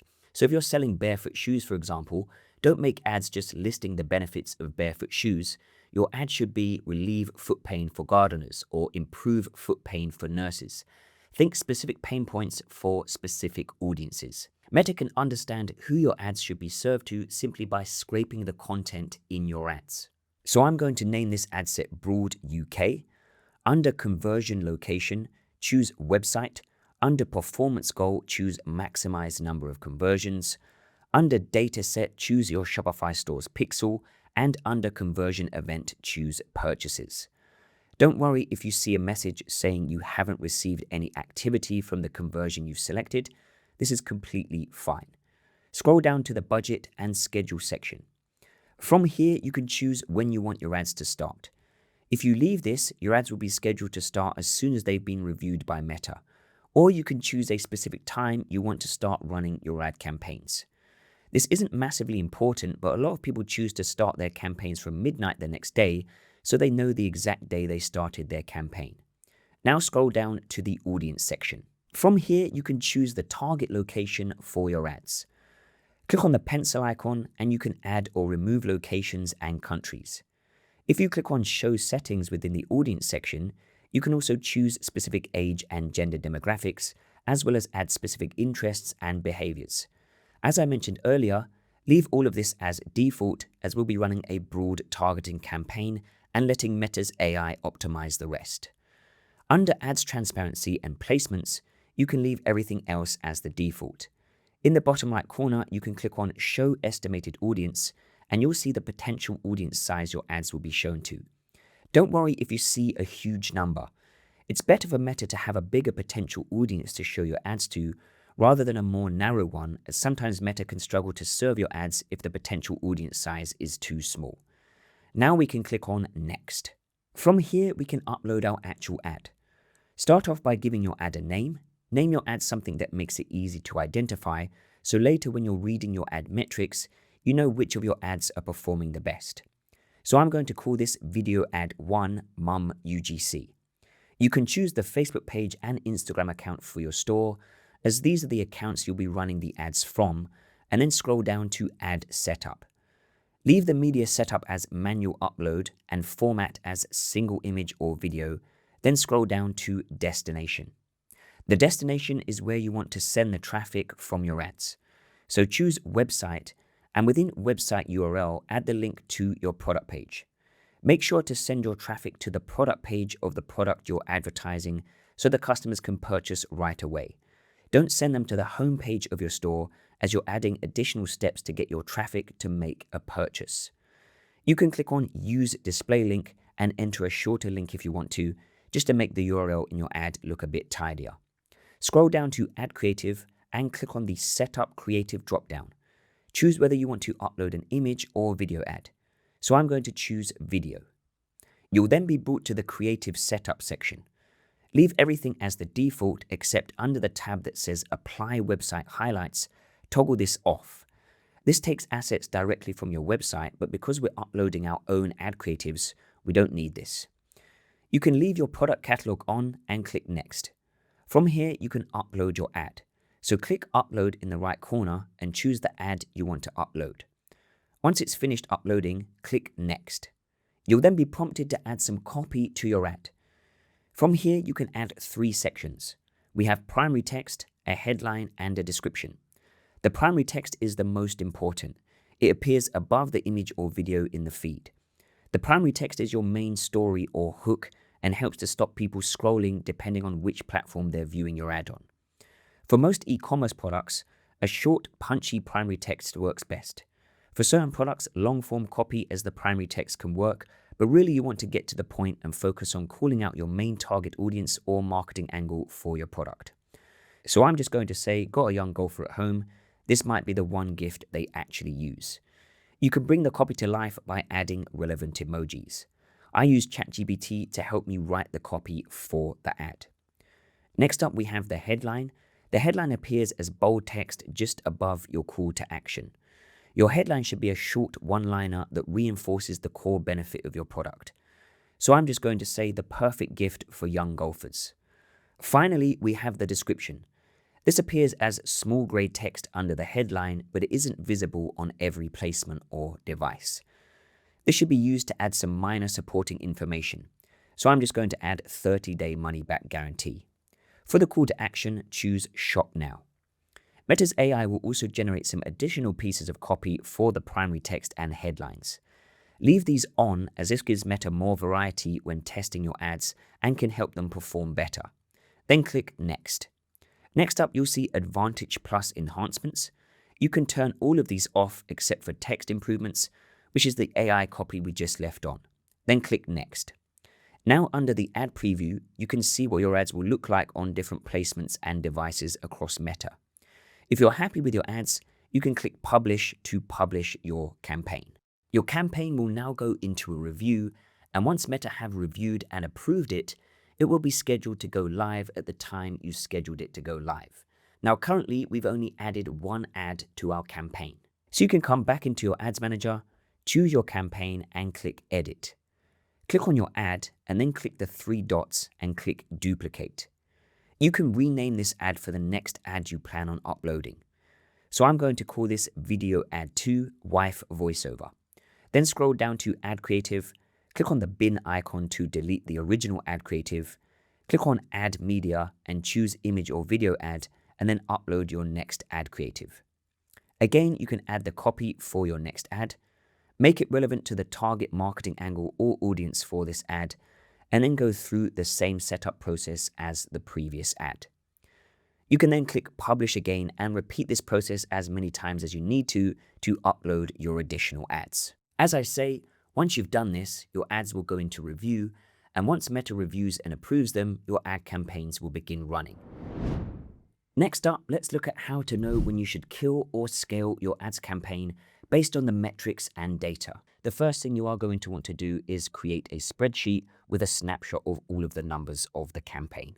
So you can create a spreadsheet like this with the dates that you've been running your ads campaign, how much revenue you brought in, how much you spent on ads, your cost of goods on the product, your payment processor fees and Shopify fees. So you can just do a quick Google of these to go and add these to your spreadsheet. And then you will see the profit and loss for each day. So you can just create a formula where you get your revenue minus your ad spend, minus your cost of goods, minus your fees, which will be the profit and loss for the day on the ad campaign. And then you've got your total profit and loss. So we calculate all of these days to create our total profit and loss. And you can basically set yourself a stop loss for how much you're willing to lose when testing a product. That's totally up to you. That's down to your own budget. I usually will test a product up to $250. If I make a $250 total loss, then I need to change something, whether that's testing new ads or if I need to go and test a completely new product. So like I said, that's totally up to you. Now, you're also probably thinking, how long should I run the campaign? How many days should I run the campaign? It's not about how many days you run the campaign, it's how much you spend on the campaign. I recommend spending 2 to 3 times the sale price of your product on a campaign. So if you're selling a product for $50, you're going to spend $150 on the campaign, 3 times the sale price of your product. If you're selling a product for $80, maybe you only want to spend 2 times the sale price of the product, $160. So again, that's up to you how much you're willing to spend, but you're going to want to spend at least 2 to 3 times of the sale price of the product.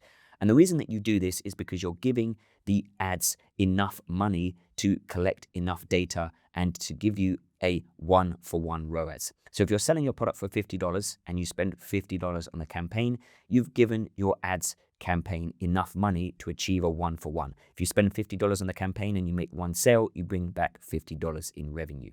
So like I say, you're going to want to spend 2 to 3 times of the sale price of the product for that reason.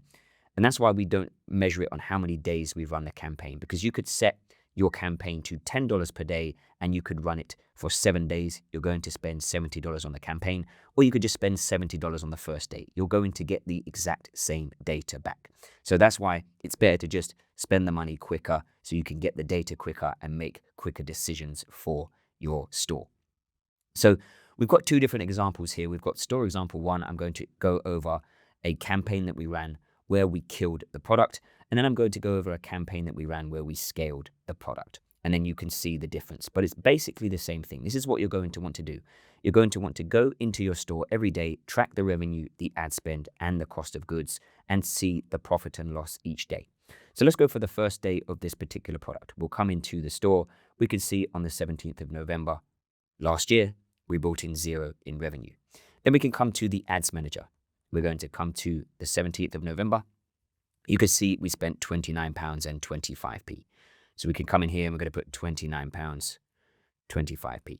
Now, our cost of goods that day was nothing because we didn't fulfill any orders. There weren't any orders that came in, so we didn't fulfill any. We'll come to the second day. We're going to come to the 18th and we'll hit apply. You can see the second day we brought in $44.99 in revenue. So we can come over here. We're going to do $44.99. And we'll come back over here. We'll come to the 18th. And you can see we spent $47.81 on ads. Okay, so we're going to put in here $47.81. Our cost of goods on this product was around £18. So we're going to put in $17.99 in here. Okay, so you can see so for our first 2 days, we're already in loss, right? Our total loss is £54. We're going to keep going with this. So like I said, I want to give you a live snapshot of each product. We can come back here. We're going to go to the 19th now. And you should be doing this for your own products. Track the numbers rigorously. This is how you can tell whether you should be scaling a product or not. So we brought in $44.99 again on this day. $44.99. And we can come back to our ads manager. We'll come to the 19th again. And we can see we spent $55.53 on this day. So we'll come back $55.53. And again, we fulfilled 1 product. $17.99. So we're already kind of getting into loss now. But the reason that I continue to run a product, even if it's getting into loss, is because we are making sales. There will always be losses in the beginning when you first start running a campaign. So that's why I set myself a stop loss of $250. As long as I don't go too far into the loss, I will keep running the campaign. What you want to do is you want to ride the wave of your ad campaign. There'll be some days where you make profit. There'll be some days where you make loss. There'll be some days where you make profit, some days where you make loss. If you can keep riding that wave of profit and loss without going too deep into loss, then what you'll be doing is you'll be collecting data with your ads campaign on your pixel, and you'll also be able to look at the data on your particular ads. So you'll be able to look at the CPM, you'll be able to look at the cost per click, you'll be able to look at the click-through rate, and you can get a better idea of whether the ads are performing well or not and what you need to change. So for example, if your click-through rate is very low, you need to change something on your ads. If your CPMs are high, again, you need to change something on your ads. Or perhaps you're just making, some days you're in profit, some days you're in loss, some days you're in profit, some days you're in loss. That just means that your pixel doesn't have enough data, and Meta is still trying to figure out who to show your ads to. So eventually you can gain momentum. If you're going through a phase with your ad campaign where some days you're profit, some days you're loss, some days you're profit, some days you're loss, you're collecting data. You're still making sales, and Meta is figuring out who to show your ads to. So just see it as you're paying for the data. Even if you're a little bit in loss, you're paying for the data. So it's worth it in the long term. Because Meta campaigns have something called the learning phase. And that's basically where you need to achieve 50 conversions in a 7-day period for it to be fully optimized. So if you get 50 sales in a 7-day period, you will see that your ad campaigns will start to improve. So as I say, as long as you don't go too deep into loss, if you can get those 50 sales within a 7-day period, you'll go through the learning phase, and then Meta will be able to find customers easier for you. So let's continue on with this. We'll go to the 20th. So we're going to come back to our store, and we will come to the 20th here.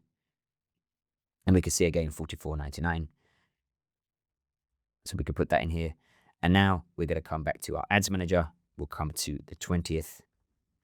And we can see we only spent, if we come over here, £30.66 on this day.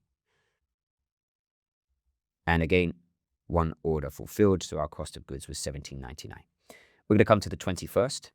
So let's come to the 21st. We'll hit apply.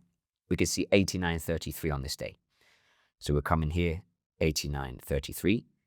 So that was 2 orders. We can see how many orders it was, 2 orders over here. And we can come to the 21st in here, and we'll hit update. And we spent $69.22 on this day. So we can come back over here, and we can put in $69.22. And we spent £36, so that's $35.98. So we could put $35.98 for the cost of goods. So you can see we're getting into loss now. So that's why, this is a fairly early indication that we might kill this soon. We're going to come back and continue on for the next couple of days. So we'll go to the 22nd. We can see 22nd, we brought in £178. That was 4 sales. So we're going to come back over here, 178. We'll double this, so 36, that's 72 we'll just put in, just to make it easy. And then we've got our ad spend. So we'll come back to the 22nd, and we can see on the 22nd, we spent 70 plus 12, we spent £82. So we'll come back over here. I am rounding some of the numbers up just to speed this up. So that was our first day of profit. So you get the idea. We've rode the wave here a bit of loss, and now we've made our first day of profit. So if you see this is a good sign. Doesn't mean that you're going to be profitable, but that means we've had our first profitable day. So now we could gain some momentum. That's what I'm talking about with the learning phase. The more sales you get, the easier Meta can find sales for you. So then you can go through this phase. As long as you're making a few sales, it's collecting data. Then you can start to get some profitable days. Now with this particular product, that didn't happen, but I'm just giving you an idea of how you should think about it for your own stores. So now we're going to look at the 23rd. So we're going to come over here. So this was actually 178.66, but we'll just leave it rounded for now. We'll come to the 23rd. 23rd was 134.36. So we'll come in here, 134.36. That was 3 sales. So 3 sales is going to be 54. Like I say, I've just rounded this up. And then we have our ads. So we'll come to the ads manager. We can see we spent $88.93. So we'll come back over here, $88.93. So this day we were a little bit in loss again. So now we'll come to the 24th. So let's come to the 24th. You can see we brought in no sales on the 24th, so we had a bad day on the 24th. So 0. And then if we come to our ads manager, we could come to the 24th. And you can see we spent $79.28, so a big loss on the 24th. $79.28. And you can see I'm still not completely at my total profit stop loss, which was $250, but I'm very close. So then we ran this for one more day. So we'll come over to the 25th now. We'll hit apply on the 25th. You can see we brought in 0 sales on the 25th. Right, so we're going to do 0. We'll come back to the ads manager for the 25th. We have updates. You can see we spent 51.74. So I'd scaled down a little bit. So we'll go to 51.74 and 0. And then finally, we'll do the 26th, just as the final day. So we'll go to the 26th. We brought in one sale, 44.30. So 44.30, 17.99. Now, the only problem with this product as well, the margins were quite small. So even when we brought in a sale, we didn't bring in a lot of profit. So that's another problem with this particular product as well. Our margins were quite tight. And we'll just come over here and we'll come to the 26th. And you can see we spent $39.74. And this is where we basically killed the product. So we'll put this in here and you can see I've hit my total loss, right? So that is a full snapshot of how we decided to kill this product, right? It wasn't working. If we have a look, we can go from this period, from the 17th to the 26th. We can have a look at some of the numbers. We can see, of course, our cost per result is very high. Our CPM is quite high. I said we want CPMs under $40. This is around $40, right? So it's just on the CPM threshold. Our CPC is £1.25. It's quite high. Our click-through rate is fairly low. So most of the numbers are not looking very good. We see our ROAS is very low. It's not even close to break even. So all of the numbers are pretty bad. And that's why we decided we're going to kill this product. Then you can go back to the drawing board and decide where you went wrong. So you can look at your store's conversion rate. So we can have a look over this period, 17 to the 26th, was our store's conversion rate significantly low? So we can scroll down here. We can see the conversion rate was 3.13. That's actually not that bad. So if you have a conversion rate, let's say under 1%, there's a problem with your store, right? So if you have a very low conversion rate, you have a problem with your store. So in this instance, our conversion rate is around average, maybe slightly above average. Average conversion rate is 2 to 5%. So we just call it average. So it's nothing to do with our store. If we come over to our ads, like I say, the CPMs are fairly high. Cost per clicks are quite high. Click-through rates are average. So it's nothing to do with the click-through rate. It's probably the CPM. So we need to create better ads in this instance. And then the last thing, which I've already mentioned, is just generally the margin on this product was fairly small. So we need to think of a way to increase our margins, increase our average order value so that we can turn some of these unprofitable days into profitable days. You can see some of these days, the loss wasn't that high. So if we could have turned some of these days into profitable days by having higher margins, we could have ran this product a bit longer. You could see a few of these days where we could have potentially made a profit if we had higher margins. So now let's move on and let's look at another product that we scaled, and I can show you the difference. So let's go over another store from January this year. We had already scaled it up fairly high, but I'm going to show you how we scaled it further with our ad campaigns. So we can come to the 1st of January. You can see we bought in $3,501. So we'll just come over here and we'll put in 3,501.61. Make sure you are tracking the numbers correctly. So I know I did round some of these here, but make sure you are putting them in precisely. Then we've got our ad spend. So we can come over here for this particular product. You can see on the 1st of January, 1635.13. So we'll come over here and we'll do 1635.13. Now our cost of goods for this product was around $12. So you can see we brought in 74 orders. So we do 74 times 12 is 888. I'm just rounding this up. So we can put in 888. So we had a pretty profitable day on this first day. Now, like I say, we had already scaled this up fairly high. We're spending over $1,500 every day on ads. But we basically just done the same thing that I'm going to show you. We scaled it slowly by incrementing 10 to 20% every day because we were seeing consistent profits. And I'm going to show you that now. So now we can come to the second day, which is the 2nd of January. So we'll come in here, we'll go to 2nd of January and we'll hit apply. We can see we brought in 3,302.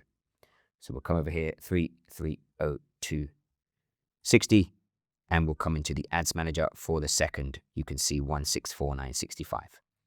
So 1,649.65.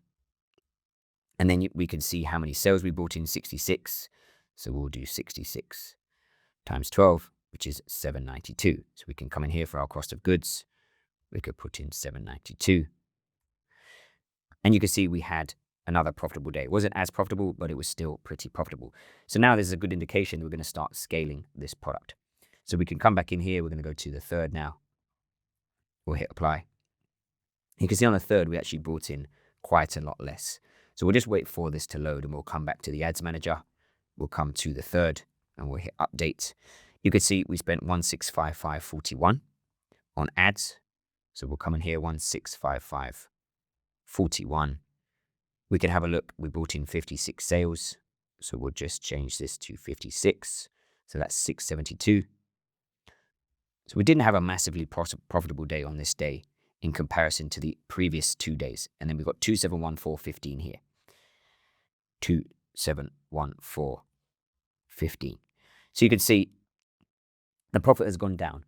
And that's why you want to track this. It doesn't matter too much about revenue. You want to track your profits. There's no point of scaling your campaigns if you're not increasing in profit. Even if you're increasing in revenue, if you're not increasing in profit, there's no point of scaling the campaigns because you're just having to fulfill more orders and deal with more customer service headaches, but you're not actually making more profit. So always make sure, even if you're scaling your campaigns, to track the profit daily because you only want to increase your ad spend and increase your revenue if your profits are also increasing. Otherwise, you're just scaling in vain. You're bringing in more sales, more revenue, but you're not actually gaining anything out of it. You're just giving yourself more customer service headaches, more orders to fulfill, more problems. So now we can come to the fourth. So we'll come over here and we will go to the fourth. We'll hit apply. You can see 3272.83. So we'll come in here, 3272.83. And then we've got the ad spend. So we'll come to the fourth for the ad spend. And you can see we spent slightly more. So we scaled up. So we've got 1824.59. So we'll come back over here, 1824.59.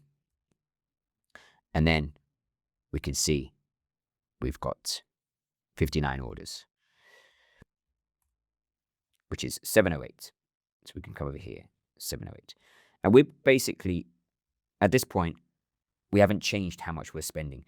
It will fluctuate when you get to bigger numbers. So you might think that we scaled the campaign here, even though I've just said we had less profit, so why would you scale? We haven't scaled the campaign. Sometimes Meta will spend slightly more one day, slightly less one day, even if you leave the budget, right?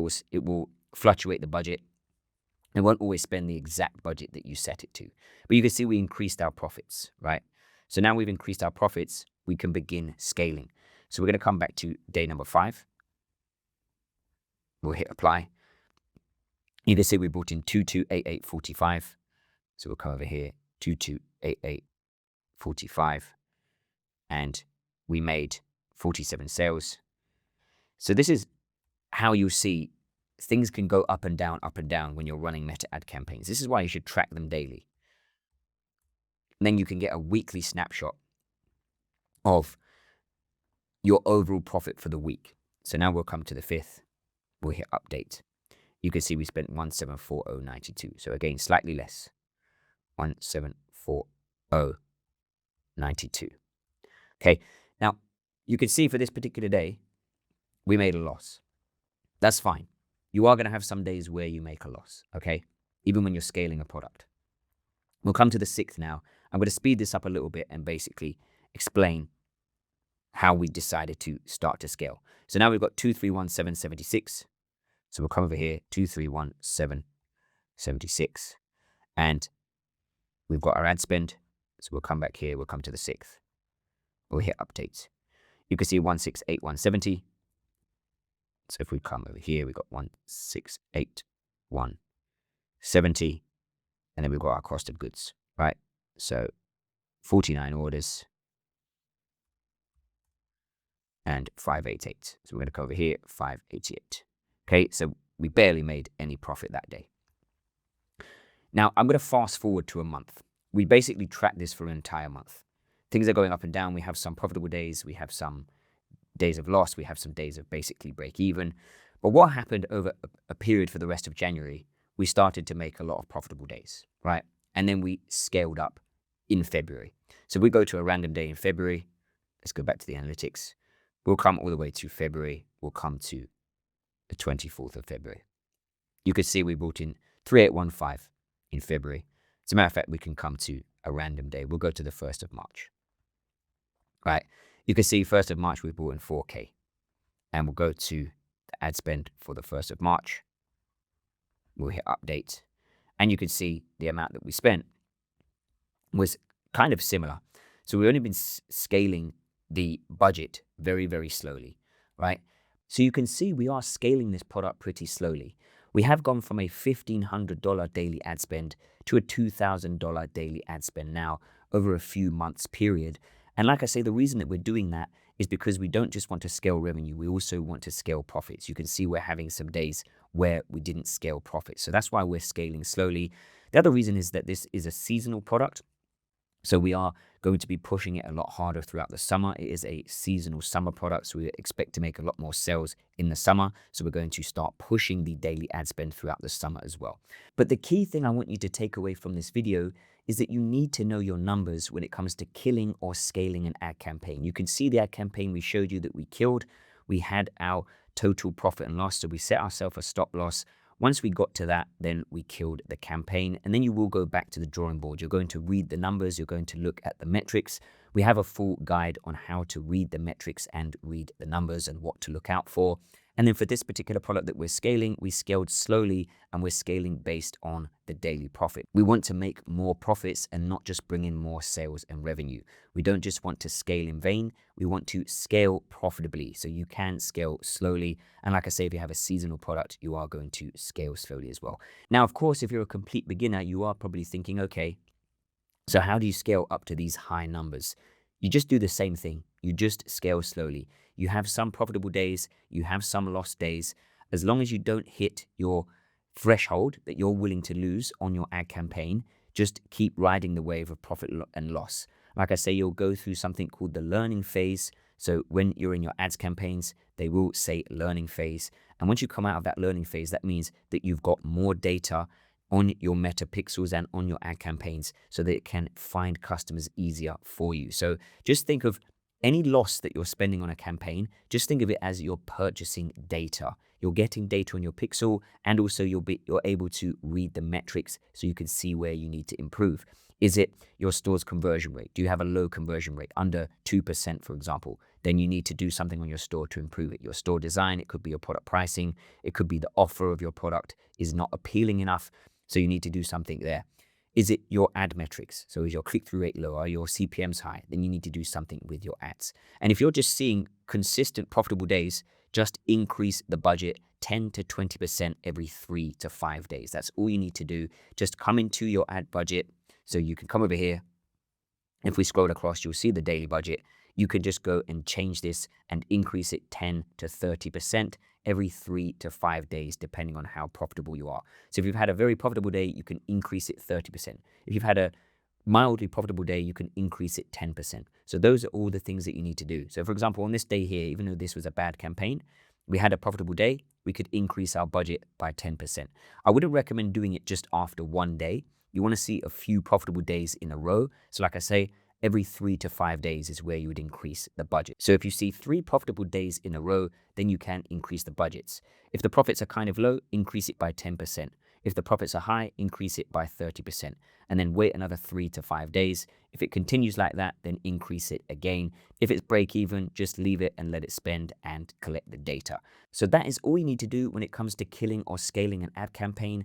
Don't overcomplicate things, just make sure you are tracking the numbers and you are making informed decisions based on the daily profit or loss of the ad campaigns. So there you have it, that is our complete masterclass on how to set up a profitable Shopify dropshipping business. If you have enjoyed the video, make sure to give it a big thumbs up. Subscribe to the channel for more dropshipping and e-commerce content. This is Elliot with Judge.me, and hopefully I'll see you in the next one.